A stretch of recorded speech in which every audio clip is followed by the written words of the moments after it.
Hello, everyone. It's Yogi here. I hope you're well. Happy Sunday. Yes. And time flies. We are at the bottom part of March, aren't we? So I hope you're having a great time. And the spring, I think, is firmly here, at least in London, where I am. And today I was walking about without a jacket.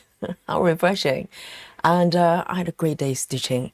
Not stitching, I had a great day teaching. Wish I was stitching. No, I love teaching. Okay. So I had a great day teaching and I'm looking forward to have a spot of enjoy a spot of stitching with you. I am so lucky.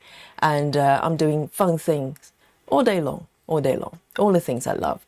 And yes, today, oh, this piece. It's been a little while. If you've been following me on this piece, you probably go, well, where has it been? Yes, indeed.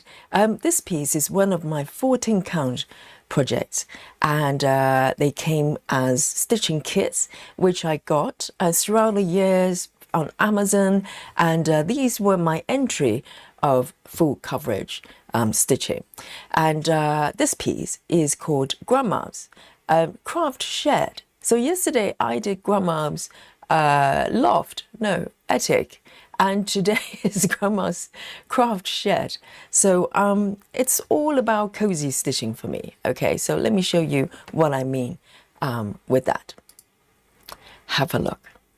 Do you not just love it? It's a craft room, and it's a dream craft room. It's got all the things that's colorful and fun to do. And I think Grandmom is doing a little bit of a car making from the look of it. And there's scissors, there's cards, and ruler as well on the desk. And on the left, there's some paint going on there. And look out to the window. There's a little dog. But on the inside, even better, we have a little kitten sleeping there soundly. And it's just a picture of happiness and peace. I absolutely love it. And the color scheme, look at the color of the table as well. It's just to die for. It's so gorgeous. And this piece is it's an artwork by an artist called Steve Crisp. Sorry, it's not Steve Cribs, Steve something. I should know. It's in the description. Oh dear. Steve Reed. Yes, there are quite a few Steve artists out there. So Steve Crisp is the person who who created my Christmas project. The Christmas house. So this artist is called Steve Reed, okay? And sincere apologies, Steve. And I think the artist has passed on, if I'm correct. If my research was reliable, and if not, sincere apologies one more time. And so it's a British artist, I believe, and not a lot I could find on the internet, but I just love the artist's work. And there's this piece, and there's another piece that he's created, which is also a stitching kit from the same company I got this kit from as well. Maybe at some point I'll get that one as well. But this piece I've been working on for a little while, maybe about 2 years, and it's going well. I love every stitch I make on this one, and let me show you my progress, okay? So I started from the center. Could you blame me? I had to do a kitty start, okay? I was the first. I'm the pioneer of kitty start. I'm pretty sure of it. And I started from the center where the kitty is, and it kind of split into 2 pages. And so currently what you're looking at, there are 4 pages. So 2 pages on the top and 2 pages at the bottom. And the reason I had to work on 1 page at a time was due to the restriction. I had the paper chart, and later on I scanned the paper chart into markup RXP, and the best way for me to work on it was page by page. But now I have the PDF version. The company is really good. It's called Max Stitch Design, I think. Maybe finally I got it correctly. And if you buy kits from them and you email them and ask for PDF, they'll send you one. No questions asked. They were very, very good. Very, very good. And so now I've got the PDF version. I have a lot more freedom in terms of how I'm going to work on it in terms of order. But this is my complete area. So the last time you saw this project, maybe I was working on this wooden chest there a little bit, but secretly I've been putting a little bit of work and finished the bottom right of this corner. It is taken a little bit because I was doing Gemma's method, which, you know, I had a lot of fun, but took a little while. And for the remaining section, I actually did minimum to maximum. Which is one of my favorite methods at the moment. And so I have finally finished the 4 pages and a little bit on the upper right there, okay? And so today, my fabric probably gave you a little hint, okay? I'm gonna be working, maybe moving to the left here. I'll explain a little bit more in a bit. And I want to show you the numbers as well. And look at this. The last time I secretly worked on it was March sometime. It was this month. Finally, I finished the bottom right corner. But today, I'm going to start a new sprint here in a bit. But I want to draw your attention to the percentage. I'm currently on 11%, 0.443. Just slightly under 11.5. So today, hopefully, I can cross over. And in terms of number of colors, I think, you know, this chart and all the other 14 count charts from this company, it's a very good testament about, you know, more is not always better. Look at the number of colors. 52 plus 3. So 52 is solid colors plus 3 blend colors. 55. Super modest, you know, if you're used to full coverage, heaven and earth, so stitches so beautiful, that type of chart. But, you know, do not be misled by the number. The chart is absolutely beautiful.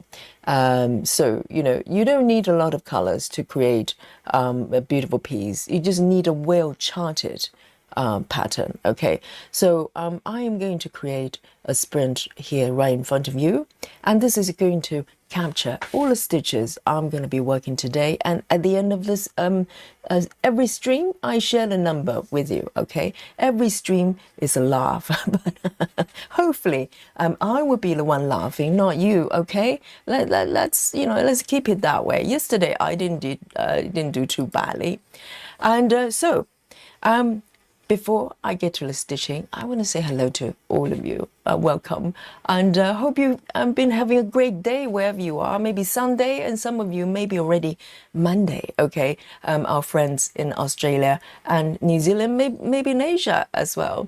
And let's have a look. Who have I got here to keep me company today? We have Rajal. Rajal says happy Stitching Sunday, and happy Stitching Sunday to you, Rajal. Great to see you. And we also have Brittany as well. Great to see you. Brittany normally only joins us during the weekend, so really great to see you. And Michelle as well. Michelle says hello, driving home from the tournament. I'll be lurking. Happy stitching. Okay, it's not Michelle that's doing the tournament. Okay, just for clarification, Michelle's son is a tennis player. Up and rising, you know, the future start of, you know, Wimbledon, I think. And so Michelle is accompanying her boy for the tournament and lurking at the same time, multitasking, Michelle. And Rachel as well, great to see you, Rachel. And Walk Away is also joining us, and hope you've been having a great day. And Victoria as well, welcome back. And Susan, our lovely Susan, is here with us. And yes, I love this piece too, Susan. And Rochelle, and great to see you. And Grace Howson as well, hello. And Mandy Moron is also here in the chat. And our Janine is here right on time. Really happy to see that. And Suzanne as well. Suzanne is our new, member of the floss tuber, the floss tuber world. And she's doing really well. And definitely go check out Suzanne's channel. It's under a different name, isn't it? It's a Spinning the Yarn or something. Yeah, something like that. So look up, join our Facebook group, and you get all information, and you get to discover a lot of great floss tuber. And talking about floss tuber, we've got another one, Jackie. Jackie is also a secret, not so secret, floss tuber nowadays, and she's doing really, really well as well. She says, "Hi everyone, I'm so glad I finally get to catch live. I've missed chatting with everyone. Definitely, live stream is with all the stitches here is the best, isn't it?" And Mary Solas is here joining us as well, and Cherry Balm is back, and Captain Squirrel, nice and early today. Welcome, and happy Monday. It's already Monday over there, and Woo Woo is here as well, and we have Kathy as well, and Annie is joining us in the chat also, and here we go. Oh, okay. So Suzanne is posting the name to Spinning Yarn Designs. So Suzanne has a lot of knowledge and wisdom to share with stitchers. So definitely check out her channel. Right. So as I said, I think my fabric is giving away which area I'm going to be working on. So instead of moving to the right, which is primarily kind of orange colors, today, a fresh start. I'm going to start from move to the left here. So here you can see the water feature with the little birdie there. This piece also, if I have not mentioned already, they're back stitches. Can you see that? I have done a little bit. This is the little kitty's bottom, would you believe? Yes, this is the kitty bottom, and on the left there's a snow globe or something like that. There was some debate on what it is, and also, I kind of completed the card, half of the greeting cards here, maybe to grandma, and grandma, thank you for being the best grandma in the world, something like that. And so there's a lot of back stitching for me to enjoy later on. So it motivates me to work on this piece as well. And just to draw your attention here, guys, it's been a little bit, I know. But do you remember a while ago, I was wondering, maybe the chart wasn't correct with the back stitching. There was a kind of strange T shape, kind of like a stand down here, which I think is definitely not correct. It's a glitch. It's an error on the chart. So I remove those strange formation of stitches. So this is definitely firmly sitting on the windowsill there. Okay, so I corrected that. And so today I'm moving to the left, and you might be wondering, what does that look like? Let me show you the area I'm planning to work on today. I have created a highlight box, okay? I'm really organized. So here we go. Let me show you the full markup here. Can you see where the kitty is? And the area I'm going to be working on will be somewhere here. So I'm kind of following the pages. I think it's probably most sensible at this point. I'm following the top end of my second page there, but I'm gonna only work on a I don't know how many blocks. I'll show you later on. Maybe 4x4 or 5x5, something like that. Just this area, and I am going to apply minimum to max today as well. I think I really enjoy the method at the moment, so this is what I'm going to do. And there's a kind of variation of colors as well. There's a little bit of flowers going on there, plants, and also remaining part of the water feature. There's a little fountain there, and some quite light background there, which should be okay. A little bit not quite air stitching, so I'm okay with that. So this is why I am. Can you see I'm kind of following the top end? So we're talking about 1, 2, 3, 4, 5, 5x5, but that's a little bit on the right side there. That's already stitched. So this is the area. It's not a small area, but this piece doesn't have a lot of color changes. So fingers crossed, not many ninja stitches, I don't think, from my experience with this chart. So this is where I am. Okay, this is where I'm going to be working on today with you, and let me know what you're working on today. I'd love to know what's the Sunday project of your choice. And also, before I start stitching, I want to do the gridding. And I could have done it before the stream, but I want to do it here with you because for a lot of us, this might be, kind of obvious how to grid. But I think a lot of new stitchers, or maybe people who are not normally doing the gridding for their project, I just want to show you the process. It's really straightforward. But, if you know, you know. If you don't know, you'll be wondering. So here we go. I'm going to be gridding this area, maybe up to here. I made some marking here, counted, so hopefully I'll be okay. So it's important to count correctly, obviously, if you grid. And it has been my downfall for not be able to count correctly. Sometimes I counted 9, sometimes 11. Things like that do happen, okay? So the important thing, gridding 101, count correctly, okay? Sometimes it's better to count multiple times. It's worth it. So once you start gridding, things are a little bit easier. So I already have some lines from previously drawn, faded a little bit. So I'm gonna just trace the lines here with my pen here. So this bit is already done, so I'm just strengthening the line there. And you can use any kind of pens of your choice, depends on your fabric count. I'm using the fabric pen here that can be erased with water, so it's quite nice and safe. And of course, the gridding, I know it sounds really obvious, isn't it? But it has to match your chart. So your chart, I say they 100% come with 10 by 10 gridding. And so you need to match up your chart there. And so you know where to start your stitching, okay? And so you count 10 by 10. That's the most standard.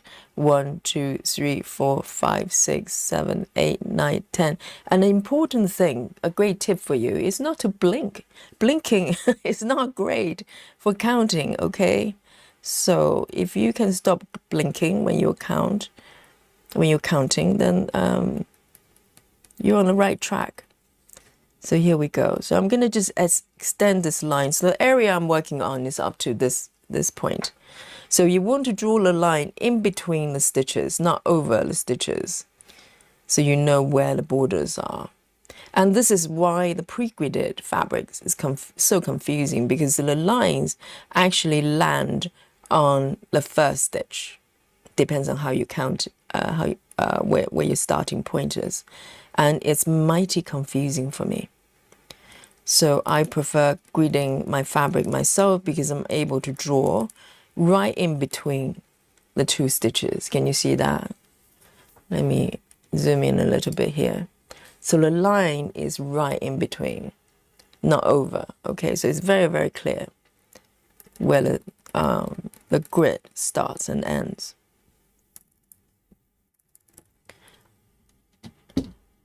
And Heather is here as well. Yes, Heather and Squirrel, Turtle and Squirrels. I have not seen the reunion for a little while. How wonderful. It's very special. Yes, the turtle and Squirrel has finally reunited. It's been a little while, hasn't it? And once you have, a few blocks to use as a reference, it's a lot easier. And also another important thing, this is my own rule, is not to grit too far away. So I grit as I stitch. I do not grit the whole fabric unless it's tiny piece, right? Otherwise, if you miscounted one block and keep going, the remaining blocks are all incorrect. So that's disastrous. So a little bit at a time, just grit as you need, and you'll be okay. So that's it.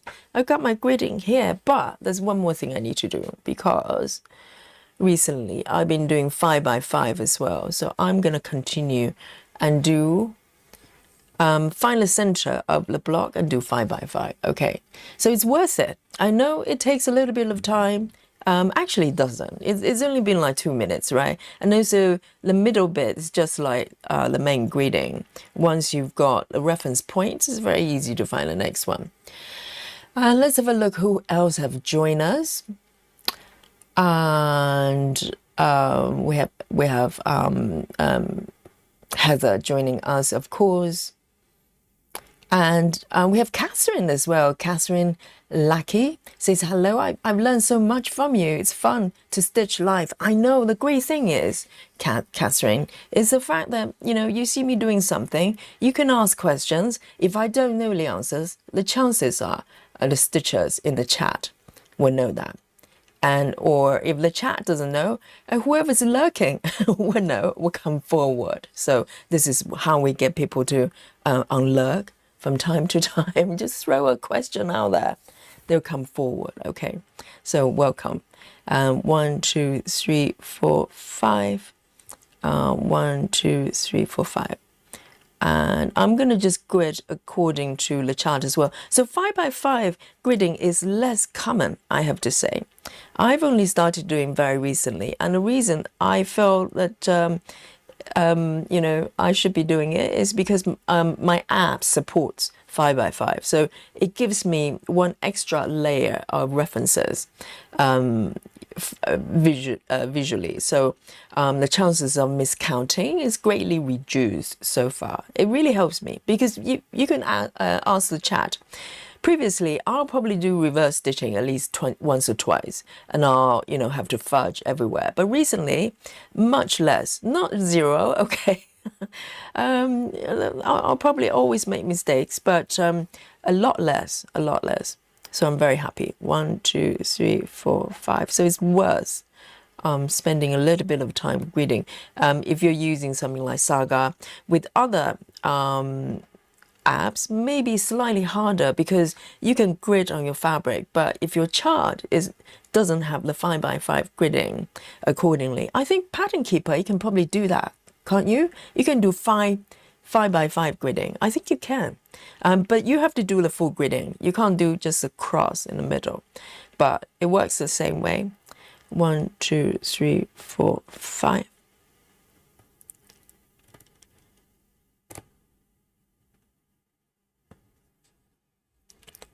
One, two, and you can see if I want to erase certain part of the stitch, of the line, I can just erase it. 1, 2, 3, 4, 5.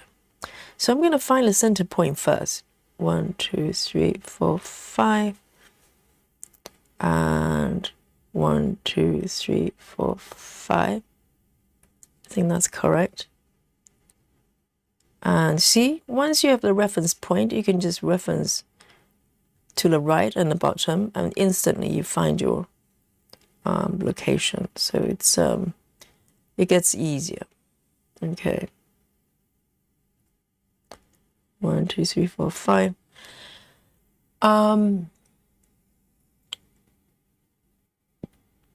Janine says, I never noticed there was a dog in the yarn out the window. In that case, yes, there's a doggy on the outside. It's really, really sweet. A lot of details. And also, there's a birdie on the water fountain as well. And I think, you know, once I've done the back stitching, it's going to pop out a lot more.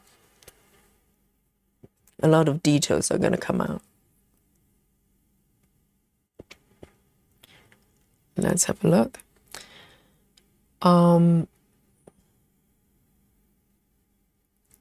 Woo says, no, this is the goldfish bowl piece. No more goldfish. Is there goldfish? No, it's not a fish bowl. I don't think. I think it's some sort of a snow globe. Up for debate. And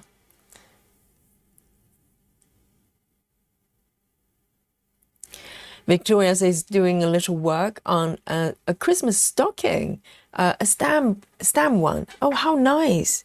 Yes, I know a lot of stitchers, they do Christmas theme all year long. You know, ask Susan. Susan's probably preparing her Christmas cards already.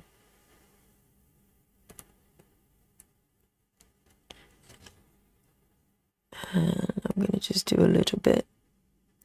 I'm going to do minimum to max, so I want to grid everything, because otherwise, if I just do cross country, then I'll probably gradually, grid as I go. But as I'm doing minimum to max, meaning that I could be on anywhere within this area.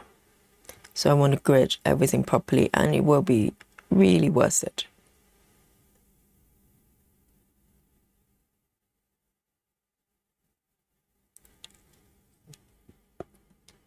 Jackie says, I'm about to pull out 6 portals. Oh, sounds like a threat. And Jackie says, I haven't worked on it for a few weeks, so I'm excited to get progress in it. Yes, it's Jackie is a 6 portal stitcher. We also have Nikki as well. And also, I think, Britt is working on it as well. And everybody's making really beautiful progress. And it's a beautiful piece, actually. It's not a pattern I would particularly like to stitch myself, because sometimes you can appreciate a chart, but it's not really for you. That happens a lot. 1, 2, 3, 4, 5, and I think 6 portal was probably one of those. I appreciate the beauty, I appreciate the intricacy, but it's not something that I particularly want to stitch. So I'm very happy to enjoy you guys' work. And it's an epic piece, isn't it? And I think that piece, it's all about the frames, strangely, even though the portals themselves, they're very interesting, I'm sure. But the frames are very intricate. They're really well thought out. I've got just a few blocks to do. And it's much easier with 14 counts, obviously, because the stitches are quite large. It gets a little bit, probably you need to be more mindful the smaller the stitches are for higher count fabric. So you probably want to switch to different pen, finer pens. So you get to draw right in the middle. 2 more blocks to go, then I'm good to go. There. It's not too bad, it's worth it. And once I have the gridding done, it's just so much easier. There. Okay then, very ambitious. There's quite a lot of blocks. Originally, I actually went further, and I go, no, Yogi, please, control yourself. I know you want to just go big, but sometimes, small is better. And Susan says, an angel drinking coffee. Is that the name of the piece? Or you're stitching an angel, the web, and drinking coffee as well? It's hard to tell with Susan. And Suzanne says, I'm just finished my rotation for Love Letters Chocolate Shop, so I think I'll knit for the night since I have to go to bed early. So I think Suzanne is doing, it's been very disciplined with the bedtime, which is good probably. And so yes, knitting is very relaxing. Before bed, let me take a sip of my water here.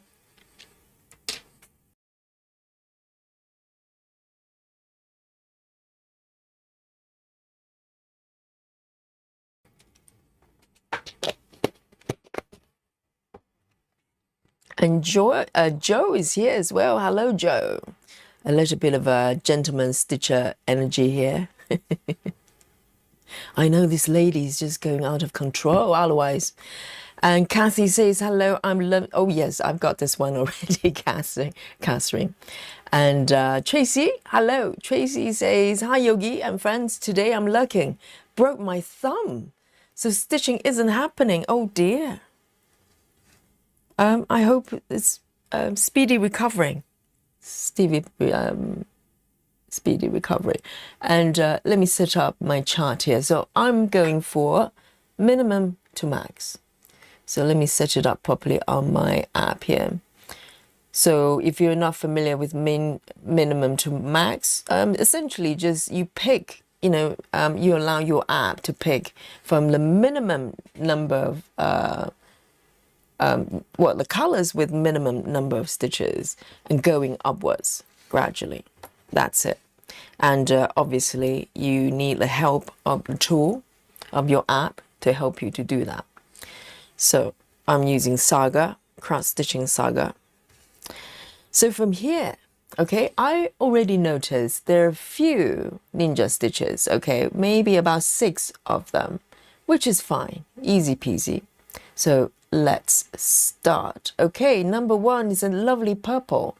It's 208, 208. 208, and let me show you my very messy organizer here. I'm going to make new cards for this one because it's slightly falling apart. It's about time.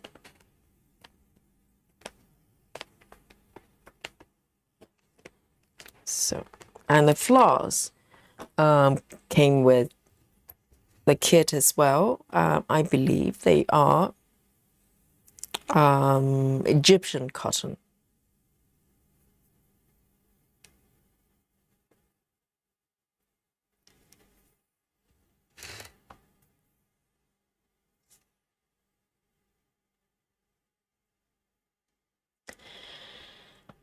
Brittany says, if I have fabric stash, I'll starting one of the Rachel's design from her new Etsy shop. Yes, Rachel Morton in the chat, in the chat, she started a new Etsy shop. So definitely have a check out. She's got some very interesting new patterns. So Rachel, I think she's a new pattern designer. So please support Rachel. So I need to turn on the 5x5 gridding for my chart as well, so I can use it as a reference. Here we go, first stitch. 1, 2, 3. I want to start correctly. So this one has only got 1 stitch. 1 stitch.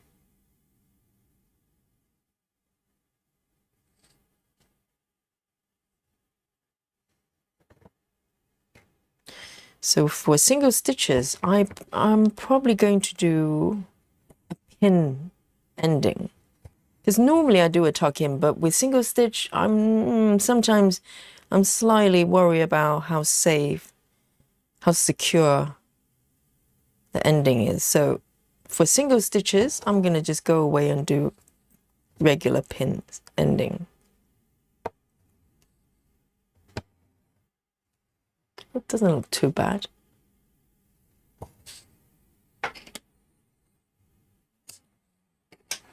Lovely. 208. 1 done. Easy peasy. Next one, 552.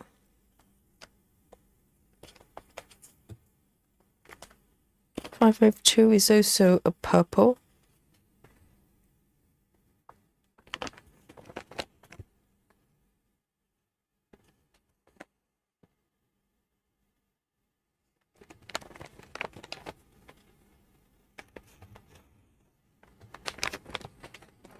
Clara, hello. Good to see you. Sunday's halfway bye-bye. I know, for us in London is almost bye-bye. in a couple of hours. It will be hello Monday.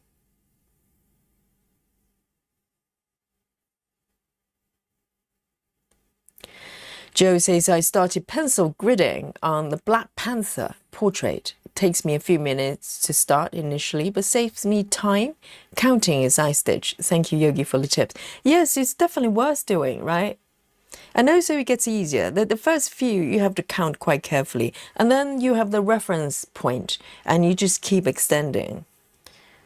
And it's definitely worth doing, for sure, for sure. One block down.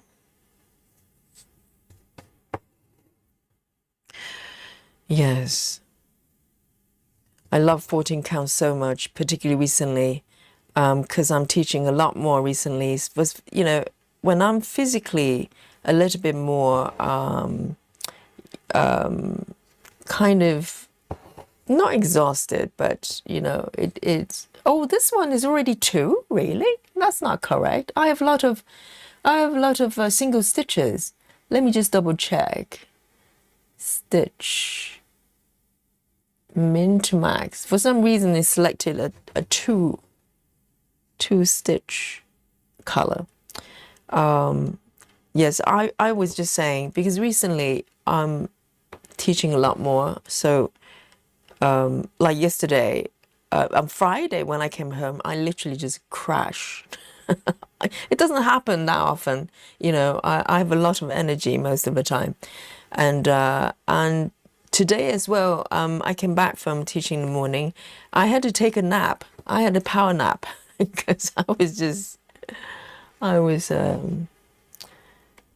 still sleepy. So days like this, 14 count is so nice to stitch.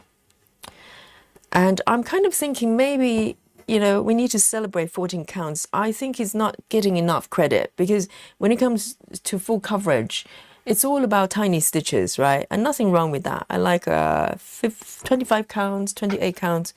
But I think, you know, 14 counts really needs to get a lot more credit.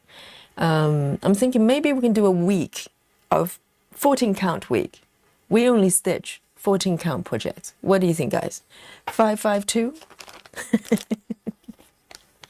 If you say no, I'm going to do it anyway. You know that, right? So you better follow me. And Susan says, Yogi, did you see Lynn's fantastic progress on Traveling Library? Susan, I had a tiny little peek just before I came on. I was trembling. I was trembling. Guys, join our Facebook group if you haven't already. Lynn Burgess, okay? Fantastic stitcher. No pressure, Lynn. But, oh, it's so beautiful. Her progress on Traveling Library is breathtaking. Yes, she's got a little rug done as well. She's done the fox, the sofa, and moved on to, I can't remember if the table is done, but the rug was done already. So, the Almighty. Yeah, I know.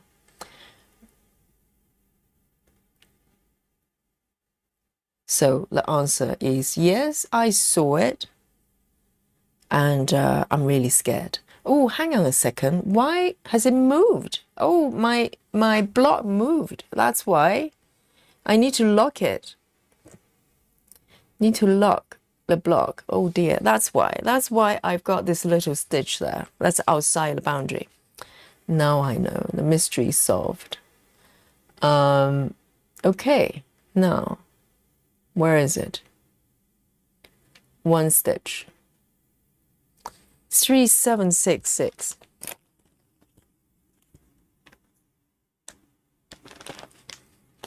Yes, I just think it's quite nice to do an entire week of 14 count stitching. And I might even find a new chart to celebrate the week. And, you know, just to prove that it's not all about 25 counts. It's not all about 28 counts or 56 counts. Who does 60 counts? Oh, that's right. Kristen, no names. And, but 14 counts, if it's a good chart, it can be just as beautiful, if not more, because you can see the stitches more. And I love to see the stitches.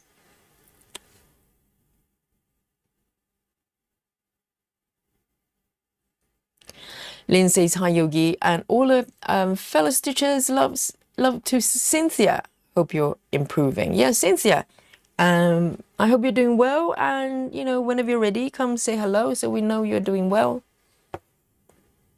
Cynthia is recovering from her injury, from her fall. And hopefully, you know, things are looking up for Cynthia.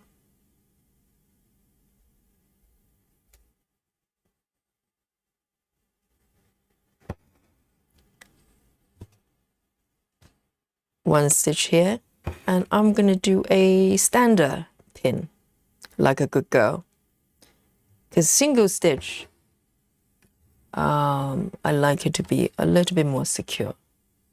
Normally I just do my tuck in.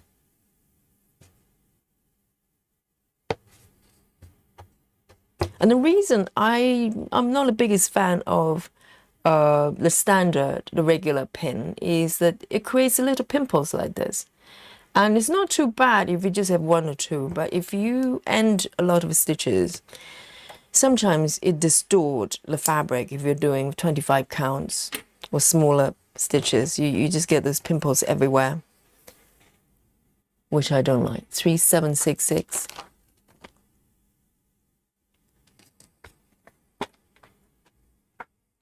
Oh, Suzanne says, let's do it. Very nice. Yes, I have, Suzanne in my team, and Janine as well. Janine says, I can work on my stamp kits if we do 14 count live. Yes, my plan is to do an entire week of that, okay? So, entire week, 7 days, okay? That's my promise. If we do it properly, right?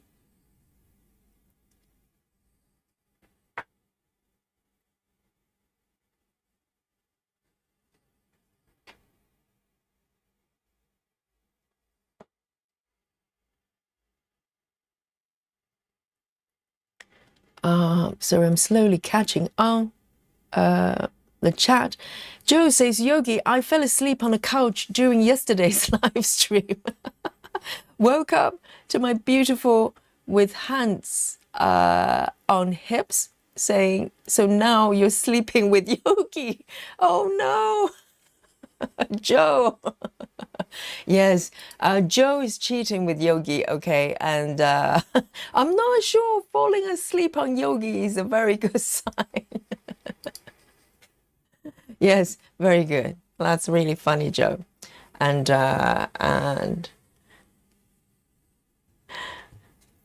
yes, but Joe, you're not the only one. A lot of stitchers sleeping with Yogi, okay? Let me just put it that way.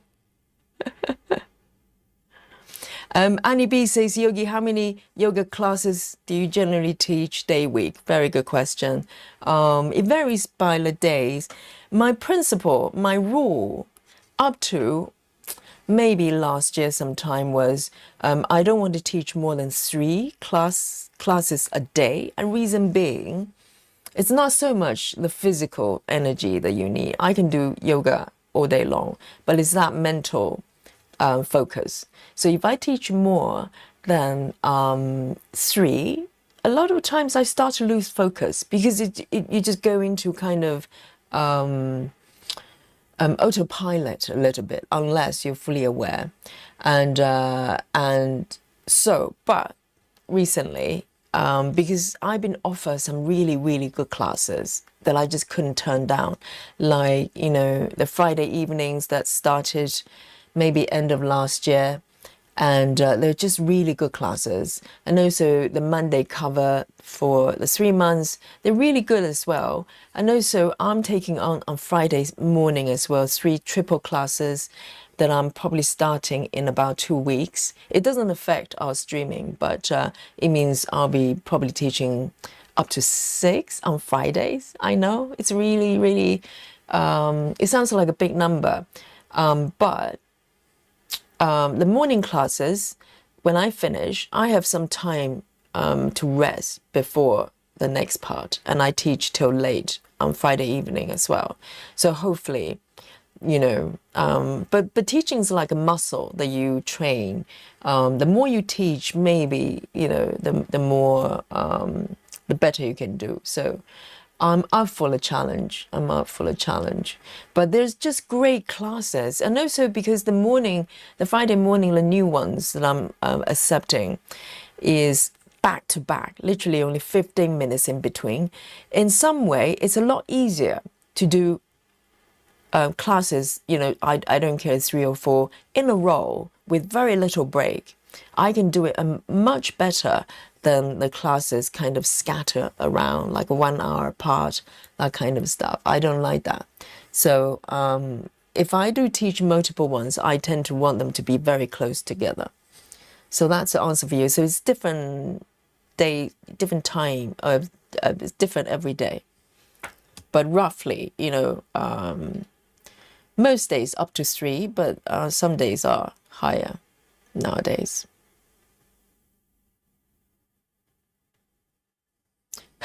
Joe says this is how rumors get started. I know. Yes. 553. Next one.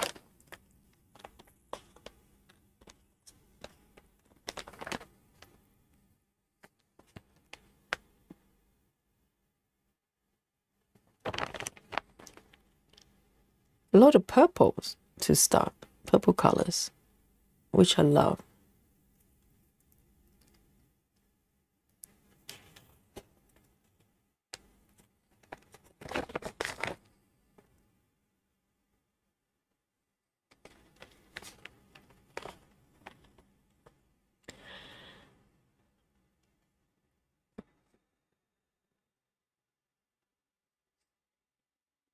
And Bex is here as well.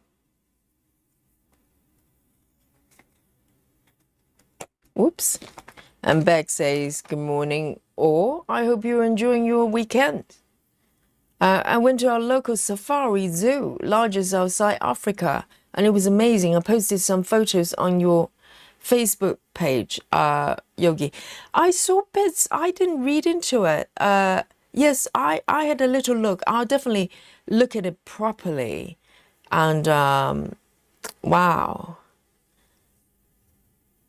So it's like open zoo, is it? Kind of safari zoo. It's not the type of zoo that we normally think about.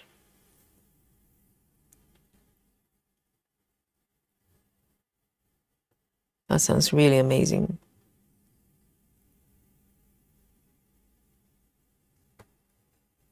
Jackie says, Lynn's traveling library is making me rethink on how I'm stitching mine. It's so beautiful. I love the way that she kind of follows objects. Not small objects, but large objects, like an entire rug. I know. It's just so, yeah, it's such an interesting approach. It's a lot of patience, I bet.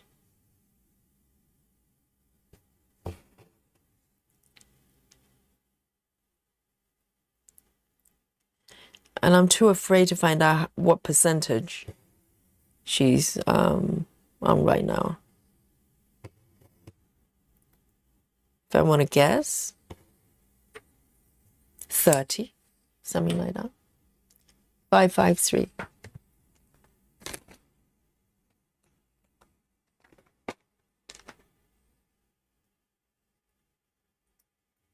Suki, hello. Suki says, how do you sort your threads for all your projects? Do you mean sorting threads for the organizers or on a chart? If it's organizers, I use master set. So I consolidate, all my the floss for all my projects and just have a full set, kind of need to know basis. So I kind of just add the colors I need as I go forward. Oh, Lynn is here. Hello. There you go, talking about devil. And Lynn says, Yogi in the chat, thank you all for liking my progress on Traveling Library. I'm addicted to it. Lynn, how long did it take you to do the rug? And I need to have a little look. Why don't we have a look here? Let's just, take a deep breath. I know, and you probably fall off your chair, but it's just part of what it is. Let me just show you. Okay, so this is Lynn Burgess' work. Let me just show you my phone. Can you see that? Have a look. Let me zoom in. So this is what's happening. It's stunning. So this is probably not capture the top part of, because it's a portrait piece, isn't it? And just for this bit, look at the details on the sofa, the bench and a little fox there and the books. And the books behind, you've done that as well. And look at just the pattern of the fabric. It's just, oh, I have no words. It looks so beautiful. And then part of the table and the rug as well. Because I remember I just had a quick look. All I saw was that rug and I took a breath and I looked away. And you've done all the books as well. And that note, which is really special for this piece. I think it's dedicated to Michelle's daughter, who passed away, I think, last year. So it's a very special piece. You've done so well. I don't know. You've got patience of a saint. You know, even if I go, well, I'm gonna stitch the bench or the fox. You know, it only takes a few hours before I start to wander off somewhere else. That's just me. So this is Lynn's work, and you can get to see all these stunning examples of work from our stitchers on our Facebook group, and the link is in the description of all our videos and the streams. So find your way there. All right, 720. It's inspiring, inspirational to see people have very different kind of approach, and is working so well. I always say the way we stitch is a reflection of who we are. I really do, because this is not a small, short project that we're doing. We spend a lot of time, a lot of thoughts into doing what we're doing here. And so a lot of us is being reflected on the way we approach it, the way, the stitching method, the stitching order, our setup, and the type of fabric, for instance, and type of patterns we like. Everything about it is a reflection of you. I think this block I need to be mindful. 1, 2, 3, 4. 1, 2, 3, 4, 5.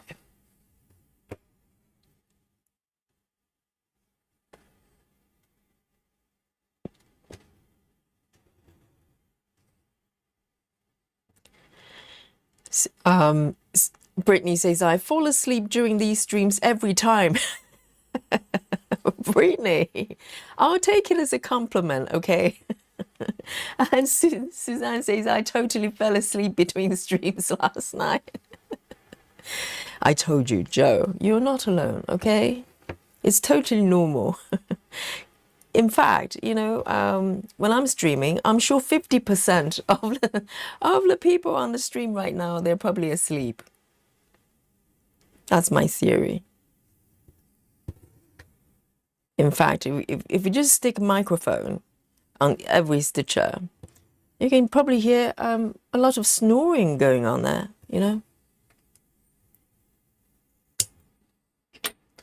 720.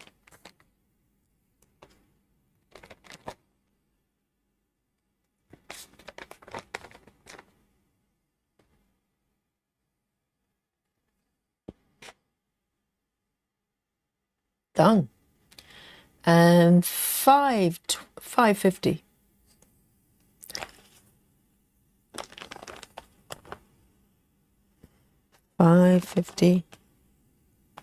And if we're doing a 14 count stitching week, I'll try to find a new pattern, maybe a smaller pattern, and I'll start a new one, because all the 14 count projects I've got, they're all from this company, the Stitching Kits. Maybe I'll add one more 14 count project.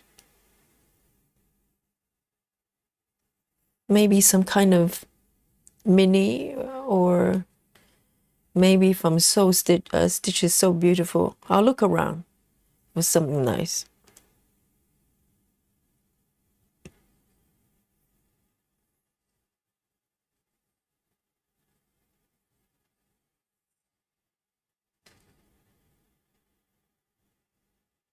So this one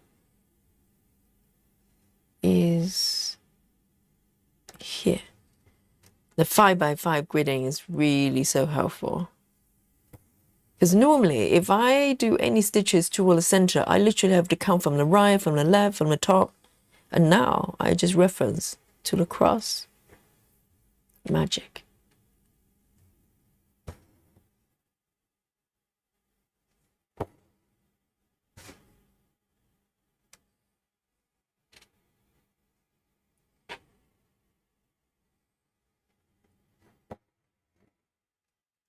$5.50, $5.50, and in this case, because I've got surrounding stitches already, so instead of a standard pin, I can just do my tuck in. It's a little bit more discreet because I'm hiding the pin under a stitch, and it's quite secure.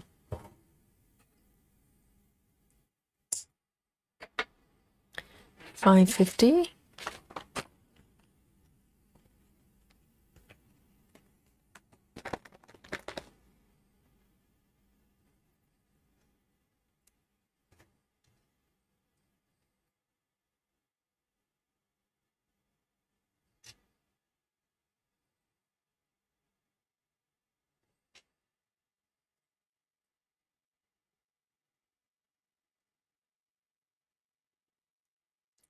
$964.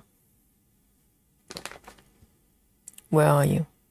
$964. Just one stitch.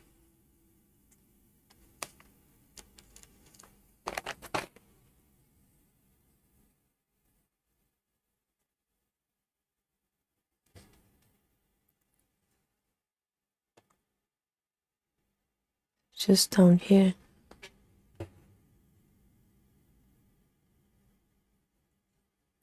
Janine says, I just ordered 2 more stamp kits as birthday presents to myself. I already want them. Wow, very nice. I might look around stamp kits as well for 14 counts. But, wow, when's your birthday, Janine? You don't need to, wait for your birthday to treat yourself with stamp kits, you know that. But it's a very good excuse. Maybe just a very good excuse to buy more.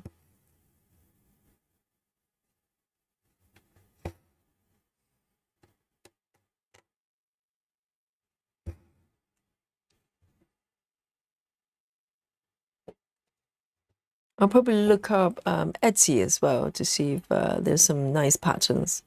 So we're talking about full coverage still. And so 14 count full coverage. It's very comforting to stitch.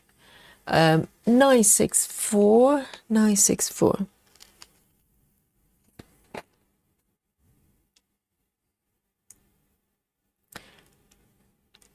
Oh, wow. So end of March, literally, the last day of March, 31st March is Janine's birthday. Yes. If you order from, is it Painting Fairy or something like that? It probably takes a little while because it's shipped from another country, isn't it?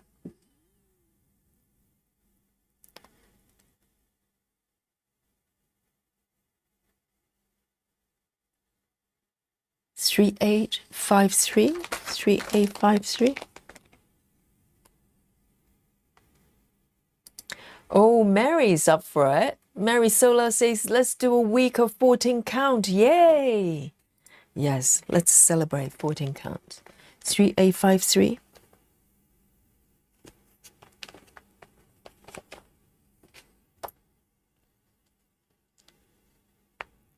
And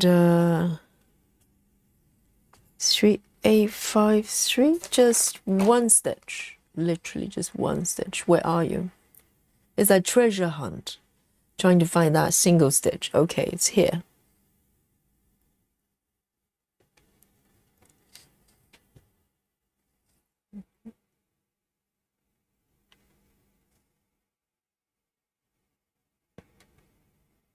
Okay.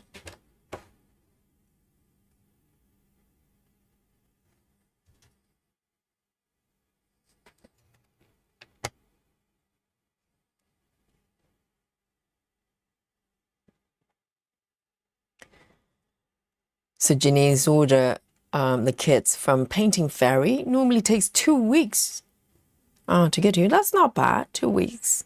And do you have to pay like taxes, custom taxes and all that stuff? And the shipping is probably going to add on top. Tracy says, I think you might like this pattern, Yogi. Which one?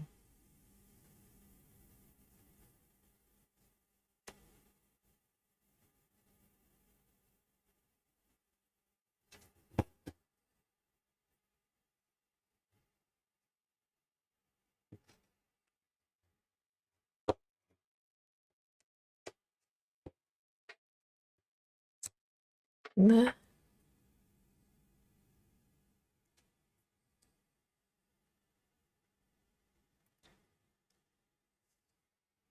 And the next one's 3,750.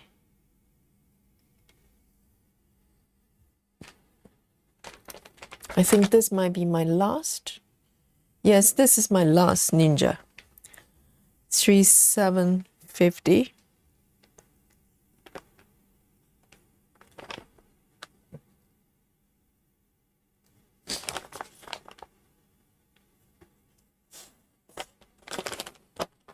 And I think for a lot of you, if you've been doing, 25 counts, 28 counts, whatever, by, doing a week of 14 is like holiday. It's like reset, isn't it? It's like retreat for your fingers and eyes. After that, you're going to be fully ready to stitch tiny stitches again.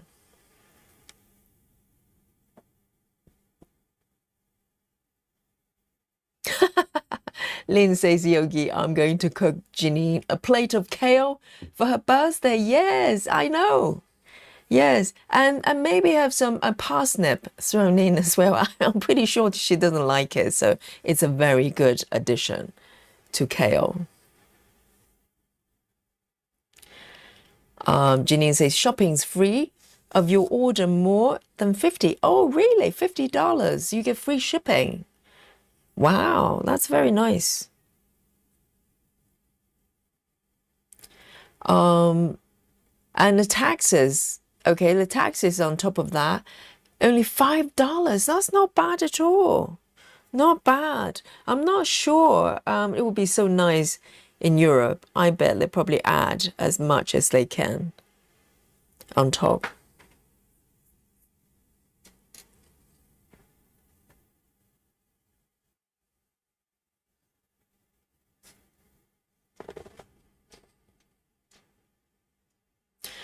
Suki says, yes, that's what I meant about the threads. I'm working on my first full coverage and it's max colors. I have since bought more of full coverage patterns, trying to decide if one master set is the best. Yes, Suki, I will answer that for you 100%. If you have more than, let's say, 3, okay, projects, which is you can easily go above, master set is the answer for you. Definitely create a set, however you do it. I do have thread cards that I use myself that I share with stitchers. They're free to download. If you have printer yourself, okay, then you can just make your own thread cards. Otherwise, however you do it, get a master set sorted. Definitely.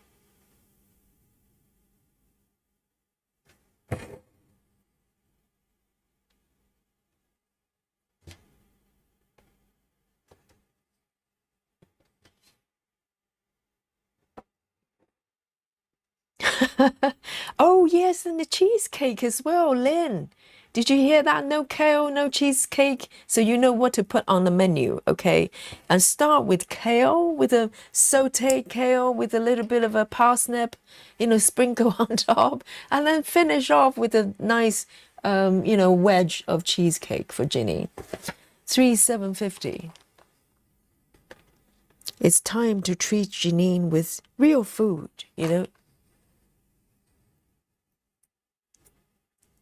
Hey, Laura.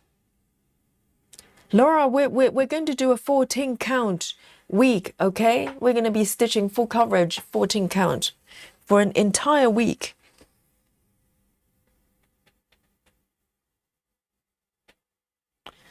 Okay, now 2 stitches from this point on 498. Amazing. That was painless. 498.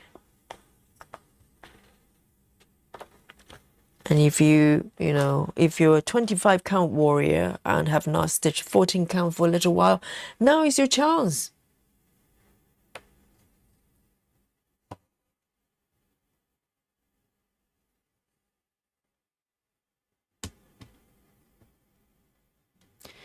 Suzanne says it's been nice working on the studio Ghibli patterns. Is that 14 count as well? It looks quite fun, isn't it? And this year is all about fun for Suzanne. And floss tubes. It's all good.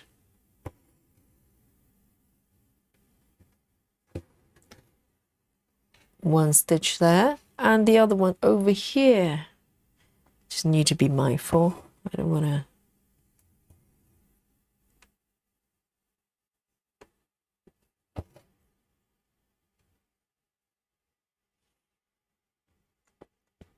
Captain Squirrel says I ordered from Painting Fairy on February 17th. Is still not here. 17th of February. That's like a month ago. Maybe in Australia it takes longer. Yeah, so that's a long time to wait. And I hope they won't charge you too much of the custom taxes.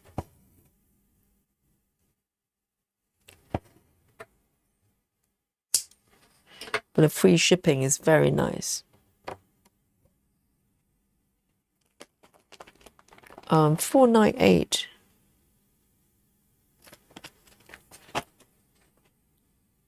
Let me take a sip of my coffee.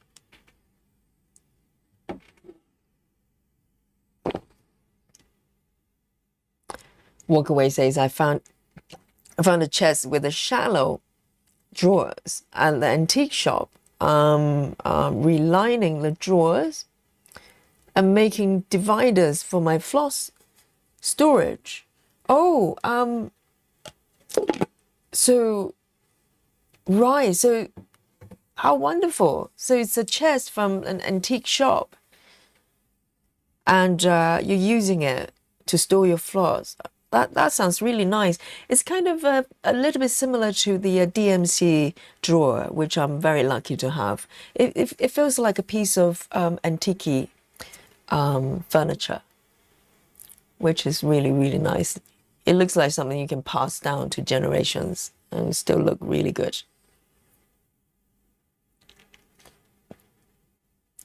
Jackie says, I'm looking at 14 count chart now, and as I realize I don't have any. Go for it, Jackie. Yes. This is gonna be Jackie's new dimension for her stitching. 14 count she never had. Go for it.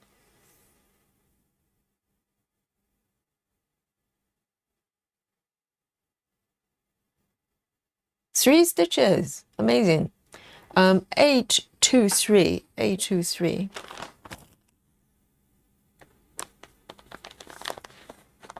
I'll look around for a pattern to have as a new start.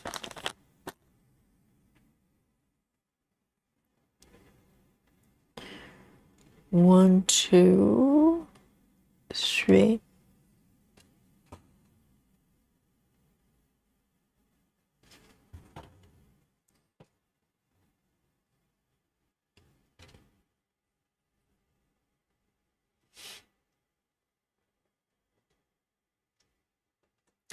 Jackie says, I usually don't like to go below 18 counts, but have a beautiful piece of 14 count I want to use. Yes, I think you're going to love it. It's a different kind of stitching experience. It's very relaxing, very relaxing.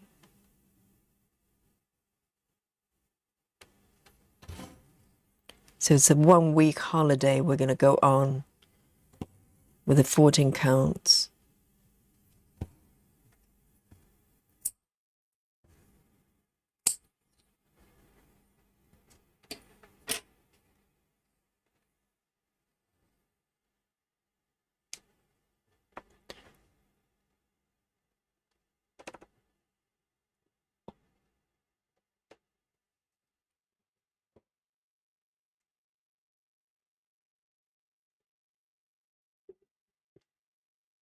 So Laura, yes, Laura. I think Laura has a few 14 counts. That wouldn't surprise me.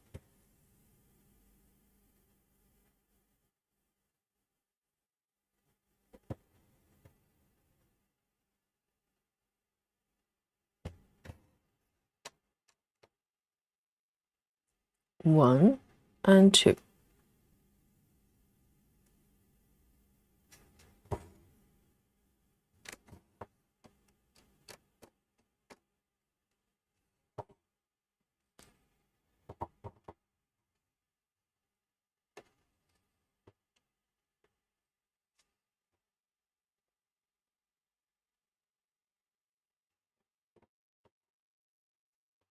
Okay, there you go. So 3 stitches for this one, and it's going upwards. This chart is pretty good with this pattern because it doesn't really have a lot of confetti. If at all. Oops.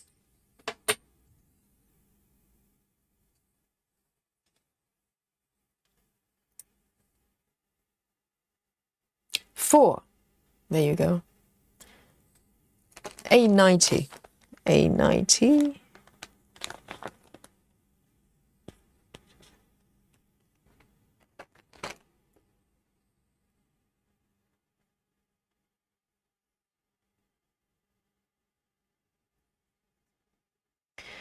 Susan says a no-go on kale, Janine, but I'll eat a cheesecake for you.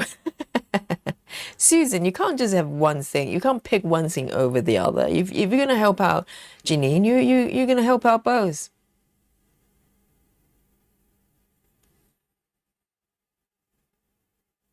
Oh, Captain as well. Captain says, I'm loving 14 and, 14 count, 28 count stitching. Do you mean like a 1/2, but ultimately like size, but 14 count?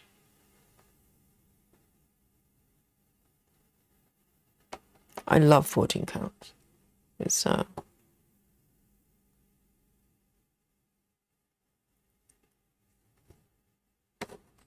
that one.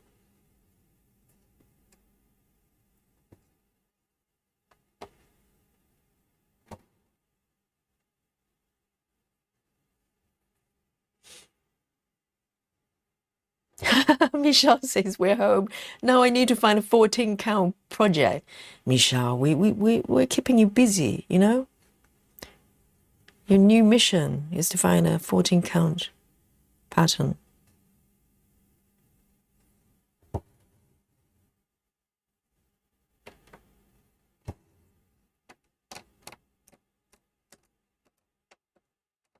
And then we can have the new start together, whatever you pick.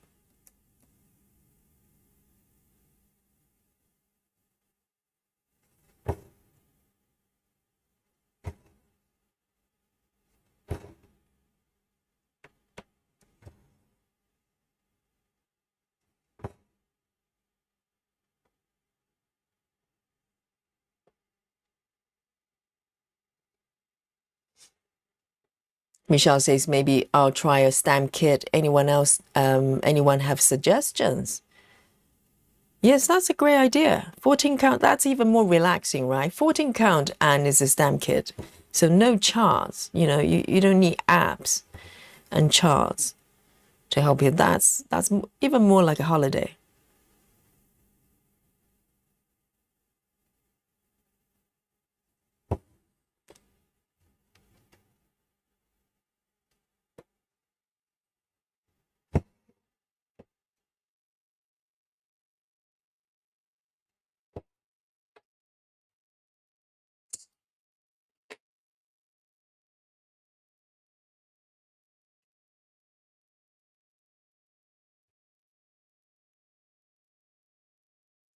Grace Houston says the last batch of kale I made was sauteed in olive oil, garlic, and the new ingredient squeezed lemon. Yes, that sounds lovely. Yes, lemon and kale, sauteed kale, they go together for sure. Great choice. And Captain Squirrel, don't make that face. How dare you? Be nice to Kale.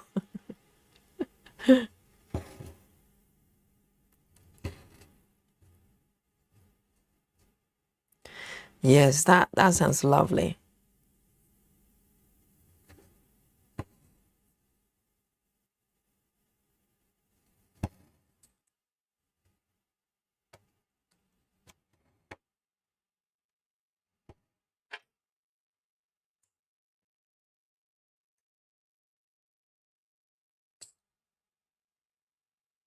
Very nice. Walkaway says, I have two projects on 14 counts. Is relaxing to stitch on 14 counts for a change sometimes? Absolutely. It's going to be a holiday we have together.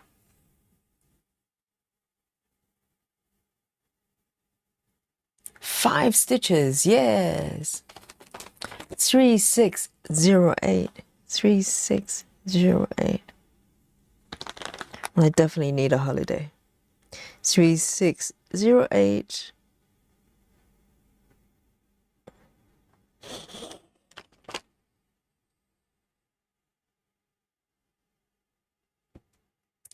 Michelle says, I love the sound of thread pulling through the fabric. Yes, I think it's even, you get that most with something like 14 count Ada, I find. Just something about it. It's just wholesome stitching. I love it.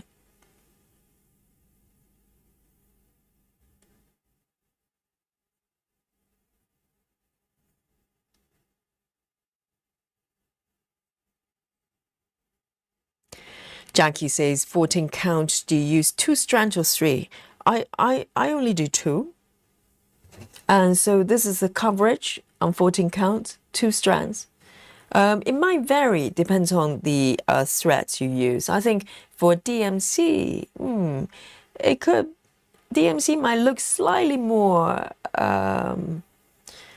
less covered, perhaps. Just the nature of the type, the floss, just a little bit lighter. But if you do CXC, and this is Egyptian cotton, the coverage is pretty decent. 2 strands. And I think, it's probably nice to keep it 2 strands rather than 3, because if you do 3, then you're veering into maybe a little bit of a battle with the fullness of the stitches. It kind of takes away that relaxing stitching element. I think there's something very nice about 2 strand on 14 counts. It's just perfect for me.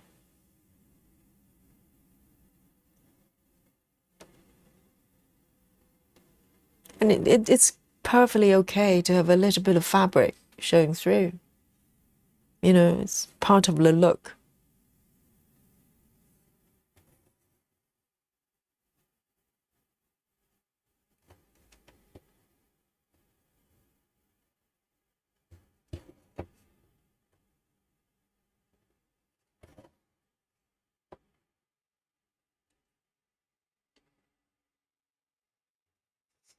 Captain Squirrel says, I use 3 threads on 14 because I love the fullness, but generally 2. It's 2 threads, yes. Well, I think you can use 3, but I think 2 is just easier to manage, isn't it? You can just take a strand and fold it in 2. And also, I think it's fine if you're happy with 3, as long as you don't have to battle with the stitches, just for the sake of the fullness.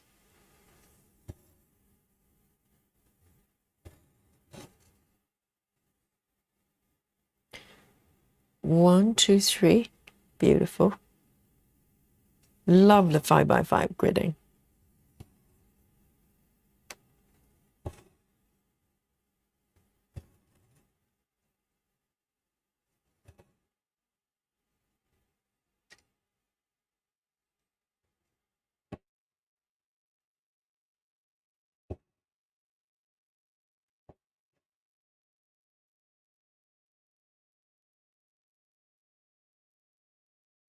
Oh dear. Have I moved again? Why am I So, hang on, I think I missed one column there. It's okay. No, that's better.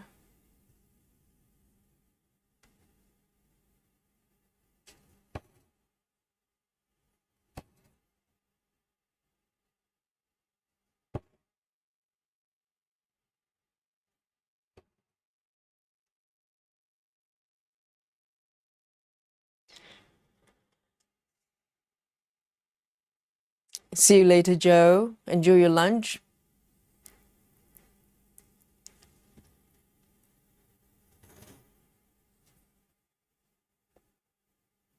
Oh, so Walkaway is buying some Studio Ghibli charts.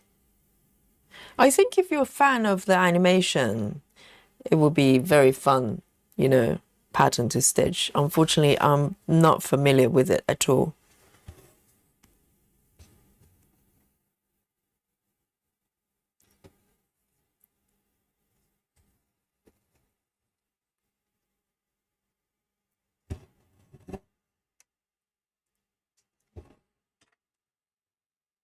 Okay. 3608, 3608.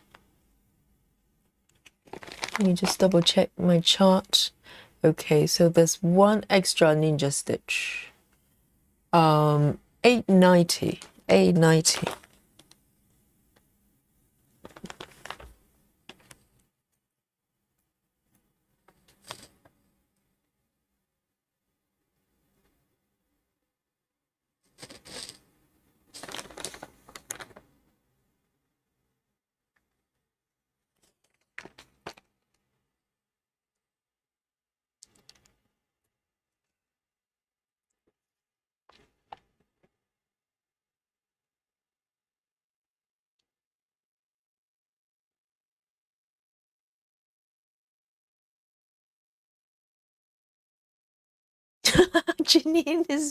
Janine's putting up a wish list, okay, for her birthday. Lobster, no seafood. Okay, you can eat seafood, as long as you don't stitch seafood, okay, Janine.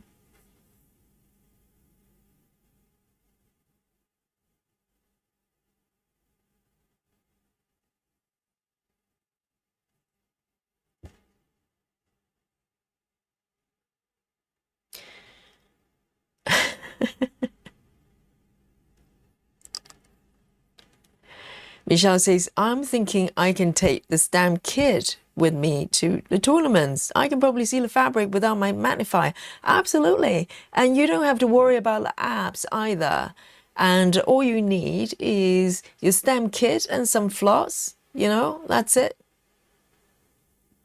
That's a great idea. And also, you probably don't need a hoop as well. If the canvas is quite stiff, depends. Perfect.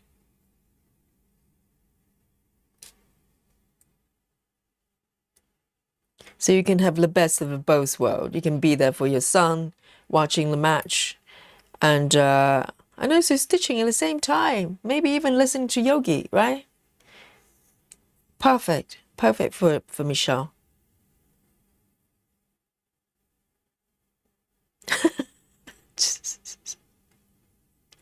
Well, Janine's got expensive taste, you know. It's all lobsters and caviar, and maybe a bit of a bubbly, you know, for Janine.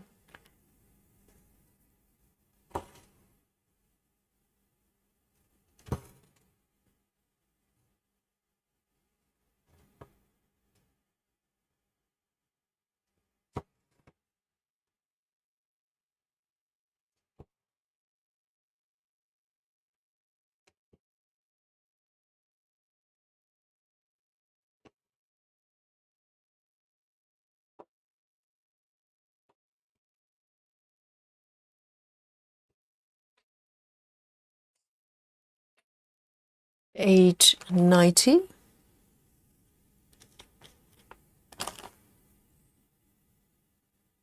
Lovely.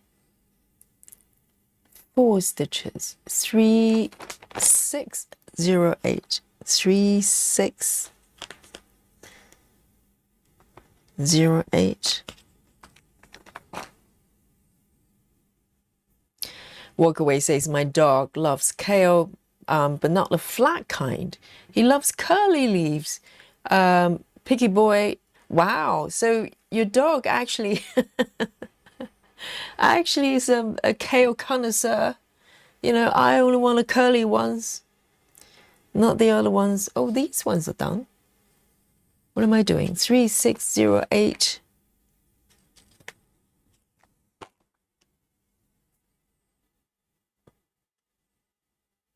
And it's quite interesting because dogs, they can eat anything. They can eat the same food as human, can't they? Whereas cats, I'm just so used to, the cats can only eat protein, meat, fish, that kind of stuff. So it's quite a strange, you know, concept for them to think about, that they can eat kale. Cats wouldn't put up with that. Cats will go, what are you doing?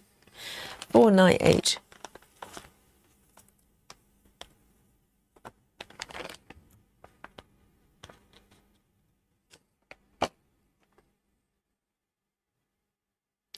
Lynn says, Yogi, when it's nice weather, I get our Land Rover, take it somewhere nice with a picnic and sit on the roof and sew. Oh, how nice. Sit on the roof of the car, or so you just drive around and just sit on the roof of the car and sew, as in hand sewing, not with the single machine, single sewing machine with you. Technically you could, because single sewing machine, those antique ones, you don't need electricity, do you? So maybe you can take it with you and do some, you know, serious sewing. That's a lovely idea. I can definitely smell spring, guys. Can you? I know some of you probably still going through like snow and stuff, but you know, now I'm cycling around and I can smell the spring. Absolutely. It's so nice.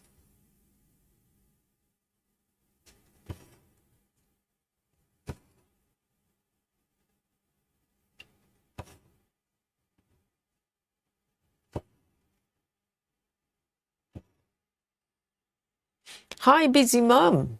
Busy Mum says, hi everyone, just got home from my stitching club for knitting. Stitching club for knitting. That is a paradox going on there. And time to stitch on Animal Kingdom. Do you mean knitting club? How nice to have those in-person ones.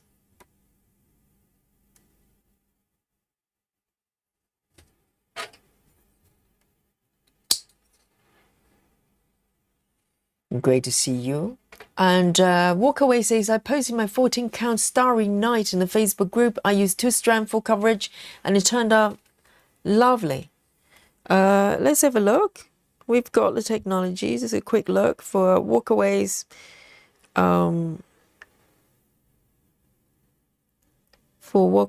post. See if I can find it. Oh, do you mean this one? I saw this one. This one? It's so beautiful. When did you finish it? Yes. When I saw it, it just looks like a painting, doesn't it? And I think 14 count is perfect because it's got that coarseness of the stitches and that kind of, you know, very similar to paint, oil painting. It's perfect. It's beautiful.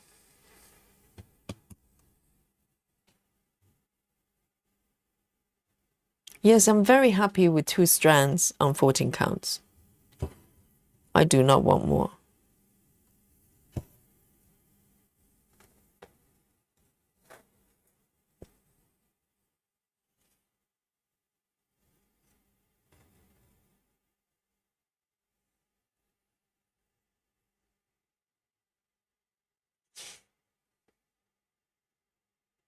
Oh, Laura got a 10 count kit. That is very unusual. Normally it's 9 count or 11, isn't it? I've never seen 10 count either.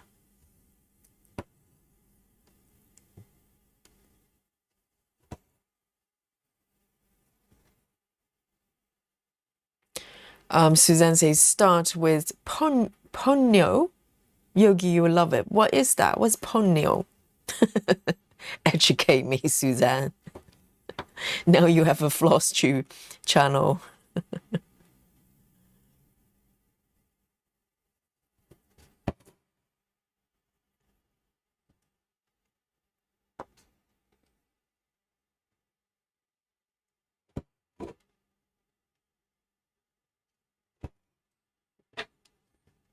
Okay, 4 stitches, 498, 498.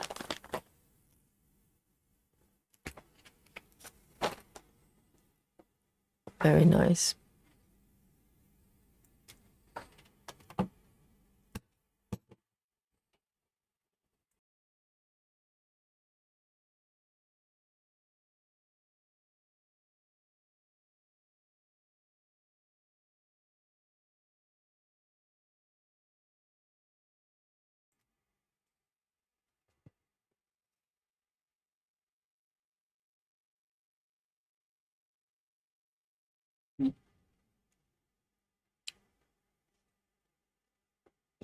And the next one, 161, 161.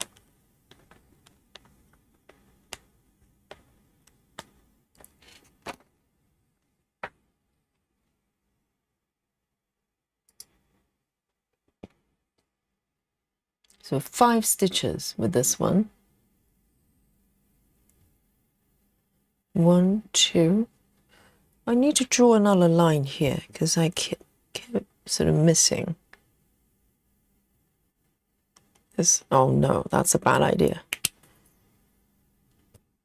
No, no, no.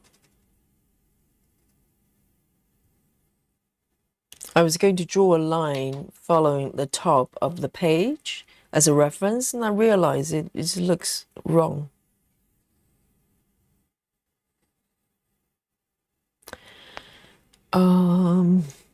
There.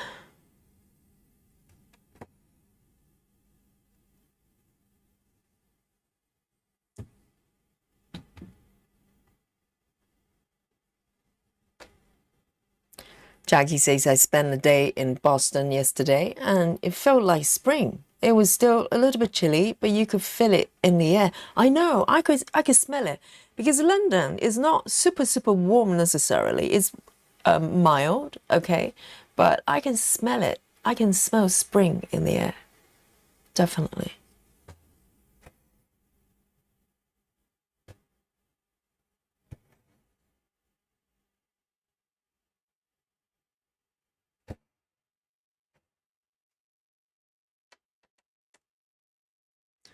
One, two, oh dear.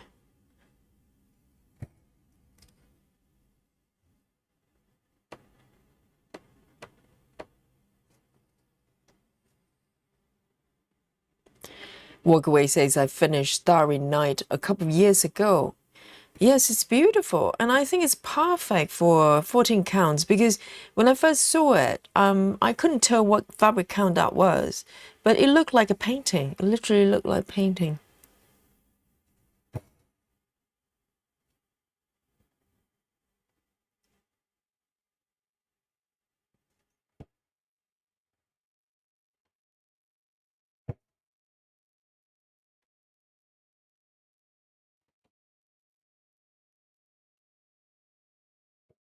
Suzanne says, Ponyo is a Studio Ghibli.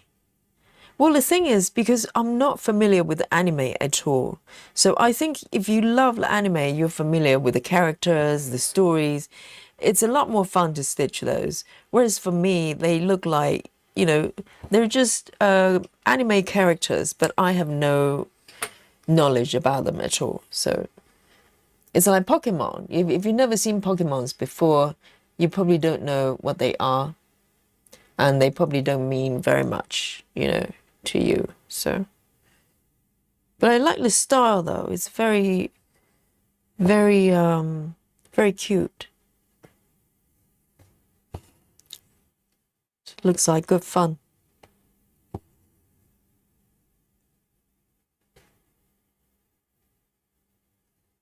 I'll probably have a look at Etsy. I want to find one that's not too huge. So I can probably, I've got some 14 count Ada lying around. I can just use the fabric I've got already.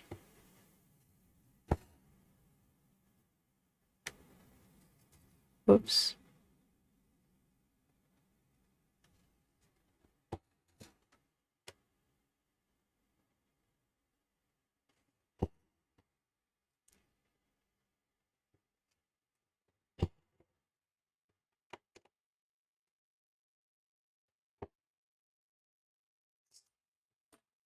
One six one.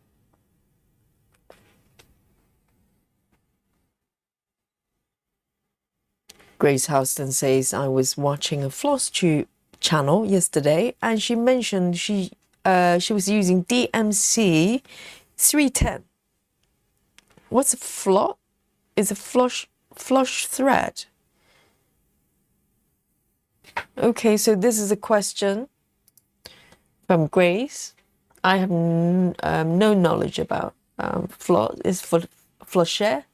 I don't know. You can look at the screen. Okay.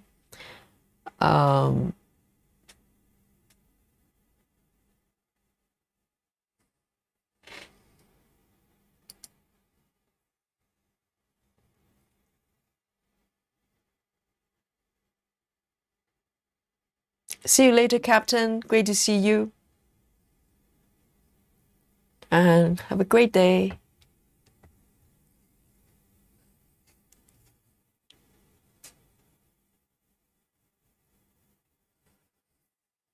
All right then. That one. So the next one's 931 with 5 stitches. 931.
So it's basically slightly thicker DMC floss.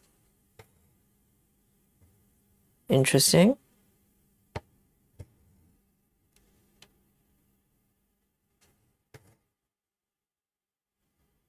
But I think, I suppose if it's okay if you're only stitching a few colors. I mean, if you doing, like full coverage, is it possible to get all colors? I wonder.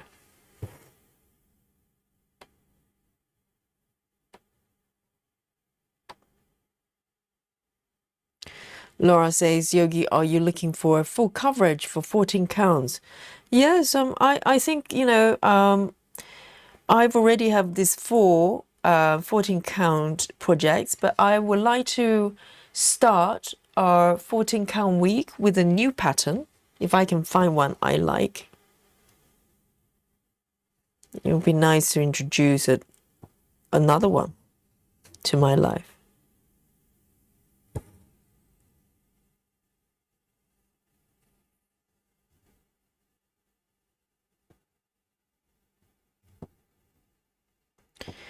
Peaches, hello. And Peaches says, what kind of thread are you using, Yogi?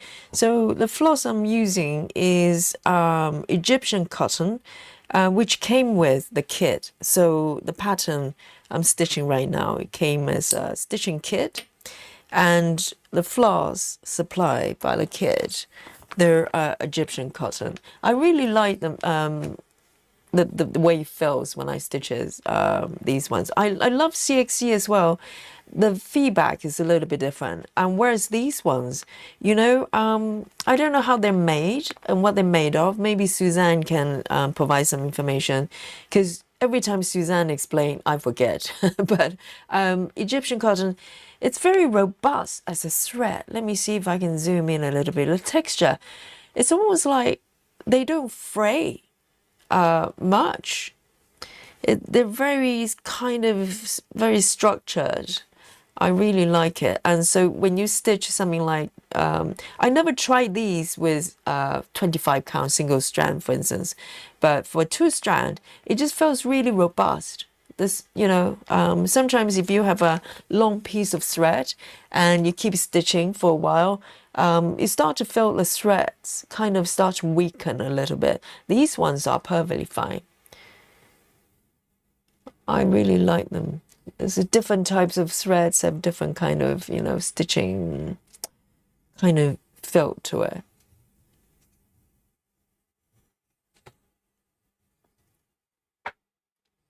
Okay, next one.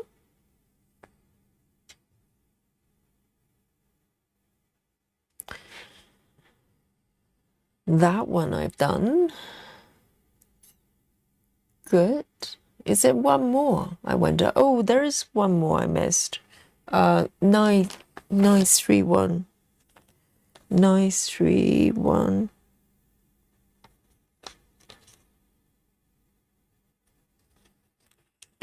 I miss one stitch.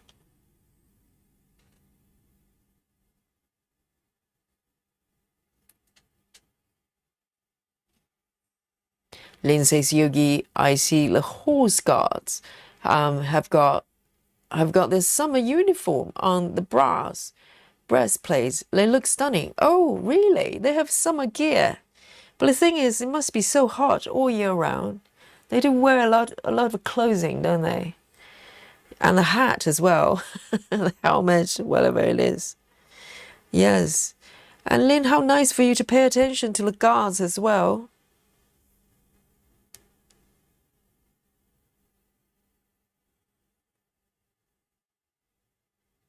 Yes, I think, you know, it must be really hard when there's a heat wave.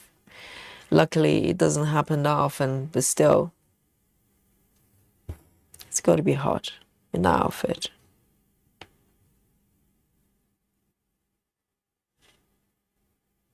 Suzanne says that referring to Egyptian cotton. Suzanne says it's a type of cotton which is it's a long staple cotton. I don't know what that means, but it sounds good. I know. I'm terrible, aren't I? I'm the worst student ever. Whatever information comes in, it just goes out at the same time.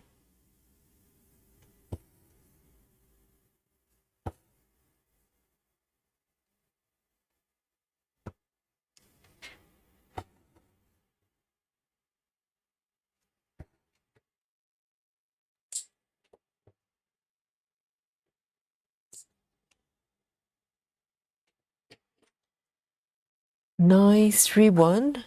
Excellent.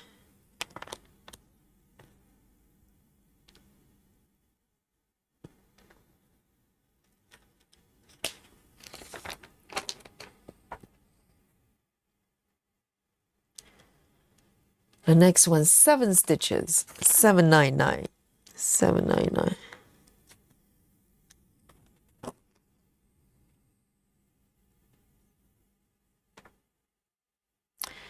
Ah, Suzanne says DMC is also an Egyptian cotton, really? But this feels very different from DMC. Because DMC, the texture, they tend to be a lot shinier. It could be just the way they dye their threads. And these ones are quite matte, which I like.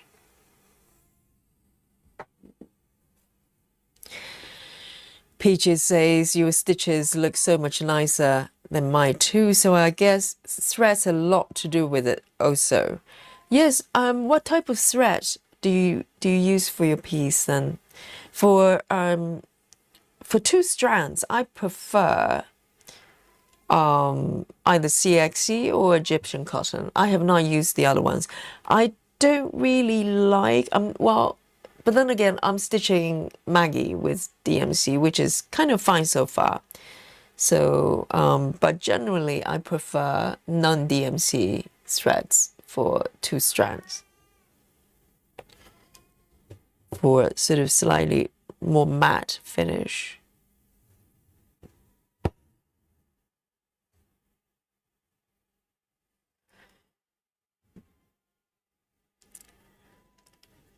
Hi, Maddie. Hello. Yes, look at Maddie. Maddie is coming in ready, okay? If you weren't here yesterday, Maddie told us, informed the chat. Today's her birthday, guys. And then we decided to reserve, well, she has already received a lot of happy birthday wishes, but I withheld mine because I wanted to do it properly.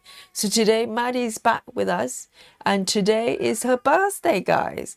So Maddie says, hello, posting my first stitch with me today, and getting ready to enjoy birthday dinner. Oh, Maddie, are you floss tubers? Well, I've lost count. We have a lot of floss tubers.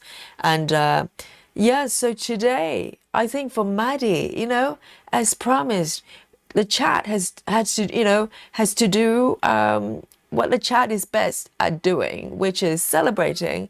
And we have our special emoji buffet, okay? Only reserved for the our favorite stitchers. That's a birthday. Well, all of you. You're my favorite. Exactly. It's coming already from Laura, without me prompting. Yes. Bring on the emoji buffet, okay? Happy birthday, Maddie. And this buffet is reserved for the best of the best. Our favorite stitchers here on the chat, and many happy returns. I'm not going to sing. And last time I sung, and I got complaints, okay, from viewers. So I'm going to just sit here quietly and wish you happy birthday and watch the emoji buffet flowing in for Maddie. Okay, go chat. Do your do your thing. Yes, happy birthday. Yes, here it comes from Michelle. Yay.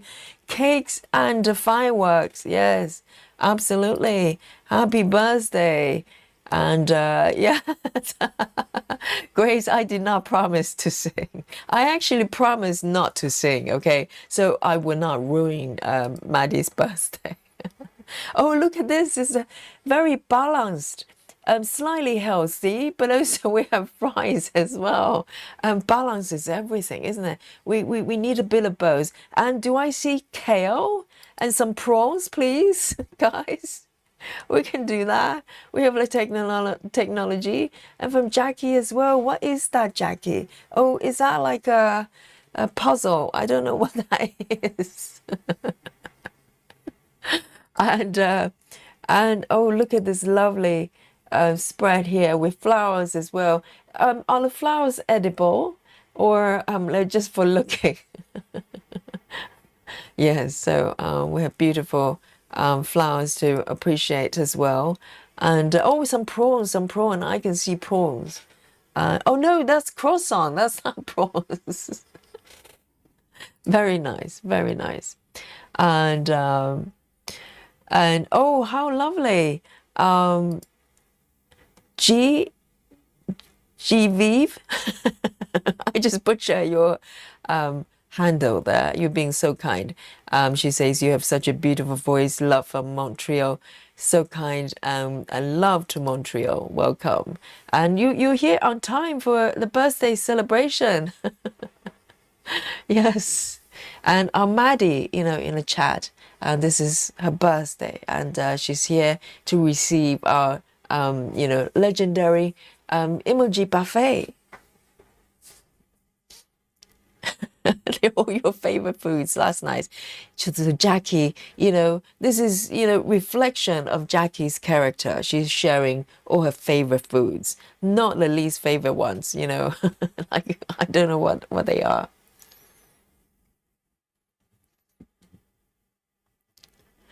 Maddie says, I've got 204 stitches done today on Clash of the Titans. Yes, that's a birthday pattern gift from husband, isn't it? So you've already got 204 today, and oh, I'm busy with the other pieces as well. Wonderful. And going for a hibachi steak tonight. I don't know what that is, but it sounds amazing. And this is from Lynn as well, Maddie. Look at this. You have no appetite for dinner for your steak tonight, okay, after this buffet. But this is just the way it goes. This is how we celebrate. This is how we roll. There you go. Beautiful spread. Lynn,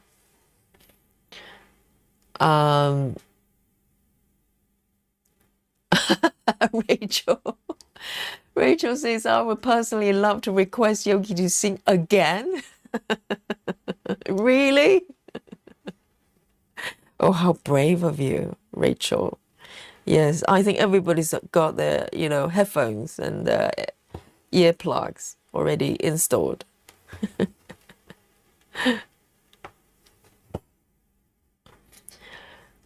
Maddie says, Yogi, I'll sing Harmony from North Dakota. Yes, so Maddie is willing to be the backup singer. Laura says, I hope Ginny I get a birthday song. You have to book in advance because Yogi will have to do the vocal warm up. I have to find a vocal instructor, vocal coach, and so I don't butcher it.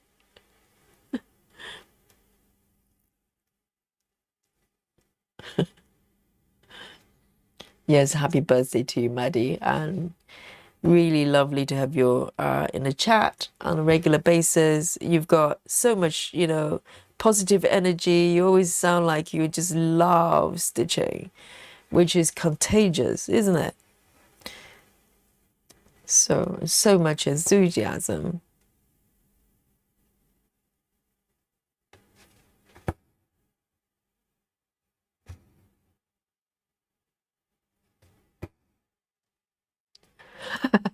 Marty just tell me what key we were singing.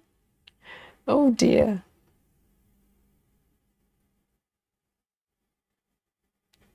Janine says you better get a song.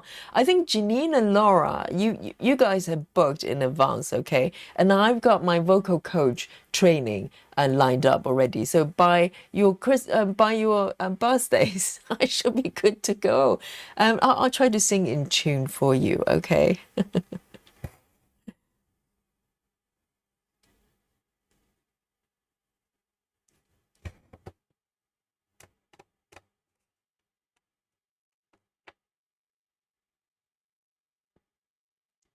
And 3 more stitches.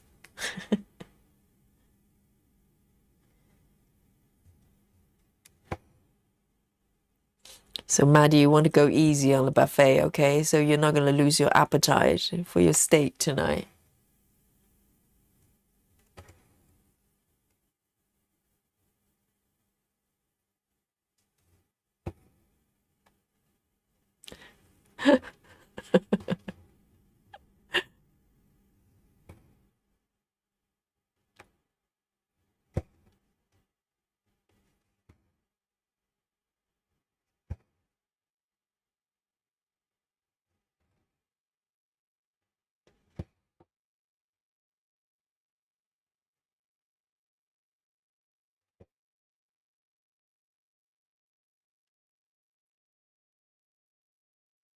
I mean, it always makes me smile when a stitcher just, just coming to the chat and go, hey, I've done whatever number of stitches, and they're just so happy. It's wonderful. This is what it's all about.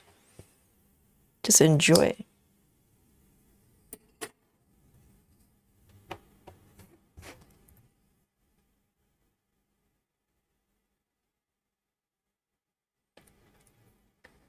A14. A14. And I've got 8 stitches. Amazing.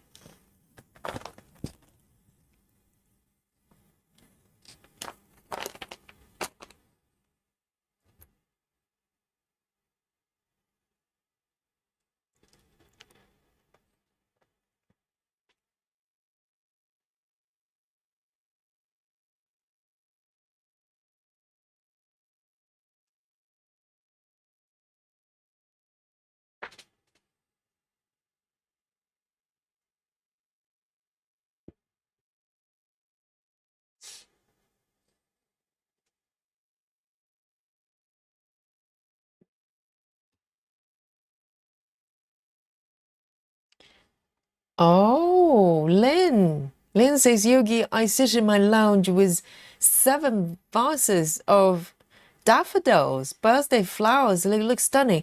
Are they your favorite? Because the other day was Lynn's birthday. We celebrated Lynn's birthday. And wow, daffodils. How nice. That's lovely.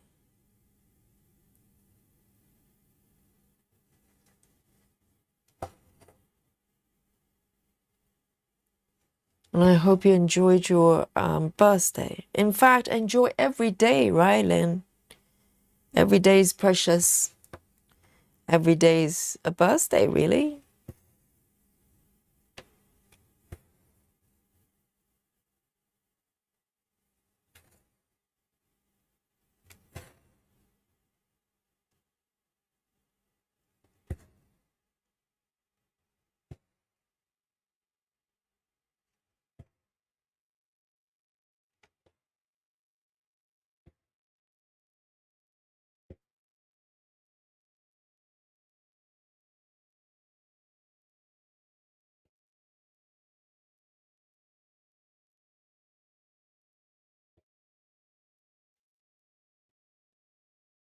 So I'm on 8 stitches already. Really lovely.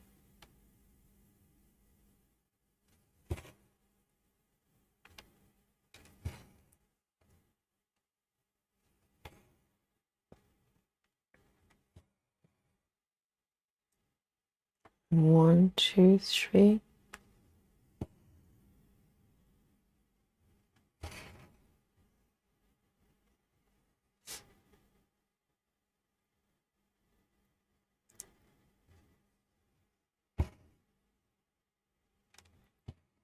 And then 2 more.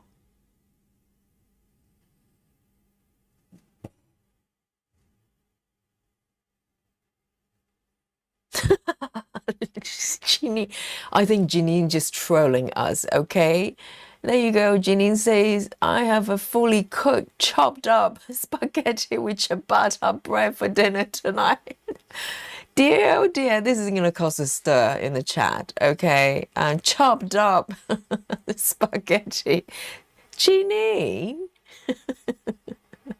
And ciabatta bread. Do you mean having the spaghetti inside the ciabatta? Are you having a ciabatta, spaghetti butty for dinner?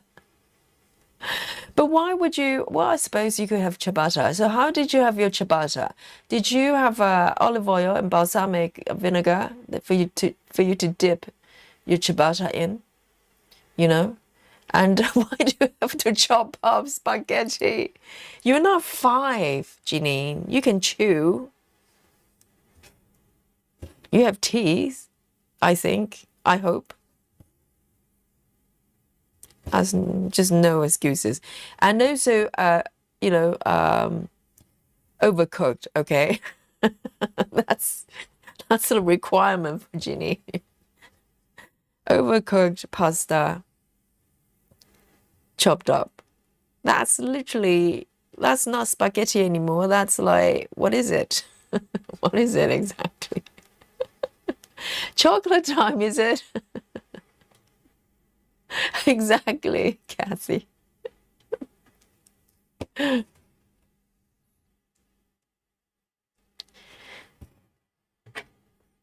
So that's interesting. So ciabatta on the side, of spaghetti, right?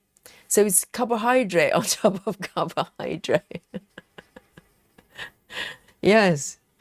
Well, I suppose you can have some bread as a starter, right? Before your overcooked pasta being served. Oh my goodness. So much controversy Janine's causing the chat. And the chat is going, oh no, stop.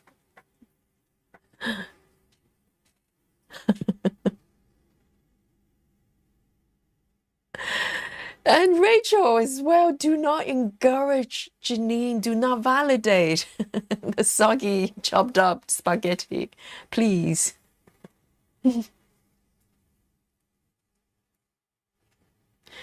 And Betty Hankins says our daughter in loves cures. Oh, in love cures her spaghetti up into little cut her spaghetti into little bites. I'd never seen that before.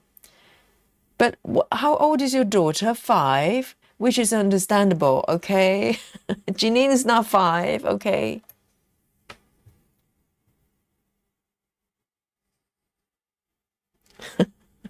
Ginny says not overcooked, it's cooked in the right way. Overcooked in the right way, okay?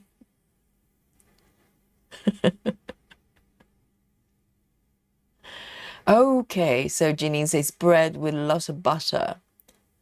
But the thing is, so spaghetti is carbohydrate and bread on top. Interesting. So normally you would have carbohydrate and maybe some, kale on the side, stuff like that. But then again, I think, I'm trying to think. My head is spinning. Yes. And how small do you chop your spaghetti? I need details, okay? So I can have a fair analysis. Are we talking like, I don't know, the length of, I don't know, the length of what?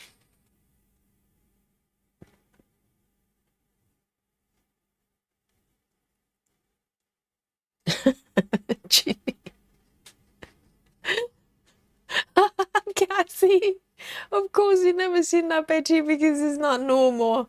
You said it. Cassie said it. I didn't, okay? 310 next one. 10 stitches. Oh yeah, and chocolate time as well. Let me just pick my shreds and then we can have a bit of chocolate. Oh dear.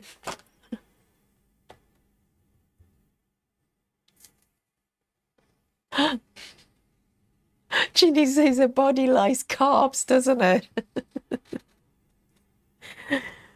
Oh, that's hilarious. I suppose you can have the bread before, right? Because sometimes even when you go to a restaurant, they give you some bread and you can have some ciabatta, whatever it is, before while you're waiting for your main course, which could be your pasta, right? So you eat 2 carbs in sequence together. Yeah, it's interesting.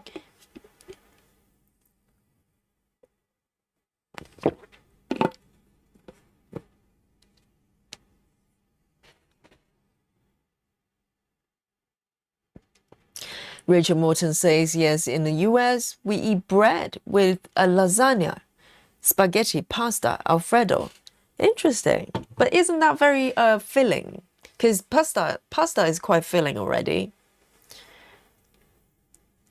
Okay, my 310 thread is here, but let's have a bit of chocolate and digest whatever, Janine has been eating tonight. And here we go. My Pokemon is here. And chocolate. Oh, today. Let me grab it. Yes, today. Oh, dear. I forgot. Hang on. Give me a sec.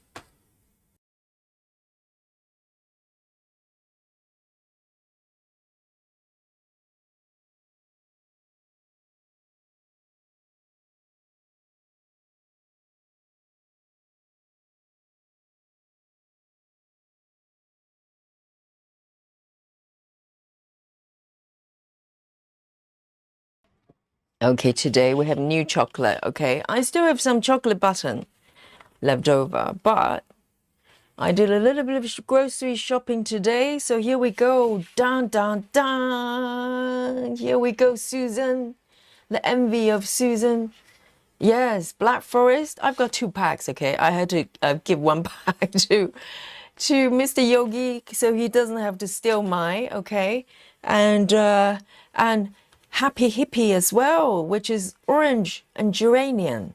Which one shall I go for today, chat? 1 or 2? Which? Go. I need your guidance. Rachel says, yes, it's very filling, very fattening. Hence the reason I have not been able to eat pasta in 10 years. What? So Rachel is going, I cut my pasta as well, but she hasn't eaten pasta for 10 years. That's a bit drastic. All right, all right. 1 or 2? 1, 1. 1 is this one. 1, 2. Which one? So we have 2, 1.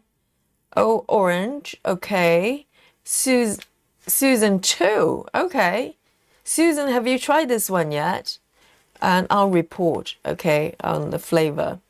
And 1. So we have 3, 3, 1, 3, 4 orange. All right then. Any more? Busy Mom is also going for orange. Looks like this one is the popular one. Happy Hippie. That's me. Black Forest, cherry. Yes, geranium as well. Interesting.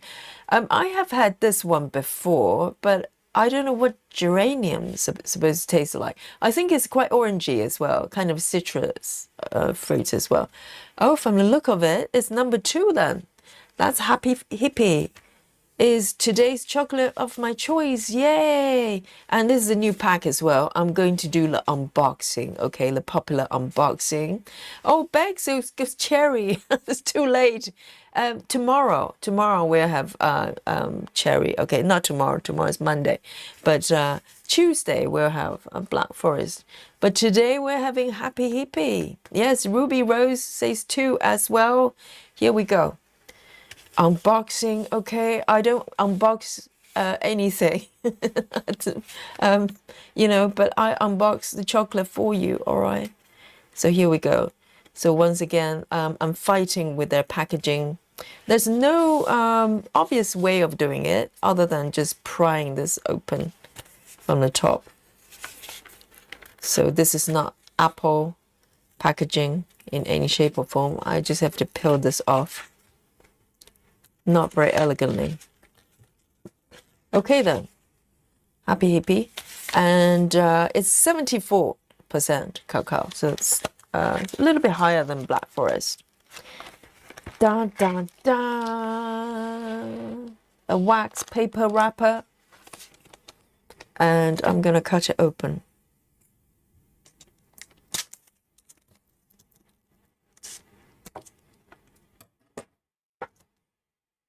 There, have a look at this. If you don't have chocolate, I sincere apologies for me. Okay. This is, oh, it doesn't come out. Let me just cut it open a little bit more. It's very fitted, so it doesn't just slide off. And already the chocolate is melting in my hand, and this is a very good sign of a chocolate. Look at this. Oh, look at that.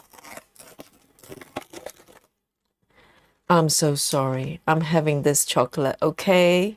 And I'm not able to send one to you just yet due to the restriction of the technology, current technology. There's no transporter available to regular household just yet. So I'm going to enjoy this myself, okay? Not even Mr. Yogi. He's not allowed to touch this one. He's got Black Forest, okay? And this one is for me. There. I can smell it. I can smell orange. I've had this before last year sometime. I can't remember. Already it's melting in my hand. Can you see that? I have to clean my hand very carefully otherwise. But this is a great sign of a chocolate instantly melting in the hands. So imagine when you pop it in your mouth, it's going to be so creamy and just so melt in the mouth. Cheers, guys. I need to wipe my fingers. And let me know what you're snacking. It's snacky time.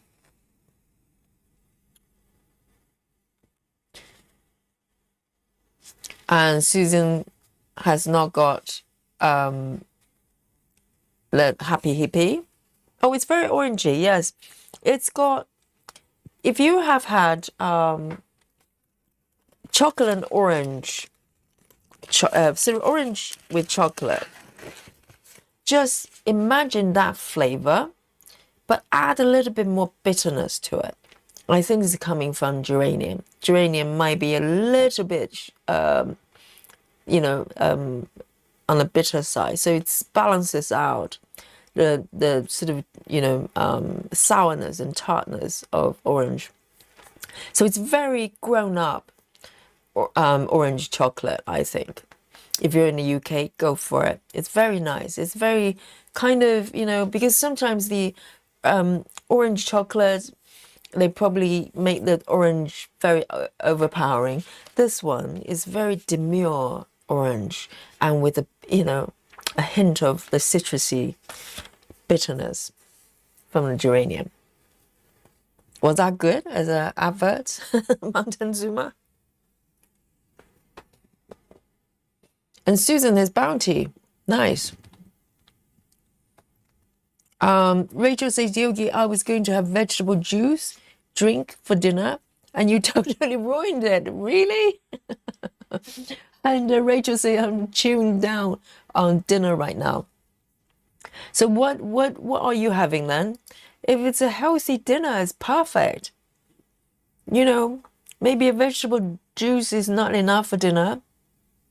You can have, really nice dinner with some kale, avocado, and whatever else,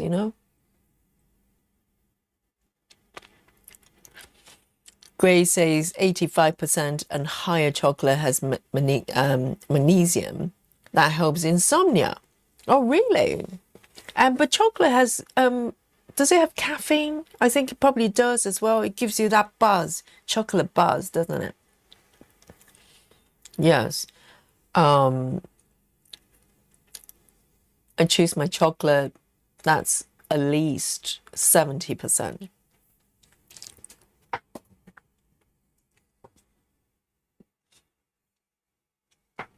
Rachel says there's a bit of several leftovers, fresh out of kale and avocado. Ah.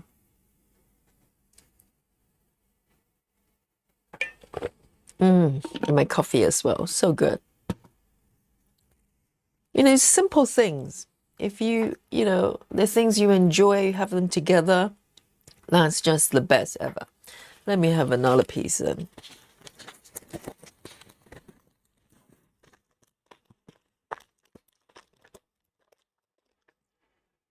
Cheers. Very nice.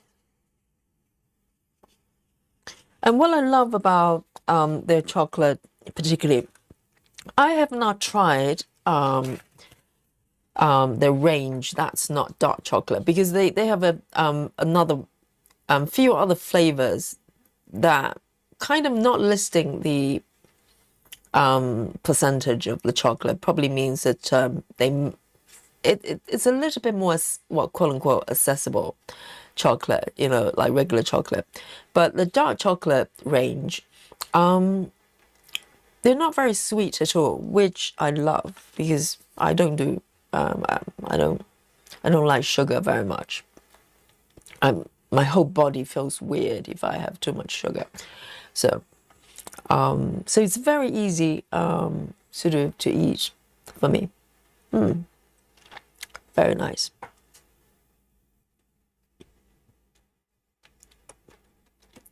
It definitely melt in the mouth.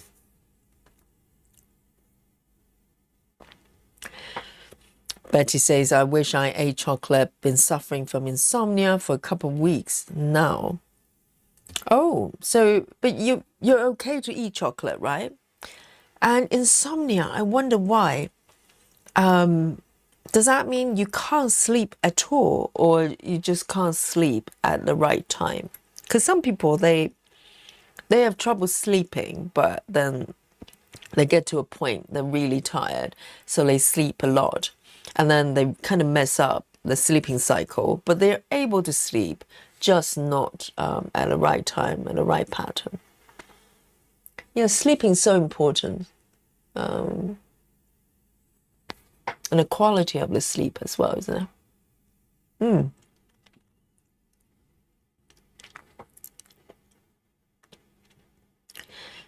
Suzanne says here they have to show how much chocolate is in it. Yes, I think in theory that should be made as a rule, because if you claim something to be chocolate, you need to prove that it's got chocolate in it. And a lot of the sort of snacky type of chocolates here, like Bounty, for instance, or Mars bars, Kit Kats, that kind of stuff. There's very little chocolate in it. There's more chocolate flavored sweets, which can be very nice, but it's not technically chocolate.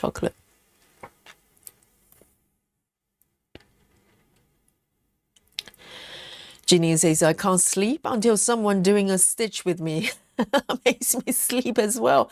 I'm actually really shocked that Janine is awake right now because we're doing stitch with me. And a lot of the stitchers, I get comments from them. They play the live stream if they try to go to sleep, because it's soothing and it's fun to listen to, and they can just drift away into their sleep, listening to and people happy stitching together. And we joke a lot and we talk about things that's interesting as well every day. So just a fun conversation to listen to.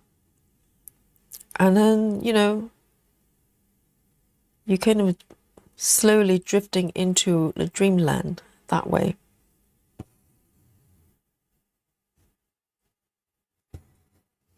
So hopefully the stitch with me, these dreams are helping some people getting some restful sleep.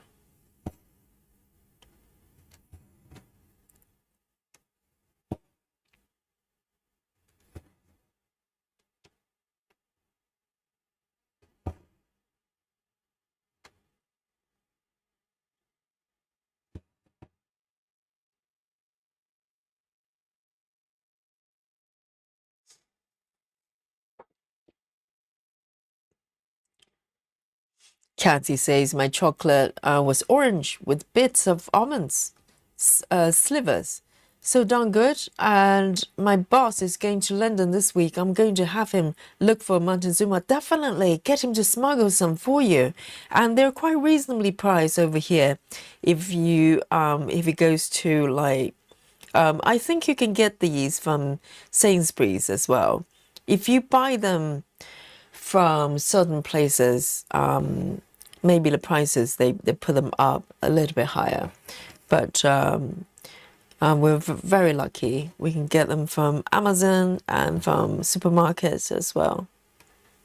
Definitely, and highly recommend the original, the dark chocolate, 74%, and also these two as well. These two are my favorite.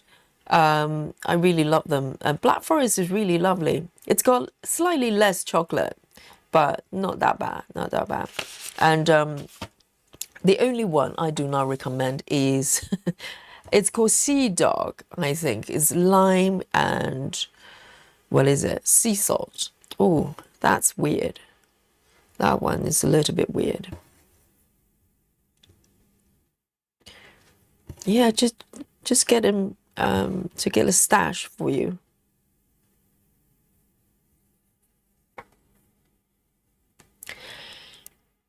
So it's bedtime for Suzanne. Yes, it's worth it to stick with a pattern, and you can listen when you as you get to bed.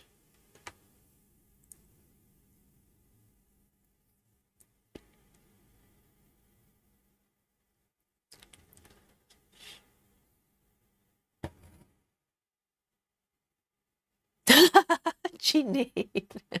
Janine's playing victim now. Janine says, well, you are. The live stream keeps me up in case I'm being made fun of. I know, so it's only 7 p.m. Fair enough. Fair enough. Can imagine. It's like, as soon as I start stitching, Janine just fall asleep. That wouldn't be good.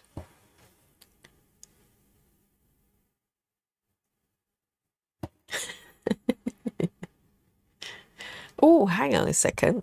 Oh, no one noticed. I did. I caught it myself. I was bragging about not having to do, reverse stitching and stuff like that. Well, there you go. A little spot of a very light and gentle reverse stitching. I missed one stitch here.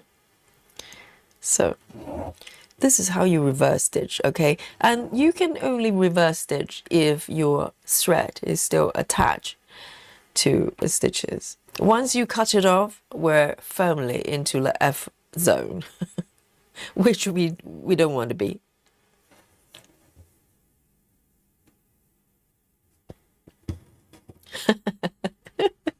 Cassie, try to convince Janine, okay?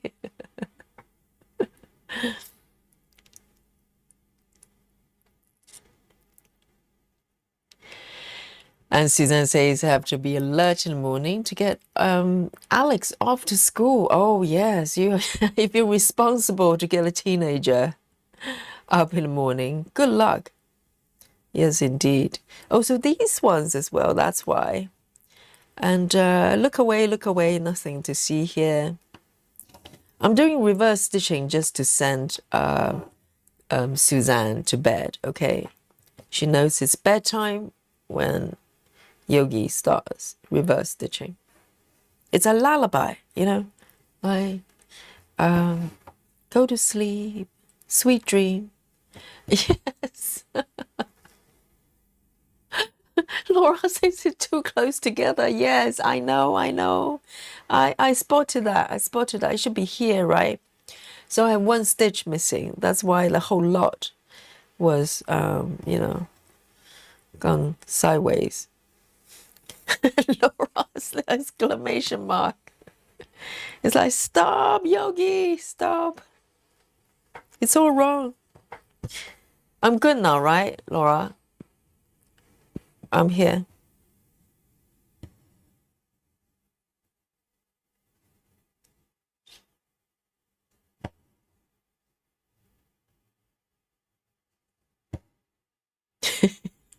Laura.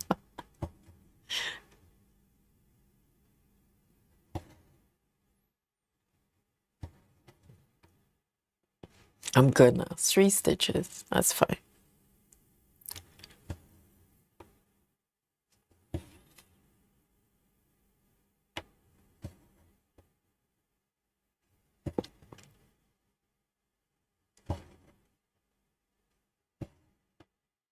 Thumbs up.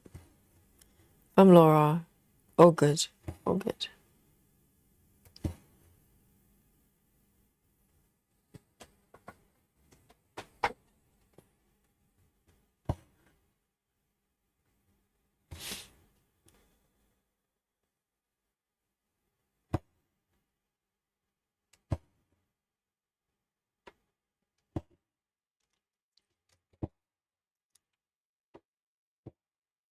So this one's got 7 stitches. 1, 2, 3, 4, 5, 6, 7. That's it.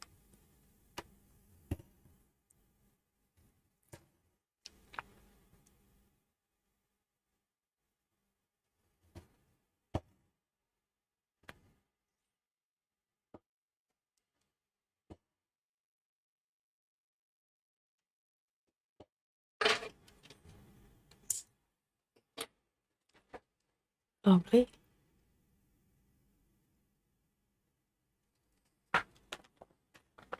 Sweet 10.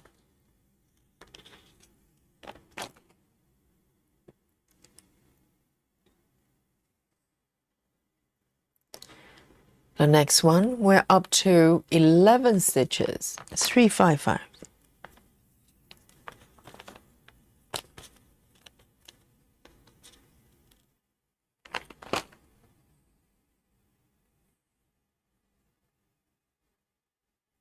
So this one, I have to travel a little bit further. So from here, and this is the great thing about stitching from the colors got least amount of stitches, because if you look at the distribution of this color, for instance, it's kind of all over the place. It's travel all the way up, but I'm not worried about carrying my thread over because it's all on stitch area.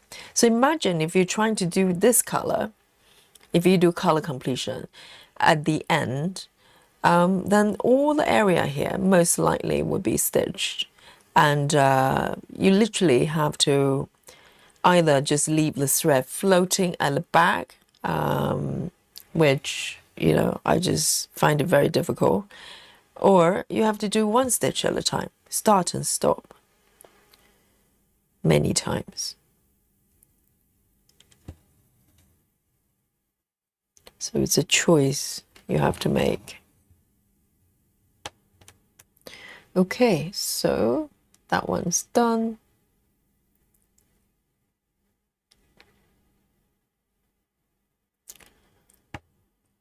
And then that's quite a distance to travel, but I don't mind.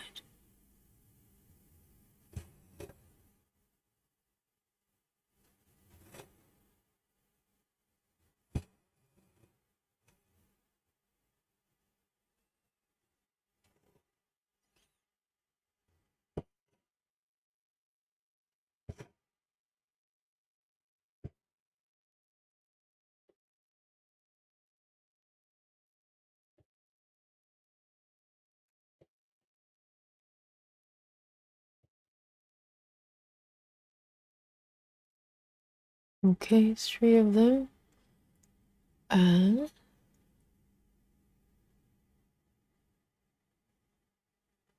I'm gonna go up.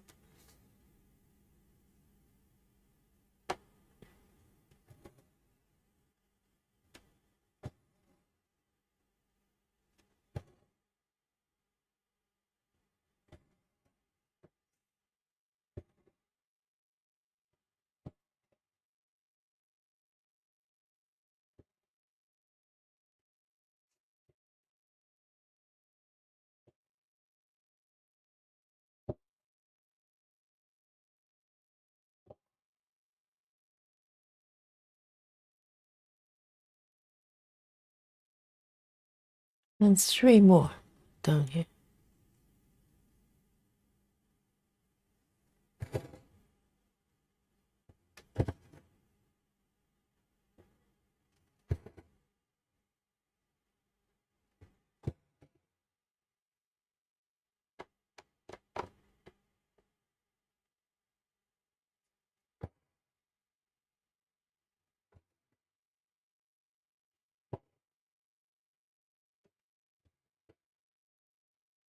Oops. Perfect.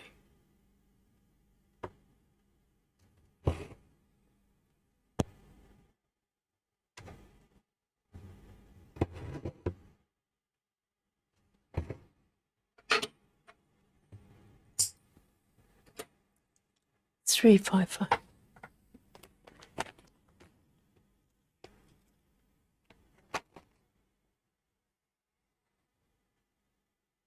12 stitches in the next one. Oh, what a lovely color. What a change suddenly. 703. Suddenly we're doing green.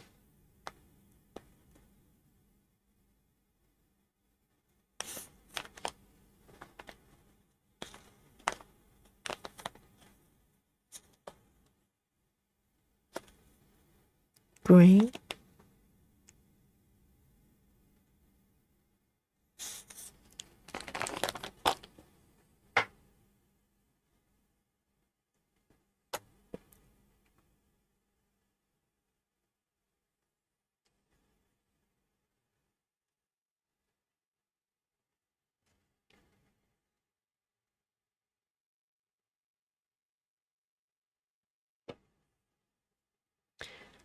So I'm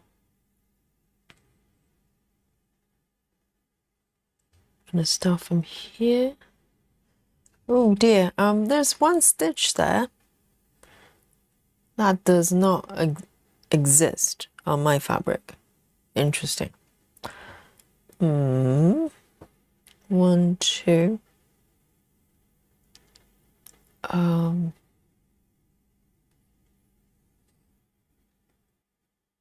Hang on.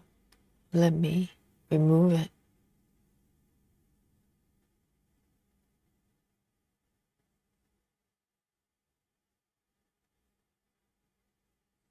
There.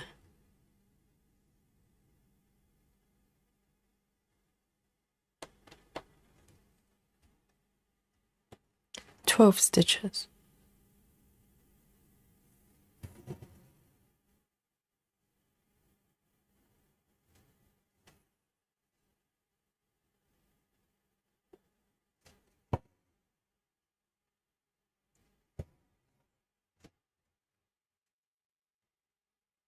One, two, three.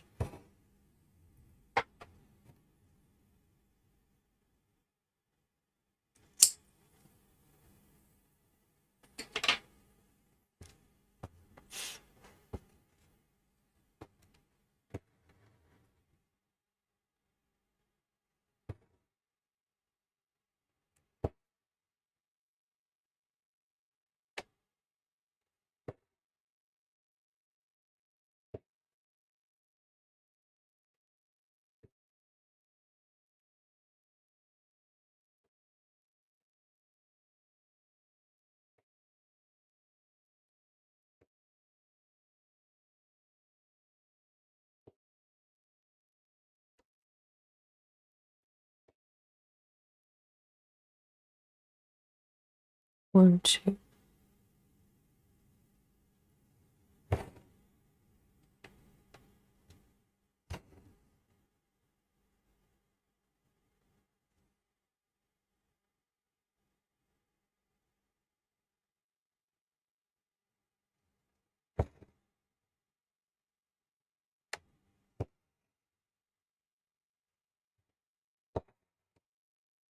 Oops.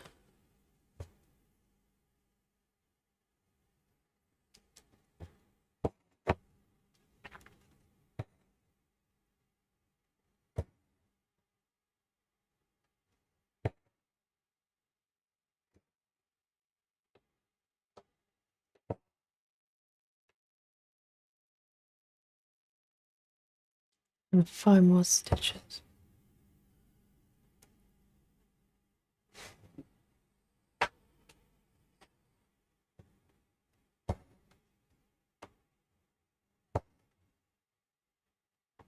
And it's always nice to look at stitches at this stage when you start to build up the first few colors. And a lot of times depends on the area, the pattern you're stitching. A lot of times it's even scattered around almost like confetti. Always reminds me of kind of sweets.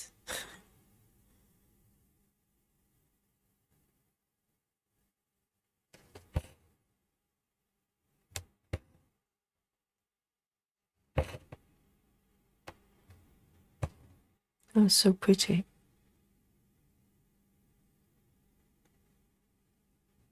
And then 3 more.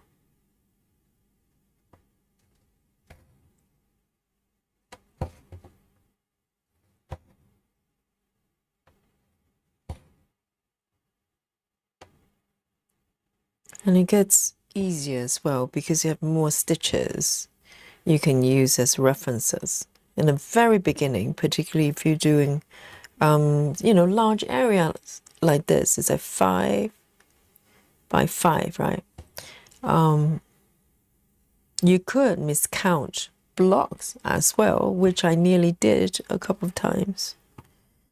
But if you're careful and have the stitches correctly, then you can use them as references later on. And it gets easier.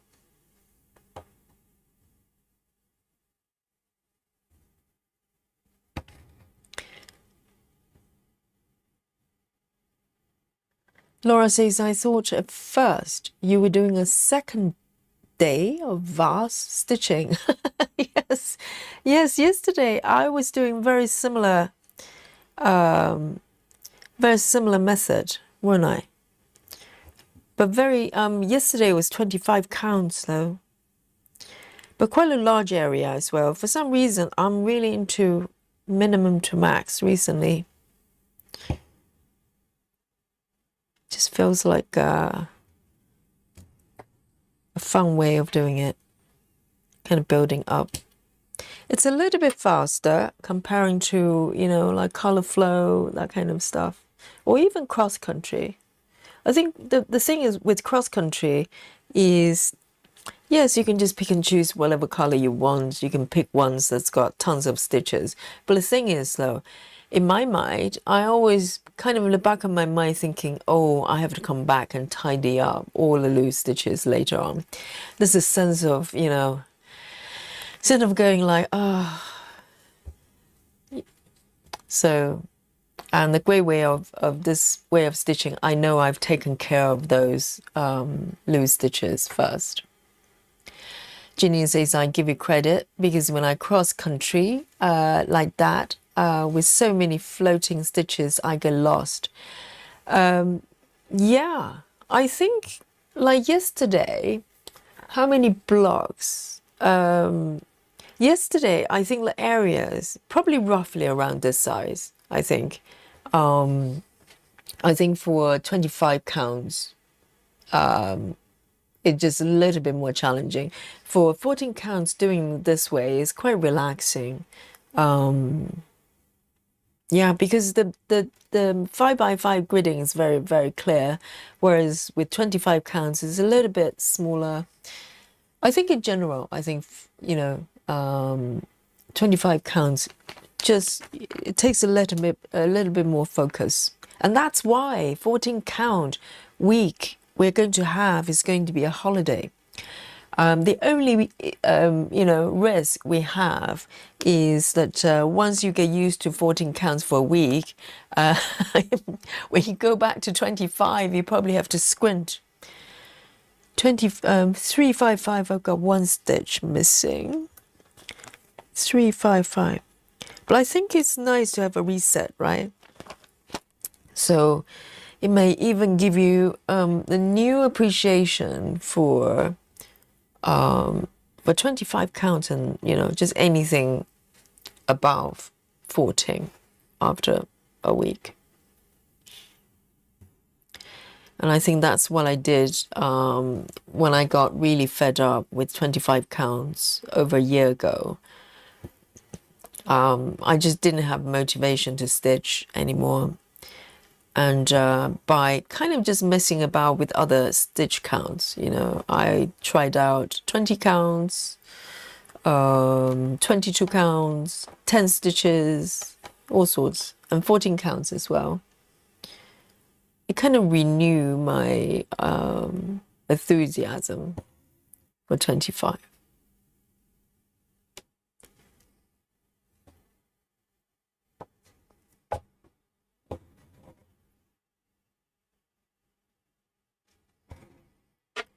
Just one stitch there. Fix that. 355.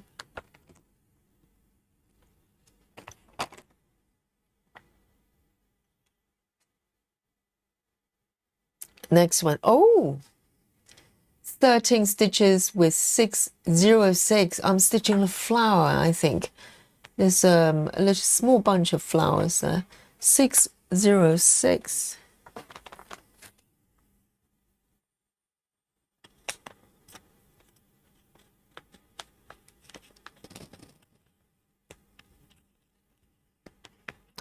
It's bright red.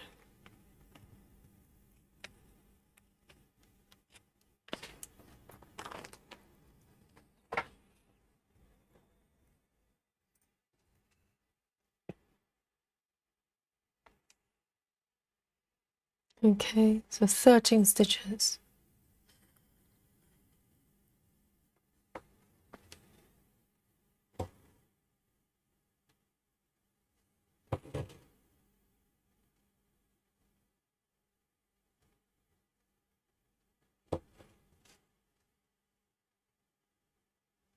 Gillian says, I very much enjoy going from my 25 count projects to mostly 16 count stamp kits. The variety makes me very happy. Same here. That's why I'm sort of mesmerized by people like Kamari, for instance. I mean, yes, I think now she's got more projects to play with, which I'm very happy to see. She's got multiple projects ongoing. Oh, this one is a little bit weird. But she doesn't really deviate from 25 count, you know, and she never changes her stitching method, which is fascinating to me. Because even if I wanted to, even if I try to, I don't think I'll be able to do that. My mind just start to go wander somewhere else. But she has not changed the way she stitches. You know, it's always mini cross country through and through. And that will be the day when, if Komari ever does 10 stitches, I'll be falling off my chair and will not be able to get up.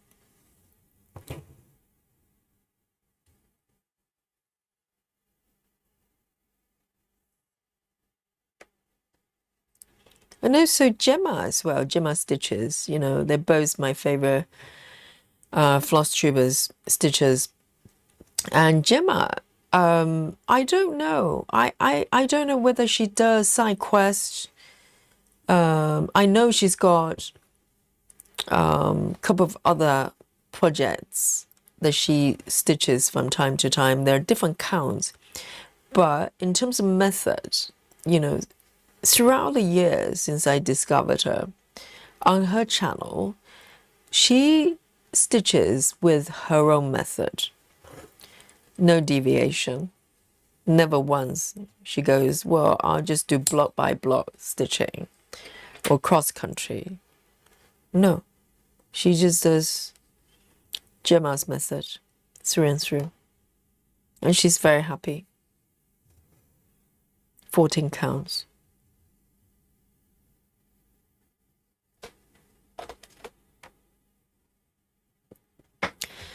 Jeanine says, I could be wrong, but I think most people stick to one method. I think they try other methods, but ultimately back to their favorite way. Well, the thing is, I think it's great if you have a favorite way, but, but that's after exploration. You probably try different things and you come to a conclusion. But I do find my favorite method changes from time to time. You know, not even so much that I like something and then I don't like it anymore. It's not like that. It's more of just needing to do something different. And then eventually I might go back to a certain way of stitching. I'm more like I'm cycling, not cycling through, but I have a kind of repertoire of stitching methods that I kind of just, you know, change around.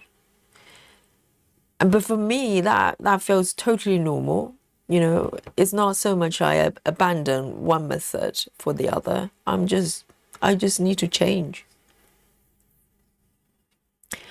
Hey, Dragon Lady. Dragon Lady says, hello, Yogi. Mid-afternoon here in California and just came back from shopping. I hope you enjoy your shopping trip. Is it grocery shopping or craft supply shopping? That'd be nice.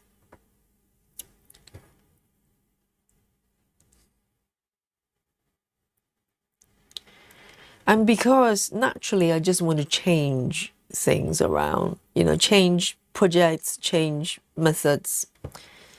So that's why, you know, it's fascinating to me when I watch someone who does not change, does not feel the need to change, which is very fascinating to me.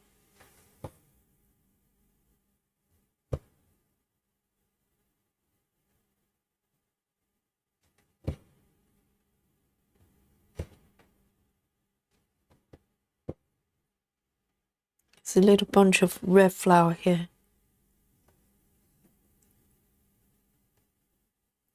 1, 2. Let me see if I can manage 2 more stitches with this tiny piece of thread.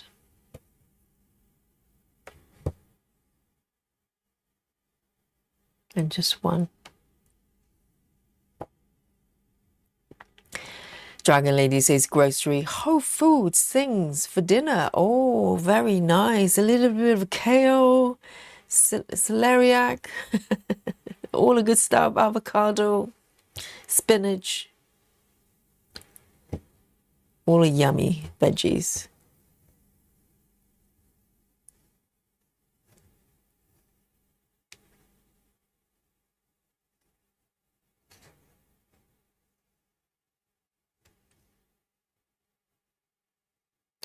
Just one more leg. Let me do it.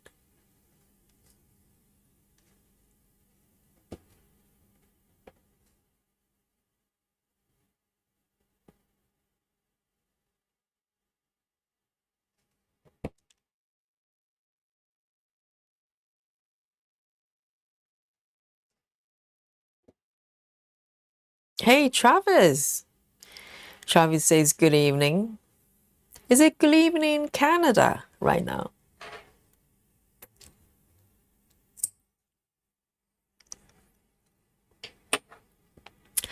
Oh, Dragon Lady, I love lentils. So lentils and rice, oh my God, that's soul food, isn't it? Jeanine, one more thing for you to try, okay? Lentils, oh, pre-lentils. I love all sorts of lentils. I love lentil soup. I love lentils as, you know, just lentils. And, oh, lovely. Yes, I love lentils. Big fan. Yes. 3822, 13 stitches. 3822. That sounds so lovely, Dragon Lady. Oh, Janine likes lentils. Very nice, very nice. See, lentils and a bit of avocado. Janine likes avocado, right? It's just the kale you don't like. And, you know, a bit of avocado, tomato, chopped tomatoes, avocados. You know, I can just cook lentils and then leave it to cool slightly, or maybe warm lentils, that's fine. And then chopped tomatoes, avocados, a bit of onion, and drizzle of olive oil, a little bit of garlic maybe, sea salt, and just mix the whole thing together. It's a lovely, lovely meal. Yes, soul food, that is. I love lentils.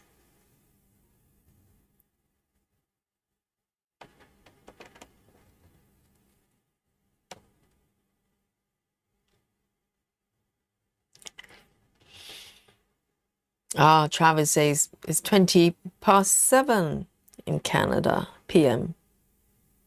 Yes, good evening indeed.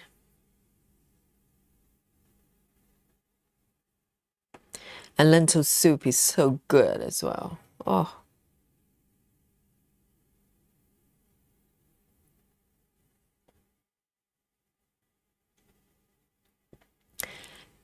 And Travis says Mary's off to bed now, so I can stitch. Very nice. So, yes, kids go to bed so early, don't they? 7 o'clock. And then, you know, the parents can have a little bit of free time. Yes, very nice. Definitely. You need to make time for yourself. You can't just give, you know. It doesn't work like that. You're going to break.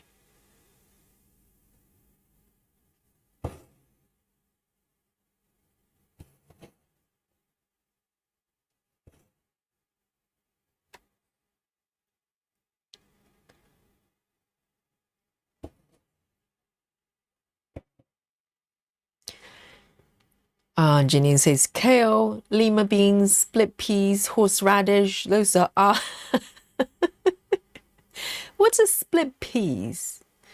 Is peas that are split into I'm trying to figure out what split peas are. Are they not lentils, split peas?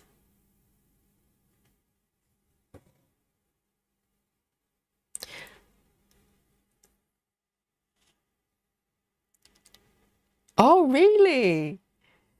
Dragon Lady says, sounds like you know the recipe. I'm following Yogi. I know, it's so easy to make good food taste good, isn't it? It's so easy.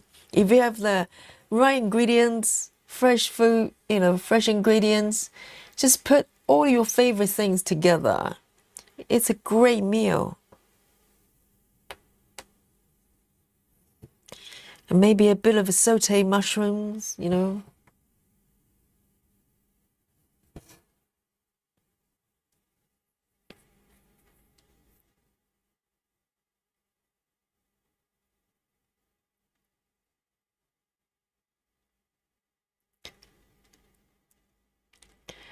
And Travis says, Tia agrees with you on that, Yogi. Oh, about having time for themselves. Definitely, Tia, listen to me, okay? Travis, Tia, you both listen to Yogi. It doesn't matter how busy you are. You need to have me time. Absolutely. Because, just like if you're good, everything else is good. If you're not happy, if you feel like, overwhelmed, that's not good.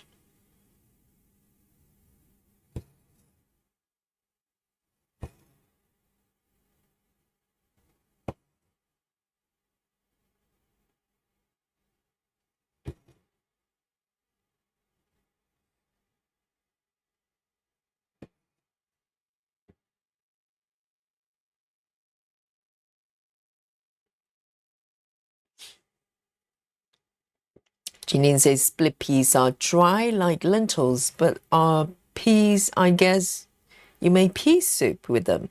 So you love lentils, but you don't like split peas. That doesn't make sense. That sounds like the same thing. Are they yellow? Because the split, it's called split. I think it's type of lentils, isn't it? Are they kind of round and yellow?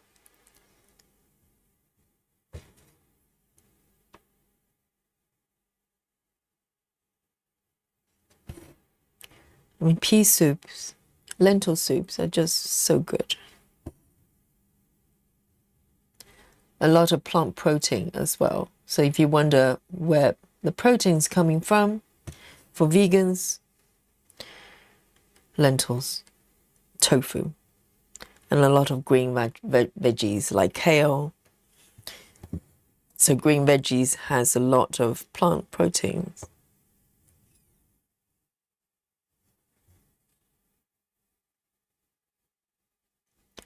1, 2, 3. There's one stitch missing. Where is it? Oh. Oh dear, I missed one stitch. Okay.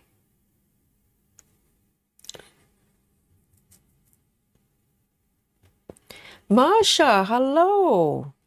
Yesterday, Marsha joined us at the last minute when we're about to finish. So welcome. Slightly earlier today. Good morning, Marsha.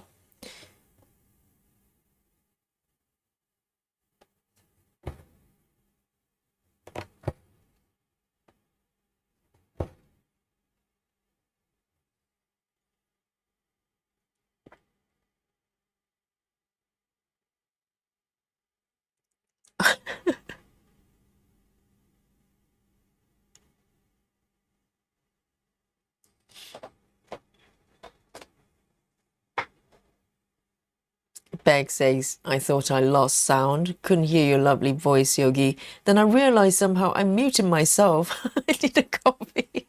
Yes, undo that mute button, Bex.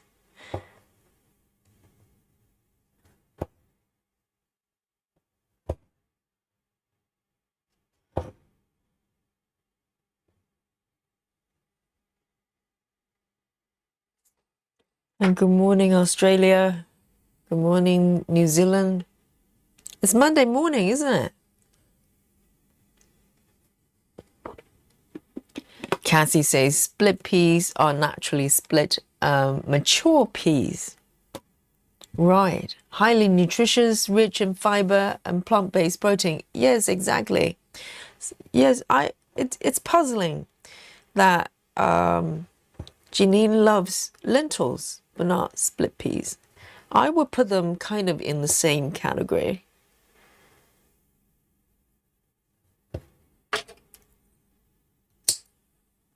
And have you tried those lentils that are really dark, dark green pre-lentils? It's so good. Oh, so tasty.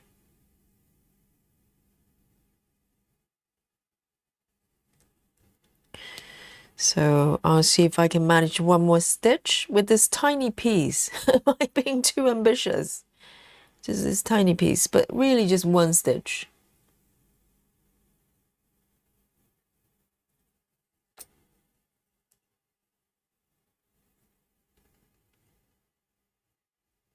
Oh no, Marsha, stop it.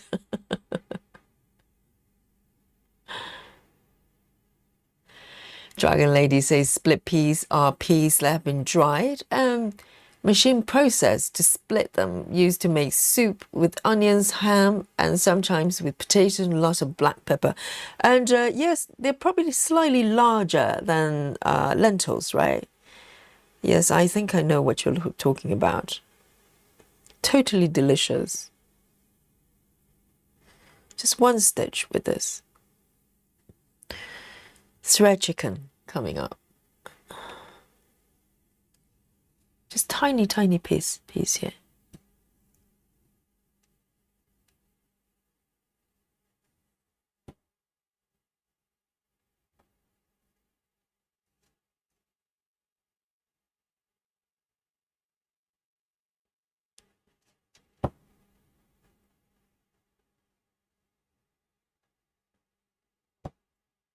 There.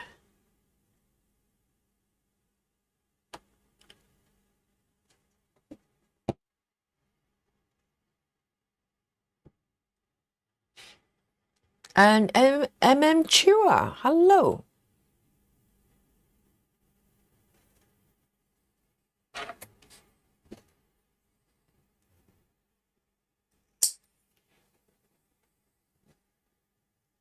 And Janelle, good morning. All our friends in Australia.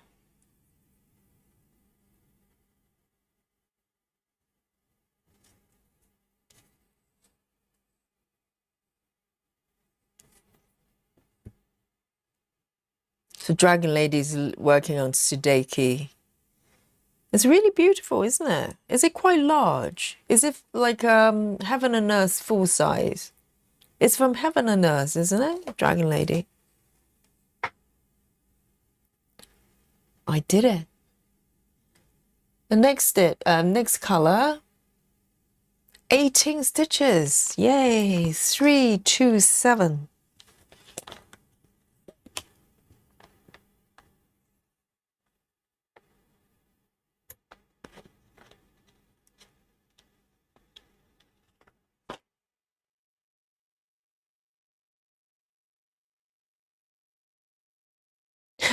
Susan. Oh, the wisdom from Susan. Okay. You have a point, Susan. Susan said, you're vegan, Yogi. You can't do thread chicken. What shall I do then? What is the vegan equivalent of thread chicken, guys? Can you come up with a version for me? So, Susan can, you know, can be happy too. Thread, I don't know. Rhubarb.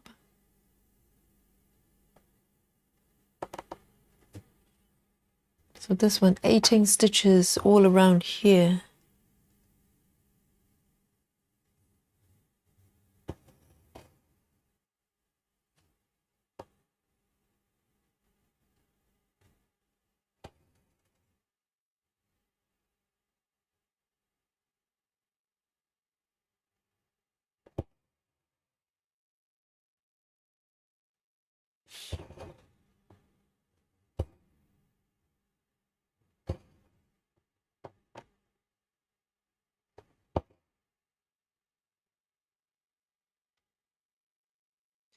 Chavi says Tia made a giant pot of fettuccine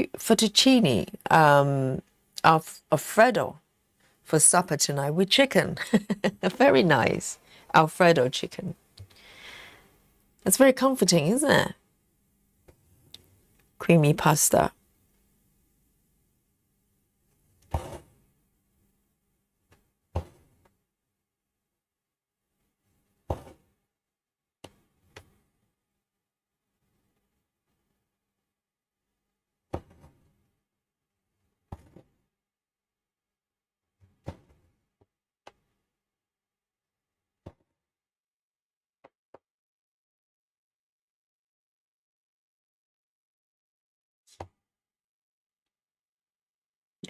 Beans.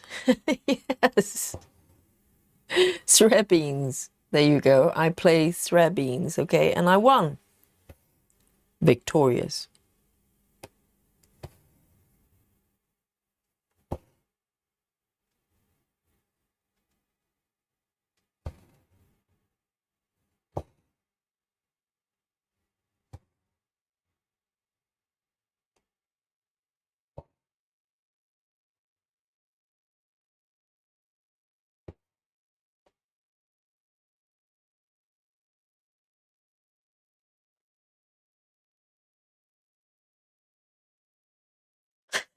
Susan, yes, you came up with a problem. You better solve it yourself.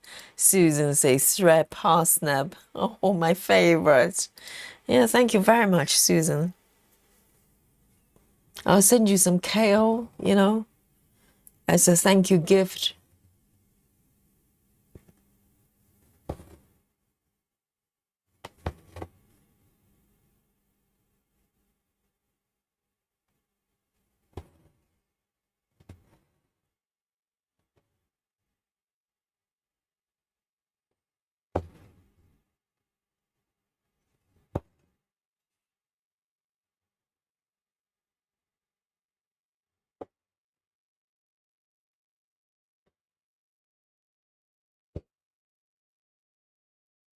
I love these colors.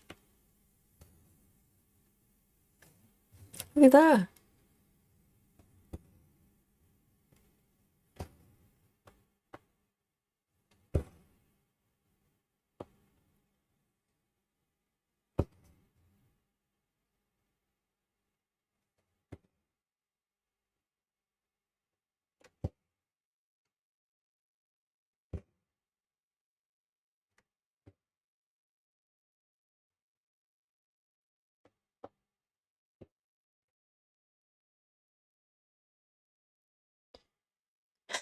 Susan says send happy hippie instead. That'd be too easy. I'll send you some happy hippie if you eat some kale I made for you, especially.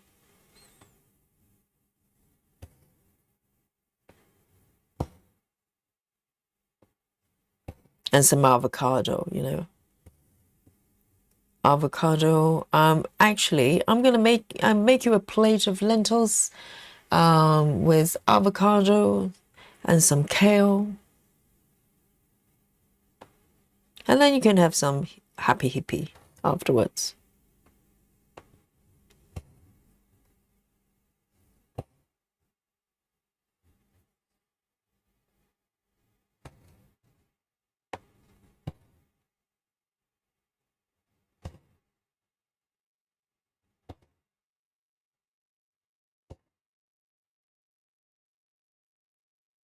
One, two.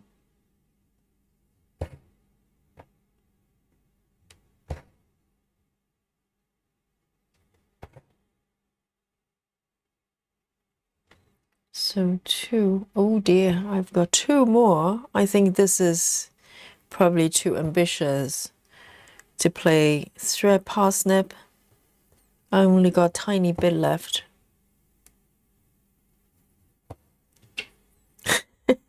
I've got two more stitches. This is probably far too ambitious to do two stitches, right? 14 count. I can try, but I don't think I'm gonna make it. Look, this is what we're dealing with.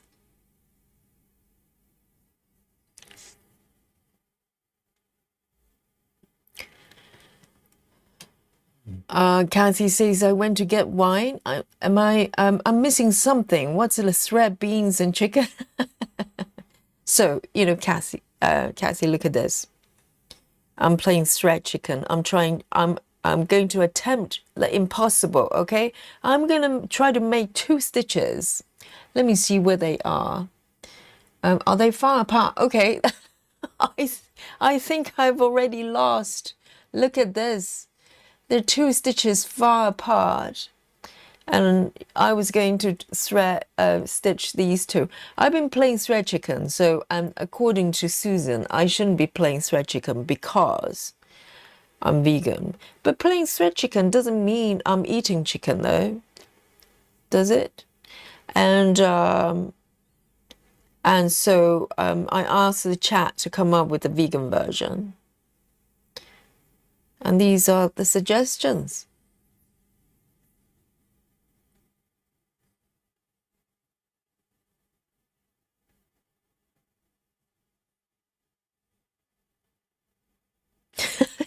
Yes, exactly, Jeanine.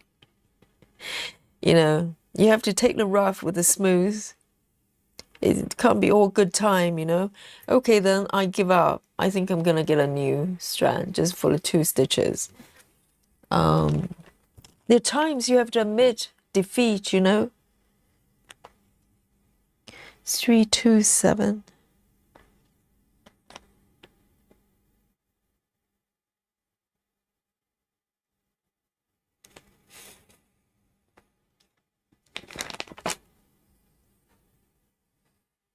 Susan.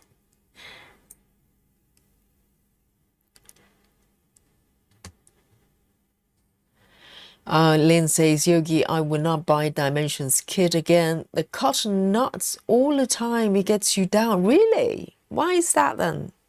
Do you find that? Those of you who are stitching with Dimensions original threads. Because currently I'm stitching with Dimensions, with DMC. I do remember their threads are a little bit different. The textures, they seem to be a little bit more, slightly stiffer. But I don't remember them being sort of tangled and stuff.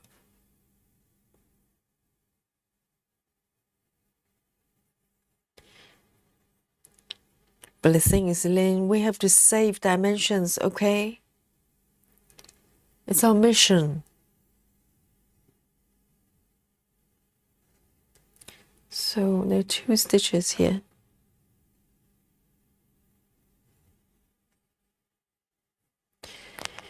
Oh, really? Rachel agrees as well. Rachel says, I do find Dimensions knots more than regular DMC threads.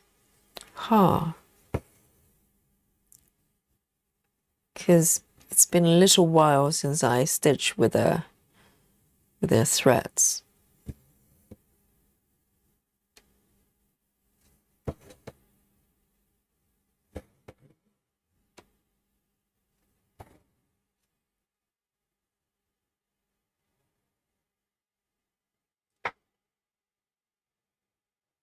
Janine says, you've got to figure the original Dimensions threads can be quite old. Maybe that's why. Oh, I suppose if you have the kit stashed away in a drawer for years, maybe the threads may deteriorate a little bit. Who knows? I don't know. Because my anchor thread, I'm using the black threads from Anchored for my black work. And probably, I think Anchor threads shouldn't be poor quality, should they? But my Anchor threads are fraying very badly. And I'm thinking it's probably because I have those threads in my drawer for years. And they probably just get a little bit old. I don't know. How long can you keep threads? I wonder, like that, you know, DMC, if you keep them in a drawer, can you just keep them for years? 327. Or is there a sew by?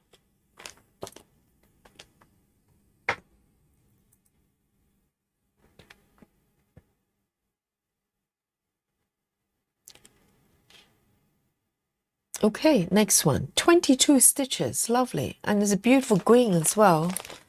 966. I'm so happy with these colors. So beautiful to stitch. 966.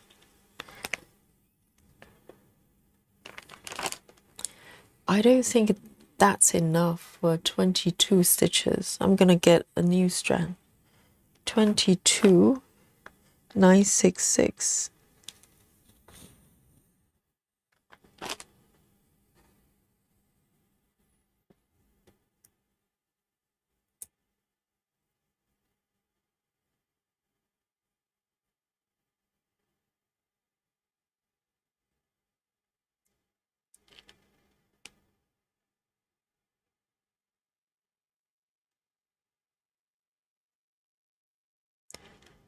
Susan says dimensions kids threads are okay.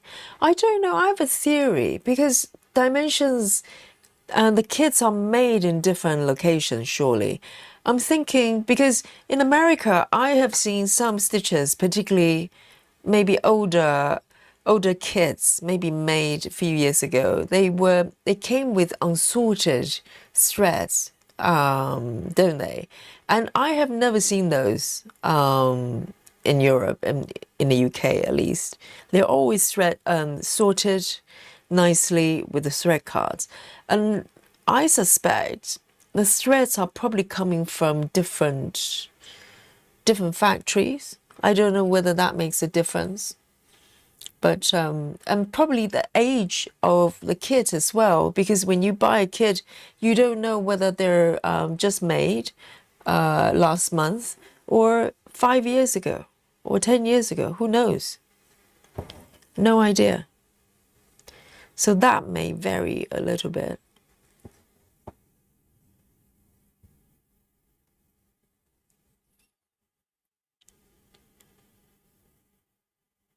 Three beans so good. Shrimp parsnip. Rachel says, I have DMC from the 90s. It's different. It's different feel to it. It feels coarser, but yeah, it's still fine. I think they have changed the composition of the threads over the years. I'm sure they do, you know. We're talking over decades. So, and also probably they're made in different locations by different different factories.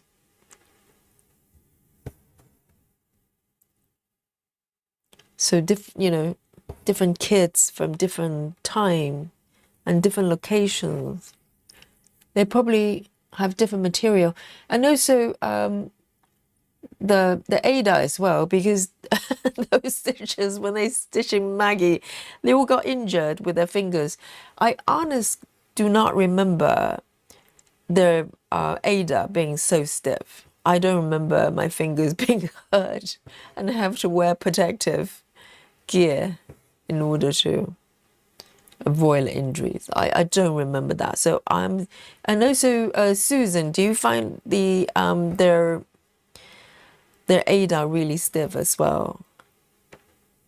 It might vary with different kits as well.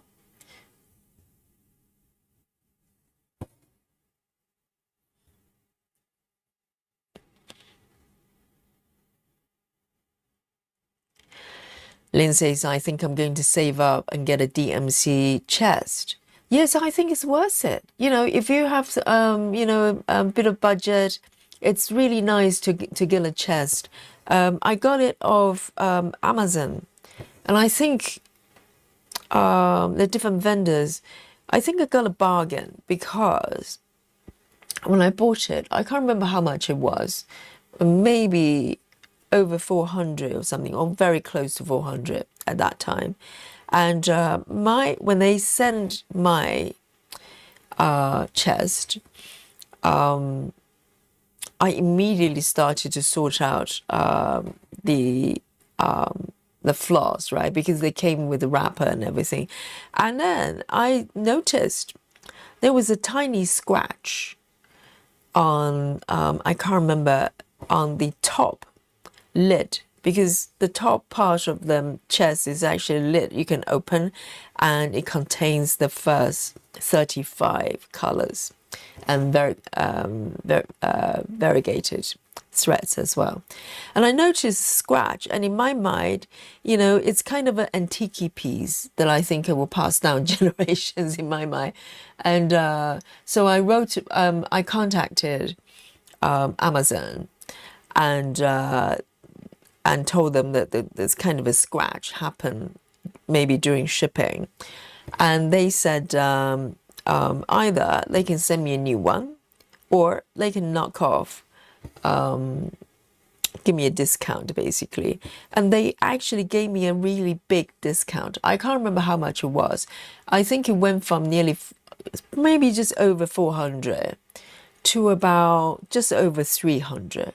So, you know, for that little scratch, which I can live with, I got it much cheaper. So I was, that kind of worked out for me. But I think it's worth it because it's a really nice way to store the entire set.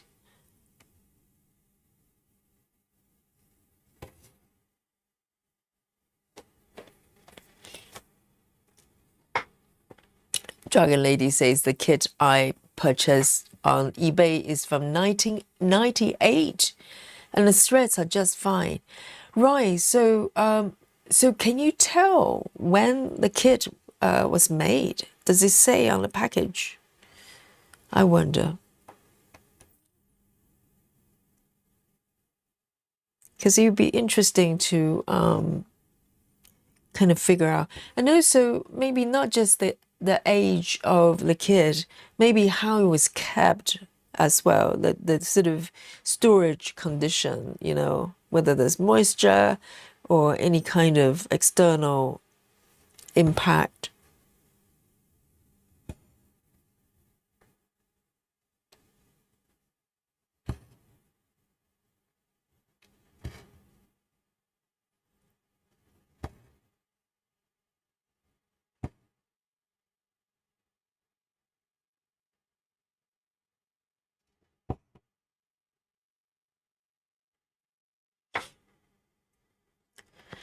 And Kathy says, question. I'm from the era where we got bundle of floors and had to divide it. Okay, oh, so those ones, the unsorted ones. And Kathy says, now if a kit comes with floors, it's separated, but on a piece of cardboard, I have to cut piece of floors. And I think that maybe continuation of the comment and lost some of it. Am I supposed to do with the leftover threads? Does that mean you have leftover ones?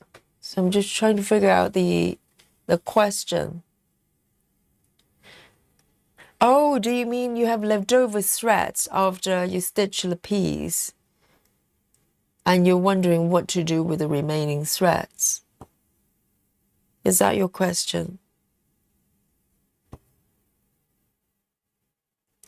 Well, the thing is, dimensions, they have their own numbering system, so it's not always easy to use the leftover threads for DMC projects because you have to figure out what they are. And also the texture is a little bit different, isn't it? I find.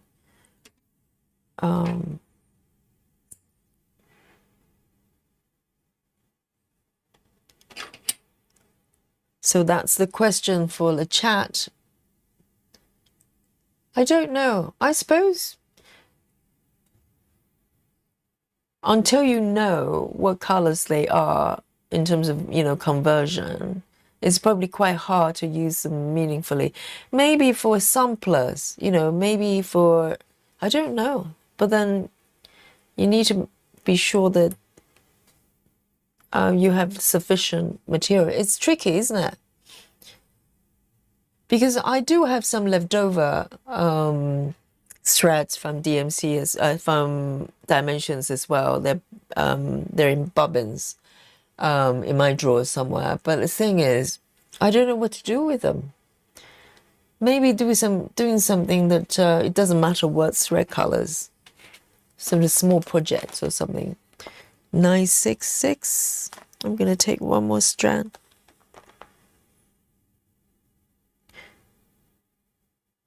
And also, I don't know, cross different kits. Let's say if you have tons of Dimensions kits and you have a lot of leftover threads, I wonder if there's a kind of uniform ways for them to convert those numbers. So let's say if in one kit there's a thread is number 2005 or something, because they always have pretty long numbers, and then you have another kit, there's a thread with the same number. Does that mean they're always the same colors? If you know what I'm getting at.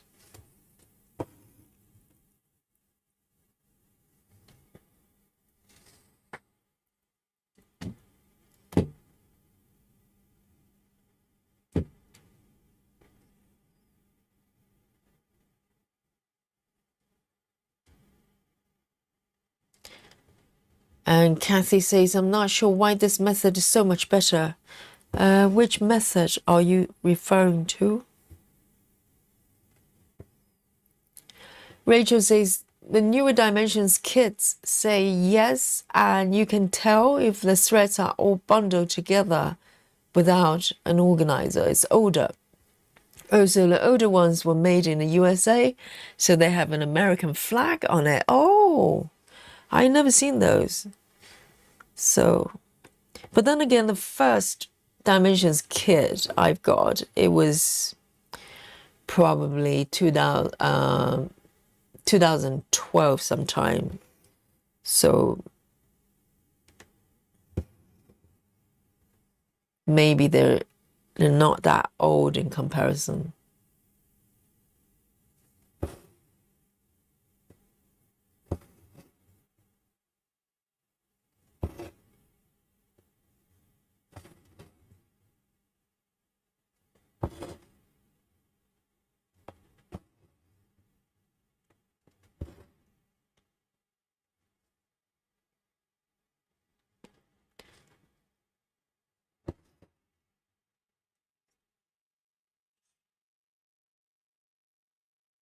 Thread tofu, Clara.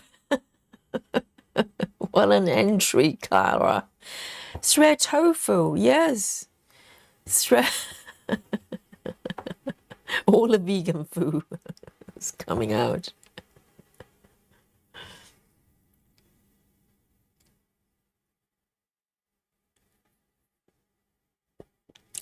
Dragon Lady says the date is usually somewhere on the cover page. Also shows the address and postal code. Interesting. So the address and postal code of what? Of the factory that made the kit. Oh, I didn't realize it was dates. That's interesting. So you can literally just trace at what year they made, how they made their kits. Interesting.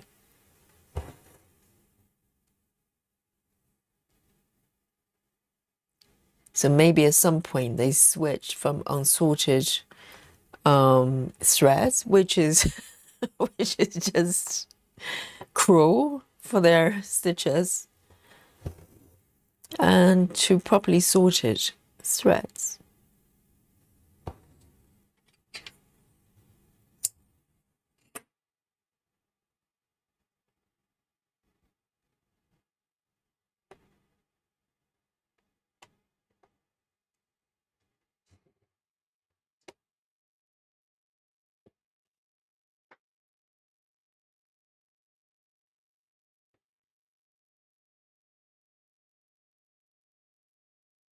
Oh, so Kathy, you don't think it's helpful to have the flaws on a piece of cardboard?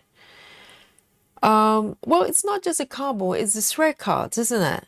With numbers on top of each thread. Do you not find it useful?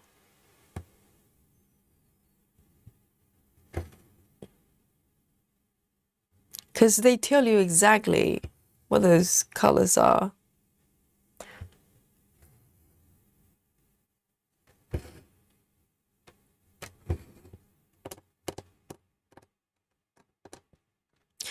And I never tried to do it that way, but I suppose you can work directly with the thread cards, can't you?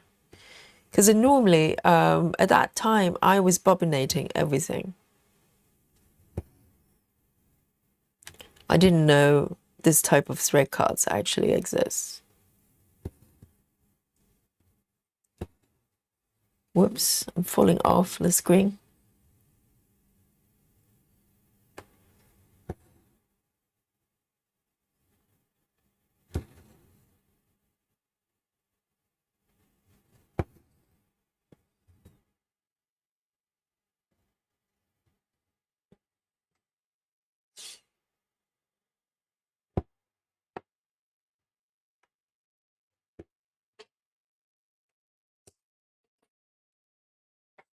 And this one, 966.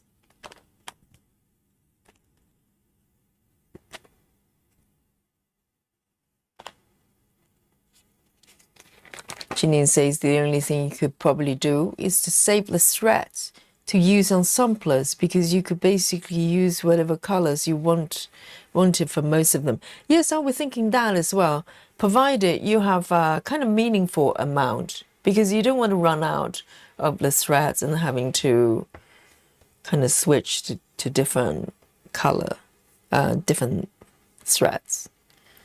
Yes. Because some samplers, you can basically just pick, if it's red, you just pick a shade of red you like. It doesn't necessarily have to be a specific number.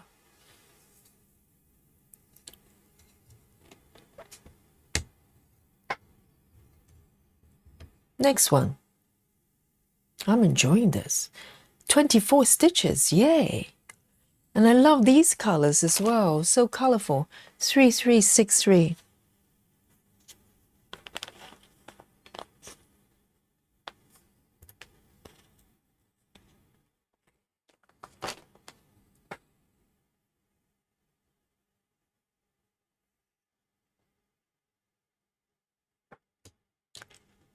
The Dragon Lady says Maggie came from Pennsylvania.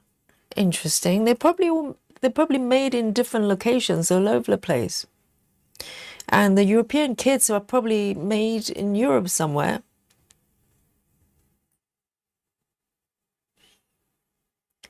Rachel Morton says those thread cards are terrible. You have to cut the threads off. Yes, you do. And then you can't reattach them and have to put on separate organizer. You have to punch holes in the cards yourself to rescue it. I never used the threads directly from the organizer. Yes, you're right. But the thing is, though, the way they do it, when you cut the threads off, it means you leave a little tail attached. I thought that was useful when you're not sure which color it is. You can still come back and compare your colors, because there are a few times, I cut up the threads and then lost track of what colors they are. And because there's a little bit of leftover attached on the thread cards, I was able to compare those colors. But I've never really used the threads directly from the thread cards. So I don't know whether the design to be used that way as thread cards or just a identifier, if you know what I mean.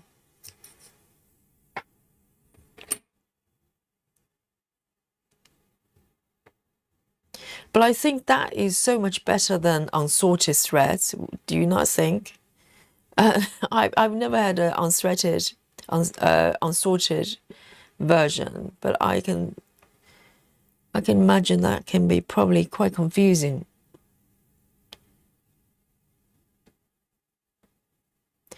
I'm gonna do a little yogi move here.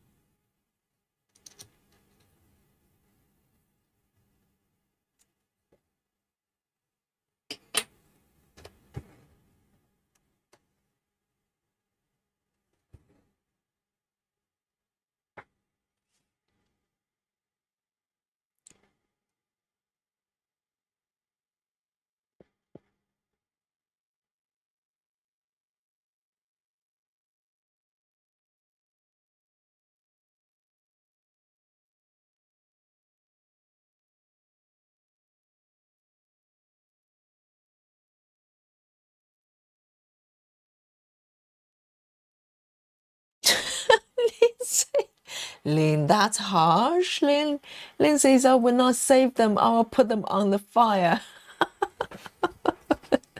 That's how much Lynn doesn't like the threads. It's not that bad, surely. Fire pit.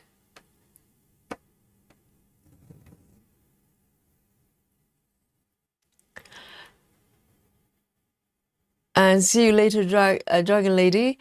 And Travis says, what section of the picture are you working on, Yogi? I can show you, Travis. Let me bring on my app here. Let me remove this one here.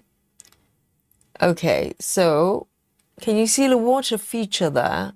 I'm going to highlight the box, okay? There. That's where I am. So the remaining part of the water feature, because the page on the right I've already done, and then so it captures a little bit of flower on the left, and also little doggies, little lakes, little black dog in the background there. So it captures the little lakes as well. So let me come back here. Can you see it? I know the 5x5 gridding is a little bit crazy, but let me show you where I am. So this bit I've already done, and then I'm just moving to the left. So this is the middle row, as you can see. I started from the middle, so this is where I am.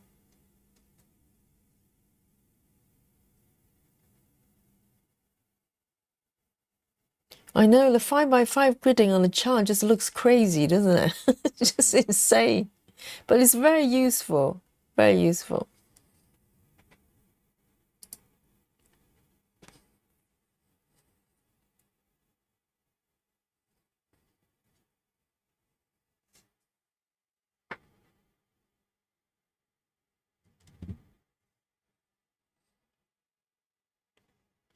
Yes, Rachel, they're glued.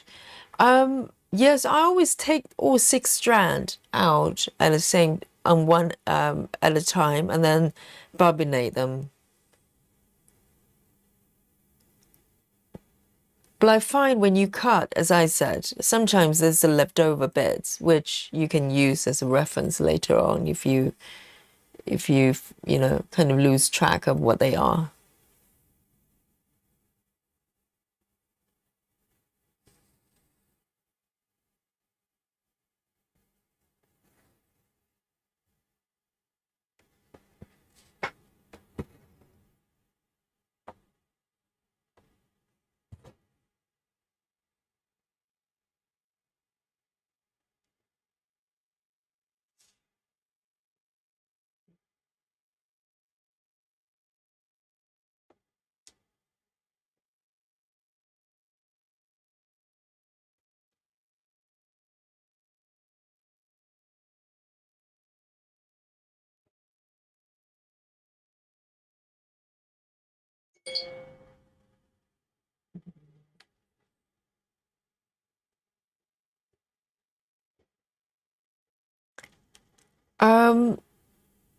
Janine, have you not had dimensions kit before? It's not kind of, it's only partially glued, only the top bit. So what they do is they have, you know, the normal strand, right? The length of a strand, and they just glue the top part kind of attached to the thread cards, and they put another layer on top just to fix it. So only a small, very small section that's being glued on, and on top of that, the card has numbers, so you know what number threads they are. I don't mind them actually. Yes, you do waste a little bit of a tip there, but as I said, I kind of use that as a way to identify what colors, you know, what threads is what if I ever lose track. So it was never really an issue for me.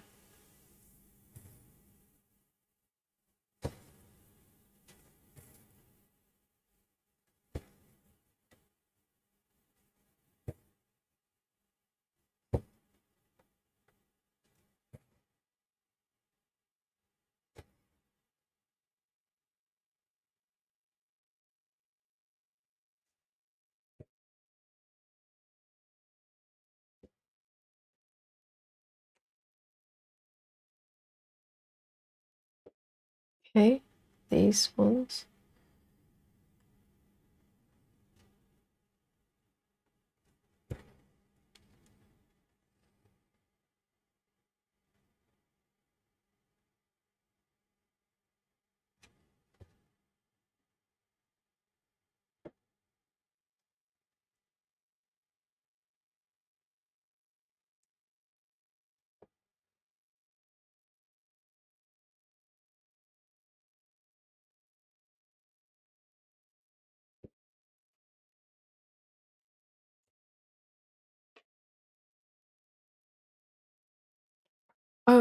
Let me just quickly have a look. I might have an example there I can show you. Hang on.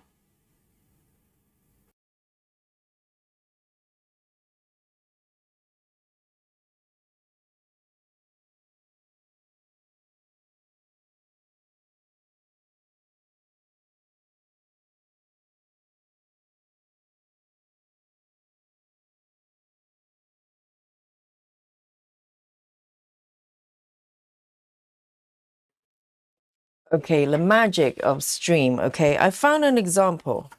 Let me just show you what it looks like if you don't know already. So we're talking about the threads being glued on, thread cards for dimensions kit. Okay, so look at this one. This is what I've got. I cannot remember. I don't know which kit this is. This is one of them. I remember they're kind of at the bottom of my drawer. And so this is what happens. So at the back, so it's basically two pieces of cardboard. Can you see that? And with threads, sort of a sandwich between them. And yes, you can say it's a fair amount of threads, but you know, they use two pieces of cardboard to fix it. And with each thread, there's a number attached. So with this one, I think what I did was I put the symbols as well. I drew the symbols on top so I can cross-reference not just the numbers. Let me just zoom in a little bit so you can see. So I can cross-reference the symbols plus the numbers as well. And as you can see, this is what I was talking about. So there's a little bit underneath kind of sticking out as you cut the threads off. So what I did was I bobinate them. But occasionally, if I have a piece of thread that's, you know, I kind of wonder which one that was. And I can come back and just compare with this bit that's at the bottom. I find quite useful actually. So let me just have a touch of the floss here. It's hard to tell because they're so short. I do have some bobinators still somewhere, but these ones, they feel quite soft, not too bad. So this is the thread cut we're talking about. Technically, you could punch holes on the other side, right? And then just cut bits, the bits you need, and then just use the thread cuts. It's quite sturdy. It's not hard cardboard, but relatively robust. So you can just use this as a thread cut for you. So this is what we're talking about.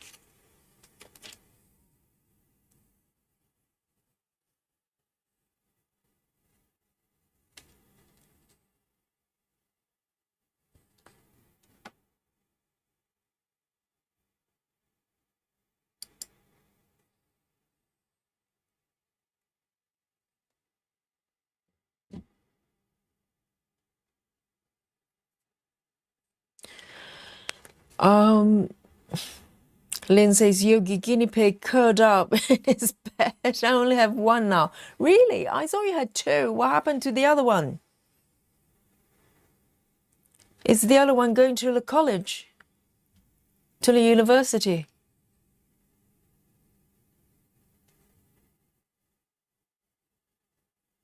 I remember the picture you posted. You have one on each shoulder. That was quite a sight to behold.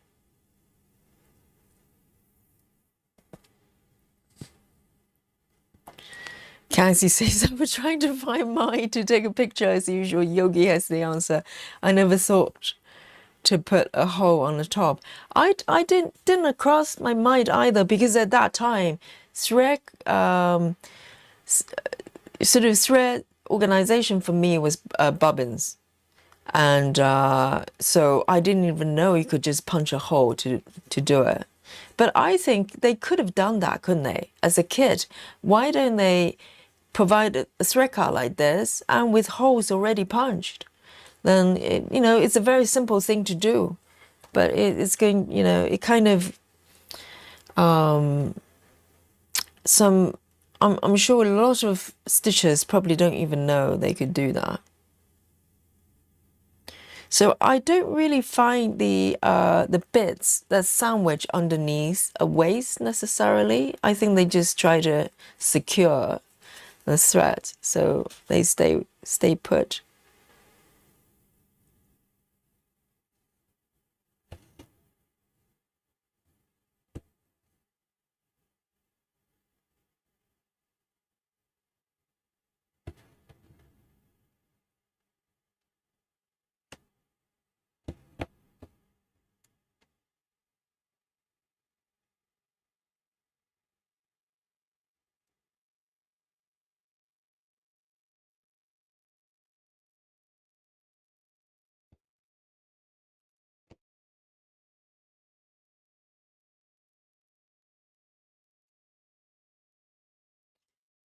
And Kristen says, I just pull what I need while still attached to the dimensions card and push all the other threads up to the glue section, like I would with any other 6-strand threads.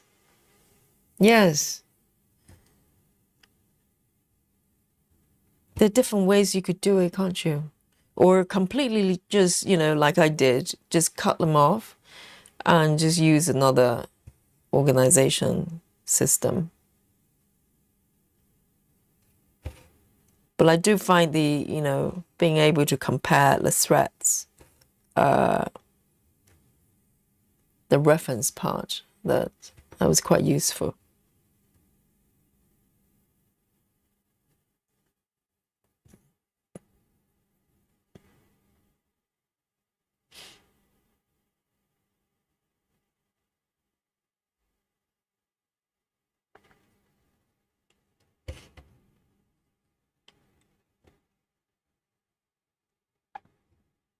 Oh, so Kristen is taking one strand at a time. I think somebody else said that it was quite tricky to do. I don't know. I presume that could happen too.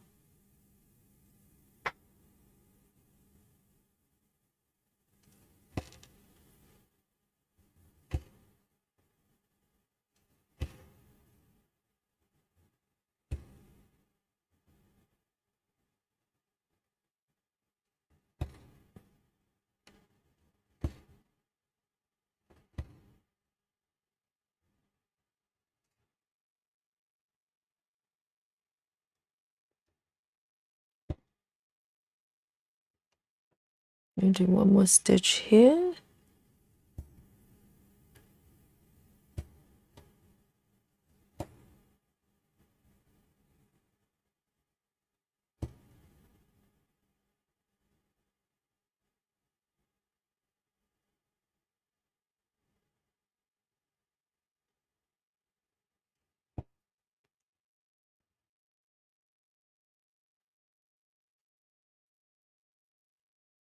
And I really hope the company that's owning Dimensions now, maybe, they can do things to move the company to the new century, because they probably stay doing the same things because it worked well for a long time, and then they kind of got left behind. Sometimes when you don't move forward proactively, you get left behind. So I think that's probably what happened to Dimensions, because the patterns are beautiful, because everybody can find a pattern they love. It's just, I don't know why they're not doing well.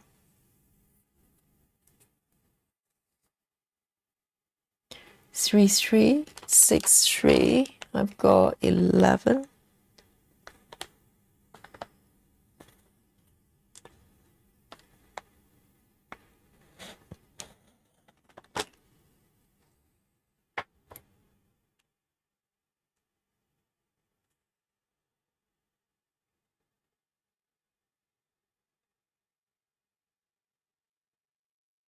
And I think all the companies, they're making physical kits right now. They have to have a think on about how they move forward, how they incorporate the digital part of the chart.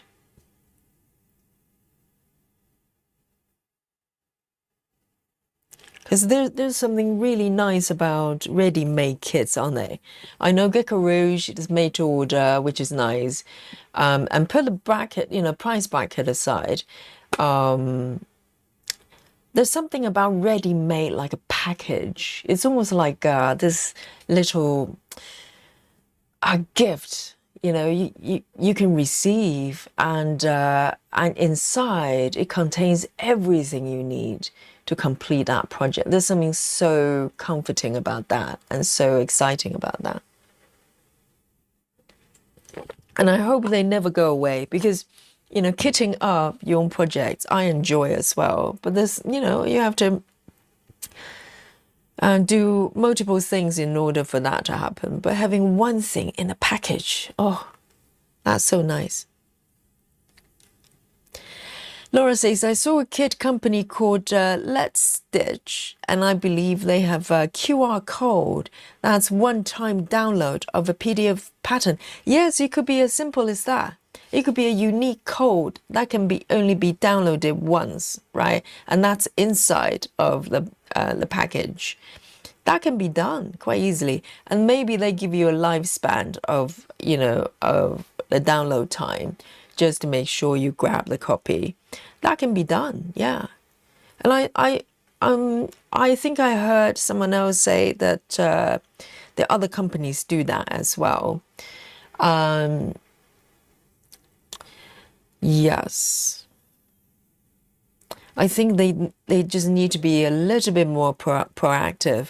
I think the issues with Dimensions is that you have to write to them in order to get a copy, for instance, and that's a totally different kind of situation, because it's very passive, and also a lot of people don't know who to write to. They probably don't even know the option is there, and they may be put off by from buying physical kits, because they like to work with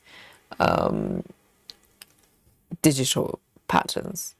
So, I think as a company, they just have to do a little bit more, so the consumers know those options are there.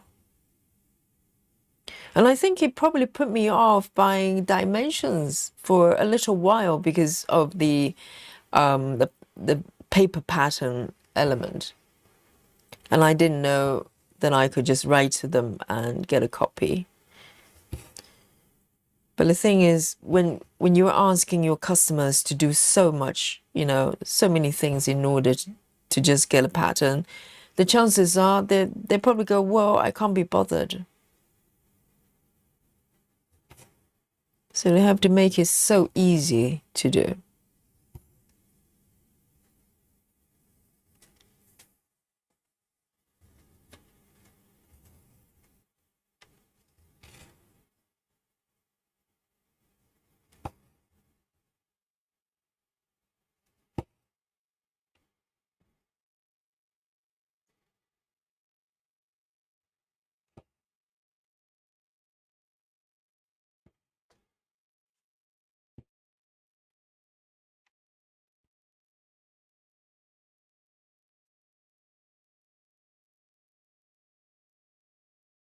Four more stitches.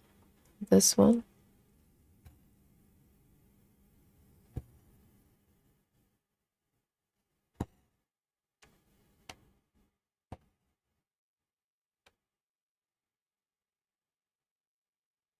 One, two, three.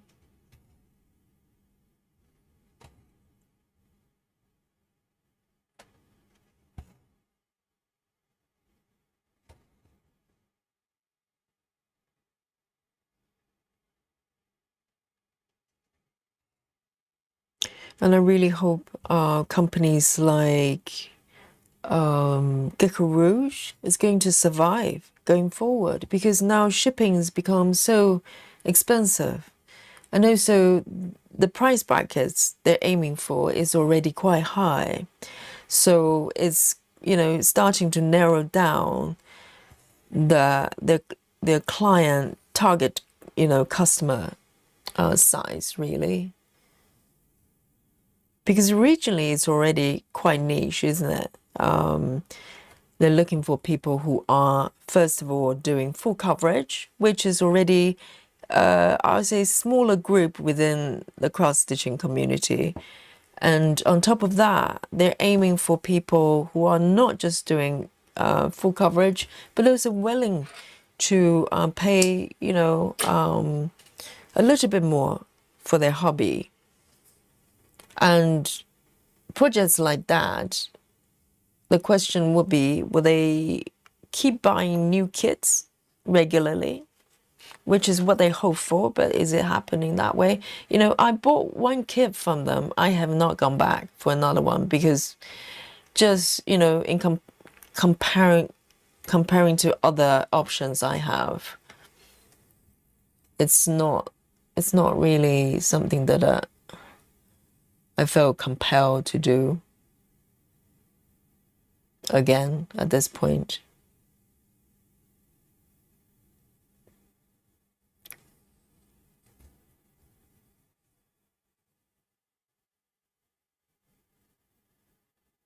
There are a lot of, a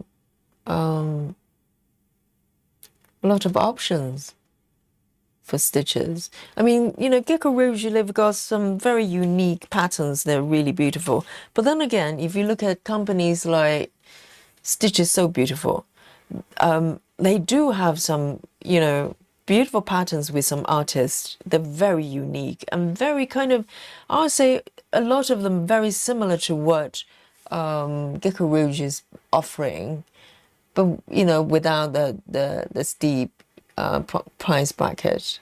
You can just get a pattern with DMC numbers, 3829, 3829.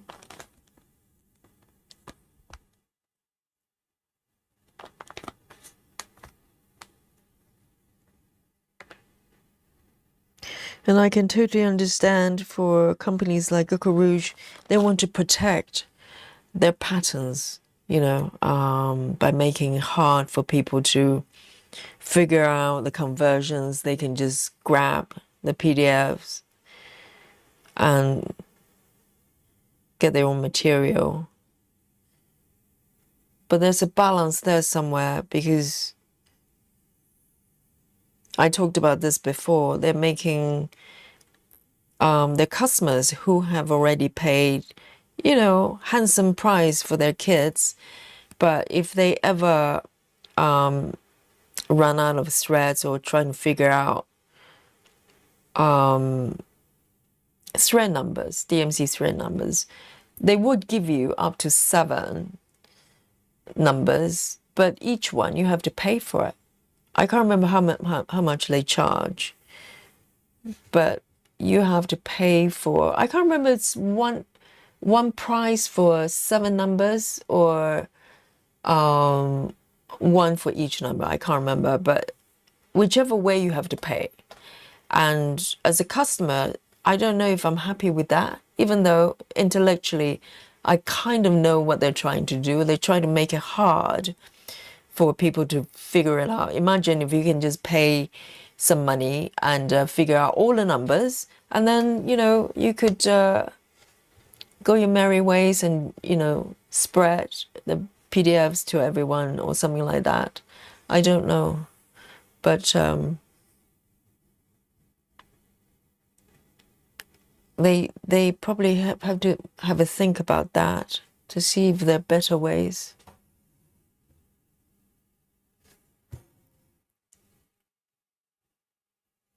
And also, they will only give you up to 7 numbers. You can't pay them to give you more. So, yes, I don't know. It's a very unique approach.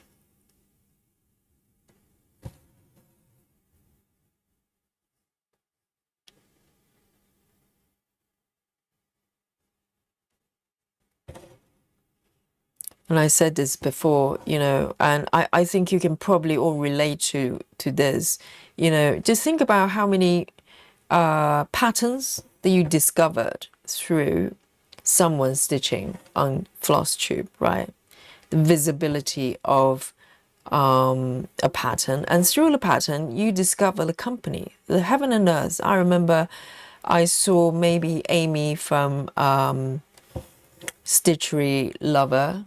I think maybe that I think that was probably the first time I came across heaven and earth patterns, and because Amy was stitching it, and I took interest and figured out that was from heaven and earth, and now just think about how many patterns I have bought from heaven and earth. So it's through floss tubes.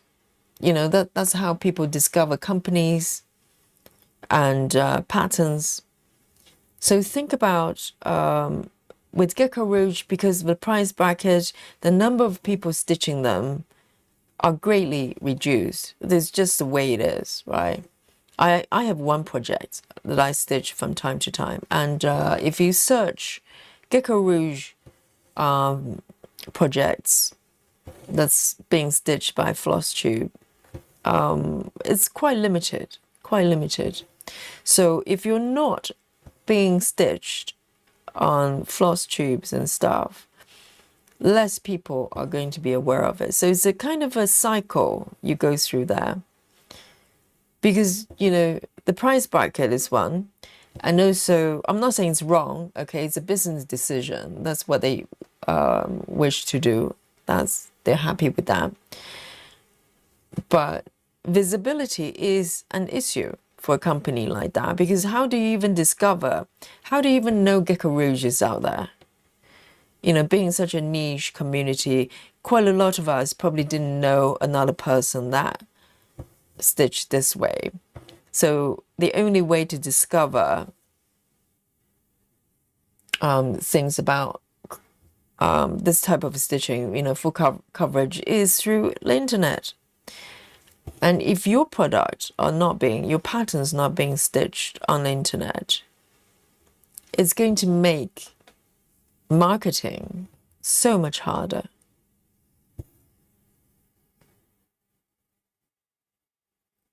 Janine says, I learned of hate from YouTube myself. Me too. Because where else do you go that you come across heaven and earth if floss tubers not stitching the project? I would say no one would know about them, right? Everything's through Instagram to a certain extent, but I think floss tube is, you know, heart and soul is for pattern companies. If they're not being stitched, how do you even discover them? I mean, dimension's been around for centuries, you know, maybe not century, decades. So, you know, people knew about it, but newer companies, the pattern companies, I didn't even know that I could kit up projects myself. I learned everything through floss tube channels. So think about it as a company. If your products are not being stitched for whatever reason, you're not visible. And that's a problem, big problem for a company that's so niche already. And I love Gecko Rouge and I want them to do well. And I hope they can kind of work out a path that they can maintain that sort of, you know, quite exclusive feel to their kids, but at the same time, make it a little bit more open and accessible. I don't know how they do that though. They have to kind of find a strategy that's workable. Because if they're not visible on the internet, people don't know about them.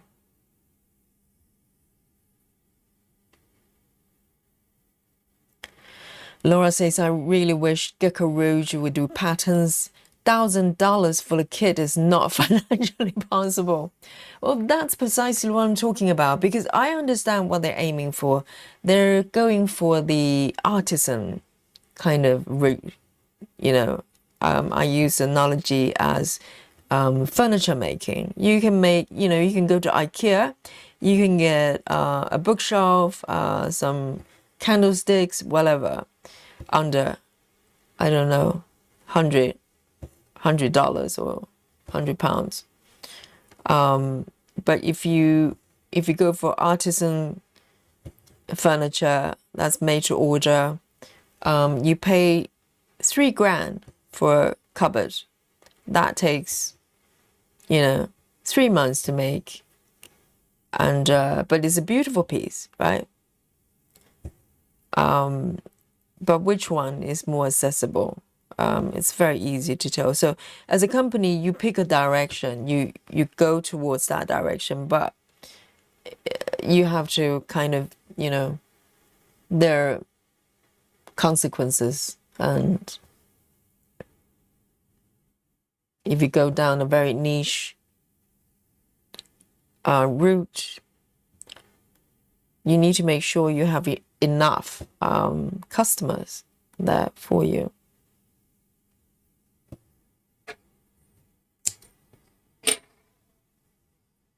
I don't know, because pain-free craft, for instance, I've never seen anybody unboxing pain-free craft. I don't know when you receive it, whether it's nicely packaged or whatever it is. I have no idea. But with Gecko Rouge, there's an element of luxury, right? Because you get this beautiful gift box with red ribbons and beautiful pattern inside. Everything's beautifully presented. I think that's great. That's a, you know, very unique thing to offer. But at the same time, you don't want to exclude 99% of the, you know, stitching, full coverage stitching population by doing that, and make it so not affordable.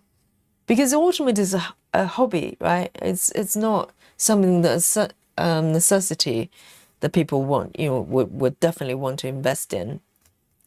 It's a hobby people can live with or without. 3 more stitches, 3, 8, 2, 9. See you later, Rachel.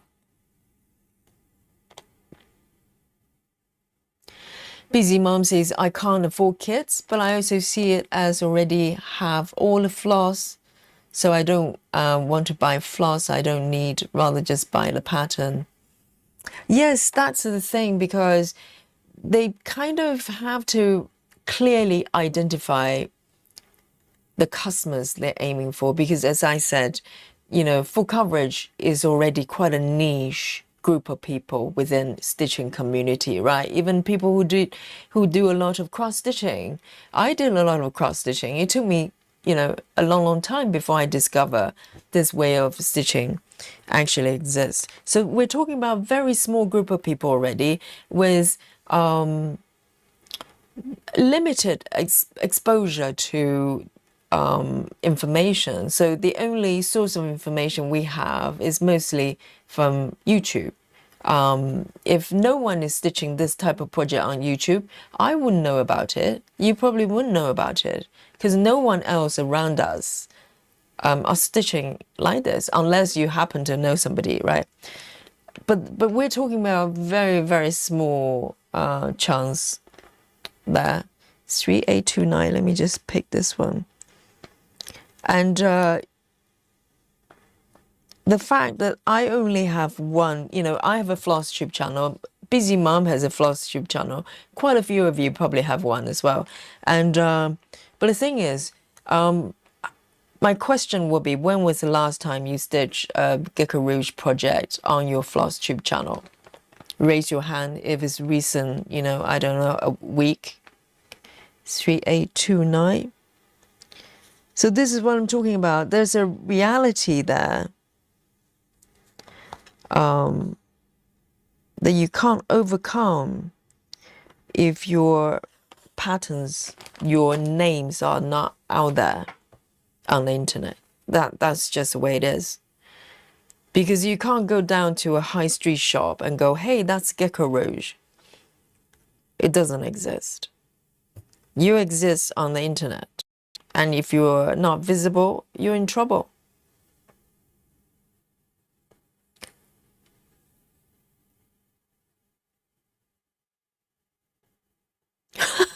Lynn says, Yogi, you sent me to sleep. I just woke up. Oh, thanks. I was just talking.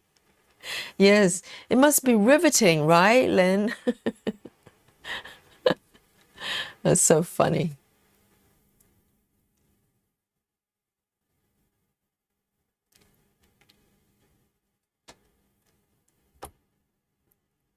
And you can make, you can go down the luxury route, but still have a range that's kind of more accessible. You know what I mean? Because the baseline of Gecko Rouge's prices are, it would be very hard to get a kit that's under 60, 70 pounds. Seriously. And that's, for instance, if they have a range that's a lot more accessible, that's under, I don't know, 30 pounds, and maybe smaller patterns or whatever it is, whatever, then they have a luxury range, then that's workable because people have choices. So people who don't want to spend, 500 pounds on a kit, they can go for something that's within, more affordable range. But it doesn't exist. Even the smallest pattern, if you go on to Gecko Rouge, I don't know. I don't think you can get anything from them under 60 pounds. So, as a floss tuber, I would love to stitch the patterns because they do have some, nice patterns. But I literally have to save up. I have to, cut budget from other things in order to just to buy a kit. So it's not going to happen.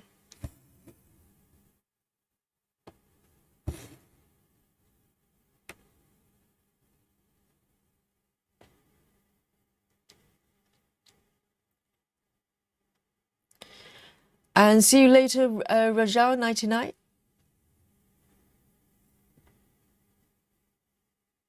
Janine says, unfortunately, that most people can't afford, and they would suffer lack of customers, passing free crafts, and even hard when they did it, offer kits and patterns.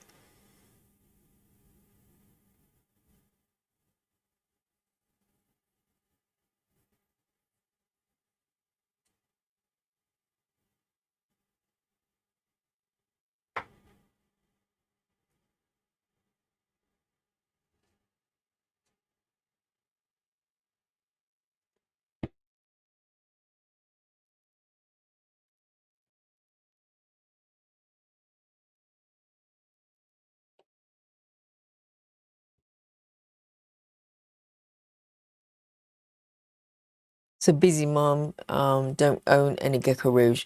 Yes, exactly. And Busy Mom has got so many projects and you know, doing a lot of floss tubes, but not a single Gecko Rouge. Just think about the missed opportunity, because floss tubers, they're literally free adverts for those companies, right? The fact that I'm stitching a lot of Heaven and Earth, and Busy Mom is doing a lot of Heaven and Earth, and everybody, in a way, as you're stitching, every single floss tube video is a free promotion for those videos, for those companies. And think about it if you do not get any of that, or very limited, right? That's a disaster.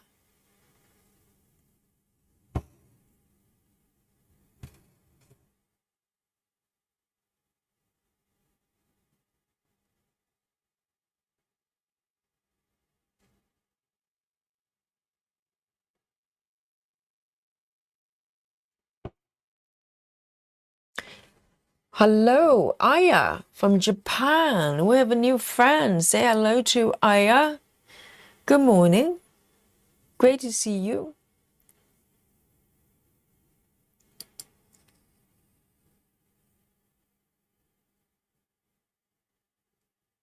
Grace says those colors look so vibrant. I know, they're so pretty. And, you know, the great thing about this method is you kind of stitch and stitch and stitch. You have no idea what it is. And suddenly, boom, it turns into something.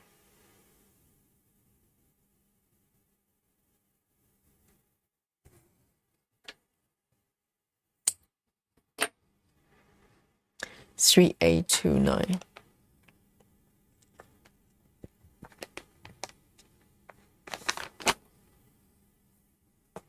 Janine says painting fairy kits can be pricey. The one I just got was $80, but they're a treat for me. And they're starting to sell just the PDFs too. Oh, really? Do they? Yes. But I think painting fairy, they probably have a wide range of patterns, right? Some of them can be slightly higher price. I have not looked into them that deeply, but and also their promotions, they're pretty aggressive with the promotion. They're everywhere on Facebook and Instagram as well. So they're investing quite a lot into just, you know, put ads in your face. And unless Gecko Rouge is doing that, it's going to be quite difficult. So I think the alternative is just to do a lot of adverts. But I think, you know, that's a very costly way of doing it. And also the risks of annoying people, because, you know, I got to the point recently it's a little bit better, but because they're everywhere, I kind of just don't want, you know, if a company is so aggressive with adverts, I tend not to trust them as much. You know what I mean? So there's a balance there. But that's, you know, this is their approach. It could backfire, or, you know, it could work. I don't know. 3609. 3609. Marketing is not easy.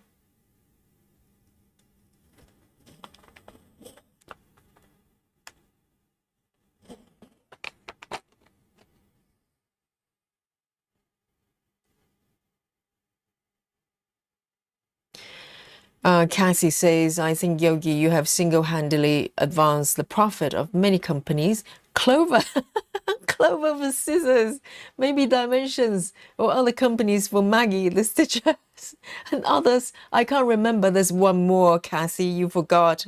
Montezuma's chocolates, right? Exactly. But Clover scissors are great. They're going to last you for years and years and years. As I said, I've only owned 2 pairs in my life, my entire life, just 2. And the last one, I still have them. They're still in my drawers. They're just a little bit blunt, but totally usable still. It's just great product.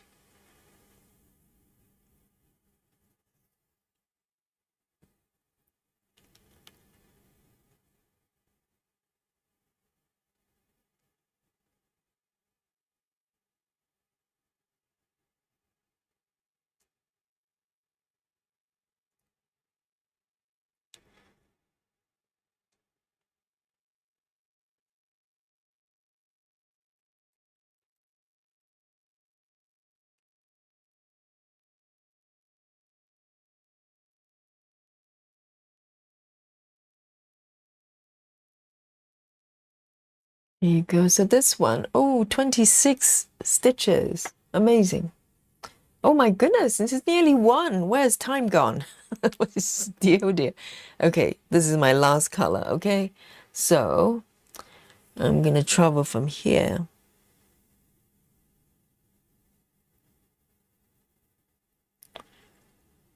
One, two. No wonder Lynn was falling asleep. Lynn is in UK as well. Yes, you're forgiven, Lynn. It is past midnight, nearly 1 o'clock. 1, 2, 3.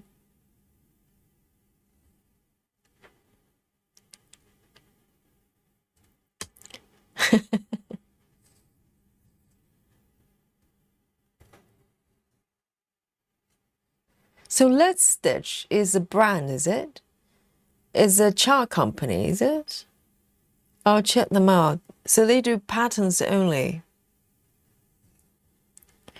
Because I'm gonna look up a pattern for the 14 count new start. So we can do a new 14 count week together, a holiday.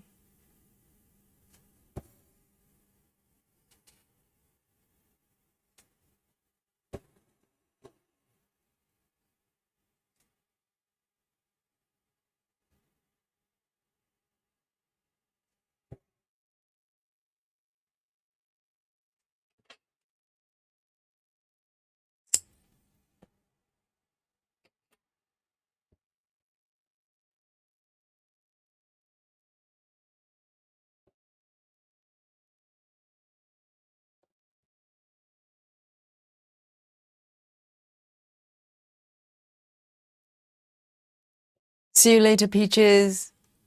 Enjoy your evening. Good nighty night.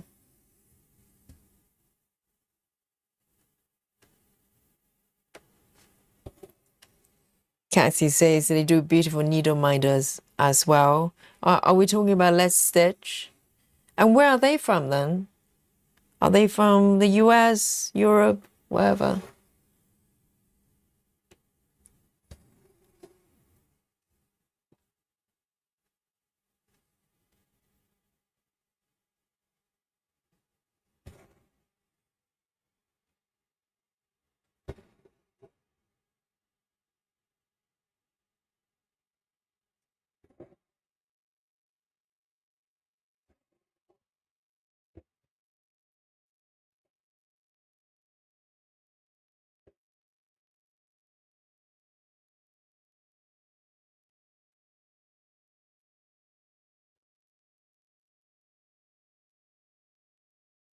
Susan says they do kits as well. Amazon does a selection.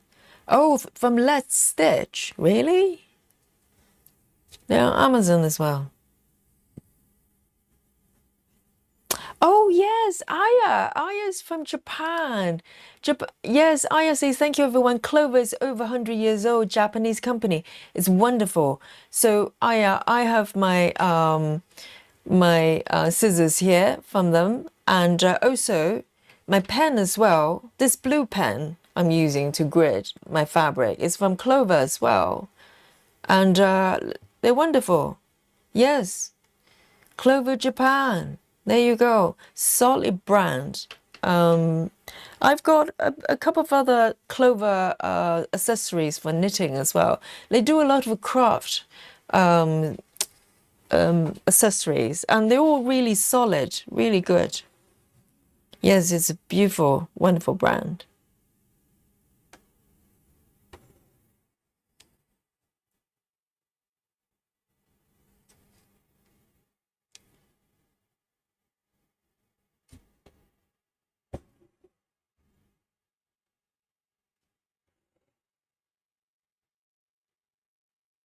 Laura says, I think Let's Stitch is UK company. Really? I'll definitely look it up. So they do patterns and goodies.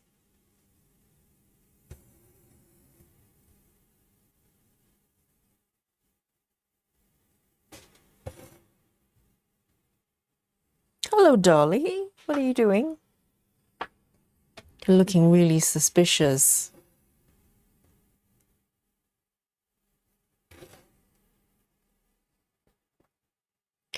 Janine says, I didn't know Clover was Japanese company and over 100 years. That's really impressive. I know, it's a solid brand. I didn't know they've been around for so long, but I knew it was a Japanese brand.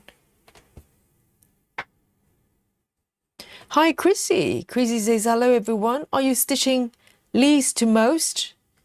Love stitching that way on Saga. Yes, it's officially named Mean to Max. Mean to Max, but it's coined by Nikki. And Dolly, hello. Dolly, are you being suspicious? Do you want a little bit of Dolly time?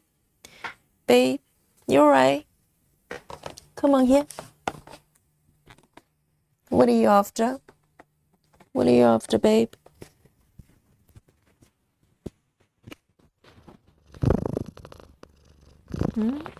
You good?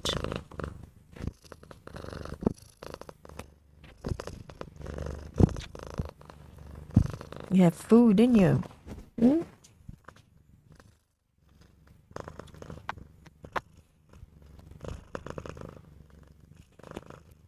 And what is your message today for the stitches?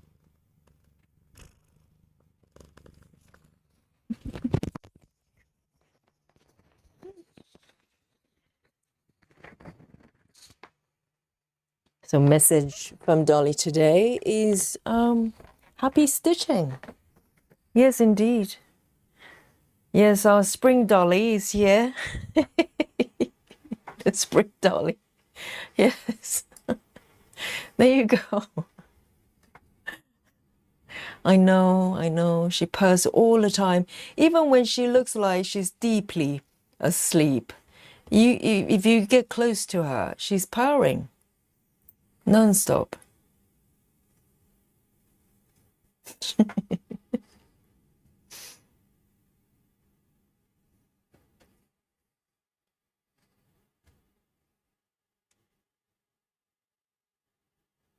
I'm going to do a few more here.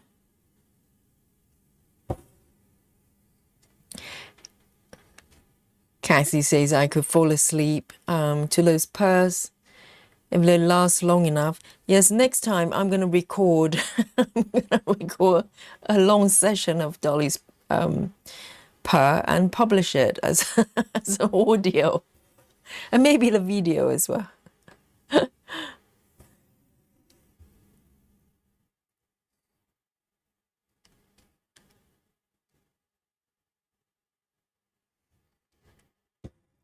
Chrissy says, I have a new start today. I started the newest limited edition pattern from Hay. Which one is that? Limited edition. So how does that work then? They only, you can only get the pattern during a short period of time? How does that work? And how exciting to have a new project. Okay then, this one is going to be my last one because the next one is slightly far away. So I'm going to stop here.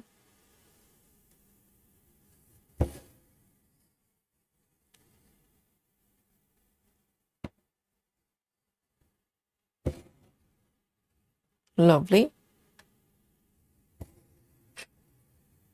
I love this color actually. I could have just kept going. 3609. Here we go. Right. Let's have a look. So today, this is where I am, I'm working on. So let me zoom out a little bit. So on the right is the area I have been working on pretty much since the pattern started. And instead of going to the right, I decided to come back to the left side. This is the middle part of it. I'll show you the app. And working in this about 5 by 5, quite a large area, slightly smaller than 5 by 5, and working from the minimum to max method, which is starting from colors. It's got least number to start with, so one stitch to start, for instance, and then slowly color complete each color and going up. So currently I've got, this one is 16, the next one is going to be 27. So this is kind of where I am. And this chart is not too confetti. So, you know, it's quite easy going with this method. I love it, actually. It's perfect. And you can see the multicolor. It's almost like confetti, you know, dotted around. And it's quite fun, really fun to do. And I'll show you the app. And before that, Chrissy says it's released every 2 months on the 15th. It's called Born of Clover and Sun. It's super cute. Oh, so every 2 months they have a limited edition. And you can only buy the pattern within the 2 months, is it? And does that mean you cannot buy it ever again if you miss it? Interesting. Yes, you know, Chrissy, definitely post the your whip on our group. I'd love to see the progress. Yes, I was aware they have a limited edition, but I didn't know how that worked. So there you go. This is where I am. And let me show you my app here. And of course, you know, I'm going to share with you my stitch count today. I don't think I'm doing too bad today. So this is where I am. Let me turn that off and this bit off so you can see. Can you see that? So on the right there are 4 pages worth of stitching I've already done since I started the project. And this is where I am, started from the middle. And today I move to the left and start working on this block here, which is quite fun to do. It's a lot of different elements. You know, it's got a water, the water thingy. Let me see. You see the water fountain and some flowers and little doggies' legs. Can you see that in the background?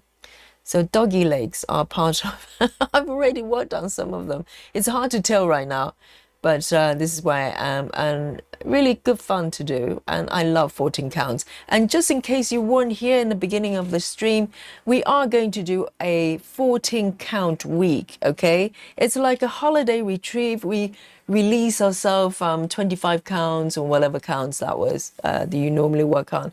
We're going to work, or at least I am, solidly for 1 week, 14 counts only. And I'm going to find a new pattern for 14 counts and start and kick off the week, okay? So this is the plan. And if you want to join me and start looking to 14 counts. And yes, I am going to share my stitch count with you, okay? Are you ready? 3, 2, 1, go. Well, not bad. Look at this. The grand total of the number of stitches Yogi has completed today is 213. Yay! Amazing, Yogi. You're doing really well. Each day you're making, you know, you're making more stitches than 60. That's the bar, okay? It's not high, but you know, we do our best. And this is where I am. So it's 200 stitches. You know, it doesn't look like a lot because it's quite a vast area, but over 200 stitches. And it's really, really pretty as well. And I hope you enjoyed today stitching with me, a Sunday peaceful stitching, and start eyeing out 14 count. If you have existing 14 count projects, that's just as good. But if you like to venture into a new start, and so we can kickstart together, we don't have to stitch the same pattern, but just a nice new start to celebrate 14 counts, and would be wonderful. And I will pin down a date that we start together, okay, once I find my pattern. So it's 5 minutes past 1 o'clock. I don't know what happened today. The time just flew by, and I really have a great time, and I hope you have as well. And as usual, love you all. Thank you for the support, and I hope you enjoy stitching with me every day, right? And oh, Betty says, is that this Tuesday? Well, I don't know yet. I need to find a new pattern, but we don't have to start on the top of a week, right? We can start at any point of the week, and we just do, you know, a week of the 14 count holiday stitching. All right. And I'll let you know. I'll start look up a nice pattern that I can do the 14 count, and I'll share with you if you want to join me for the start. Okay. So from the sleepy London town, Yogi signing out. Give me some Dolly love at 99. I can see some already. And particularly for Susan, who's here in the UK, and Lynn as well. And all of you still in Europe, still awake with Yogi. Well done. And enjoy the rest of the day or night. And I will, yes, tomorrow is Monday. Okay, so Monday, just in case you don't know, probably no stream tomorrow. So for the next couple of months, it's going to be like this on Mondays. And we will resume after that, hopefully. So I'll see you on Tuesday and with another project. So until then, bye-bye, nighty-night, good night. Love you. Bye-bye.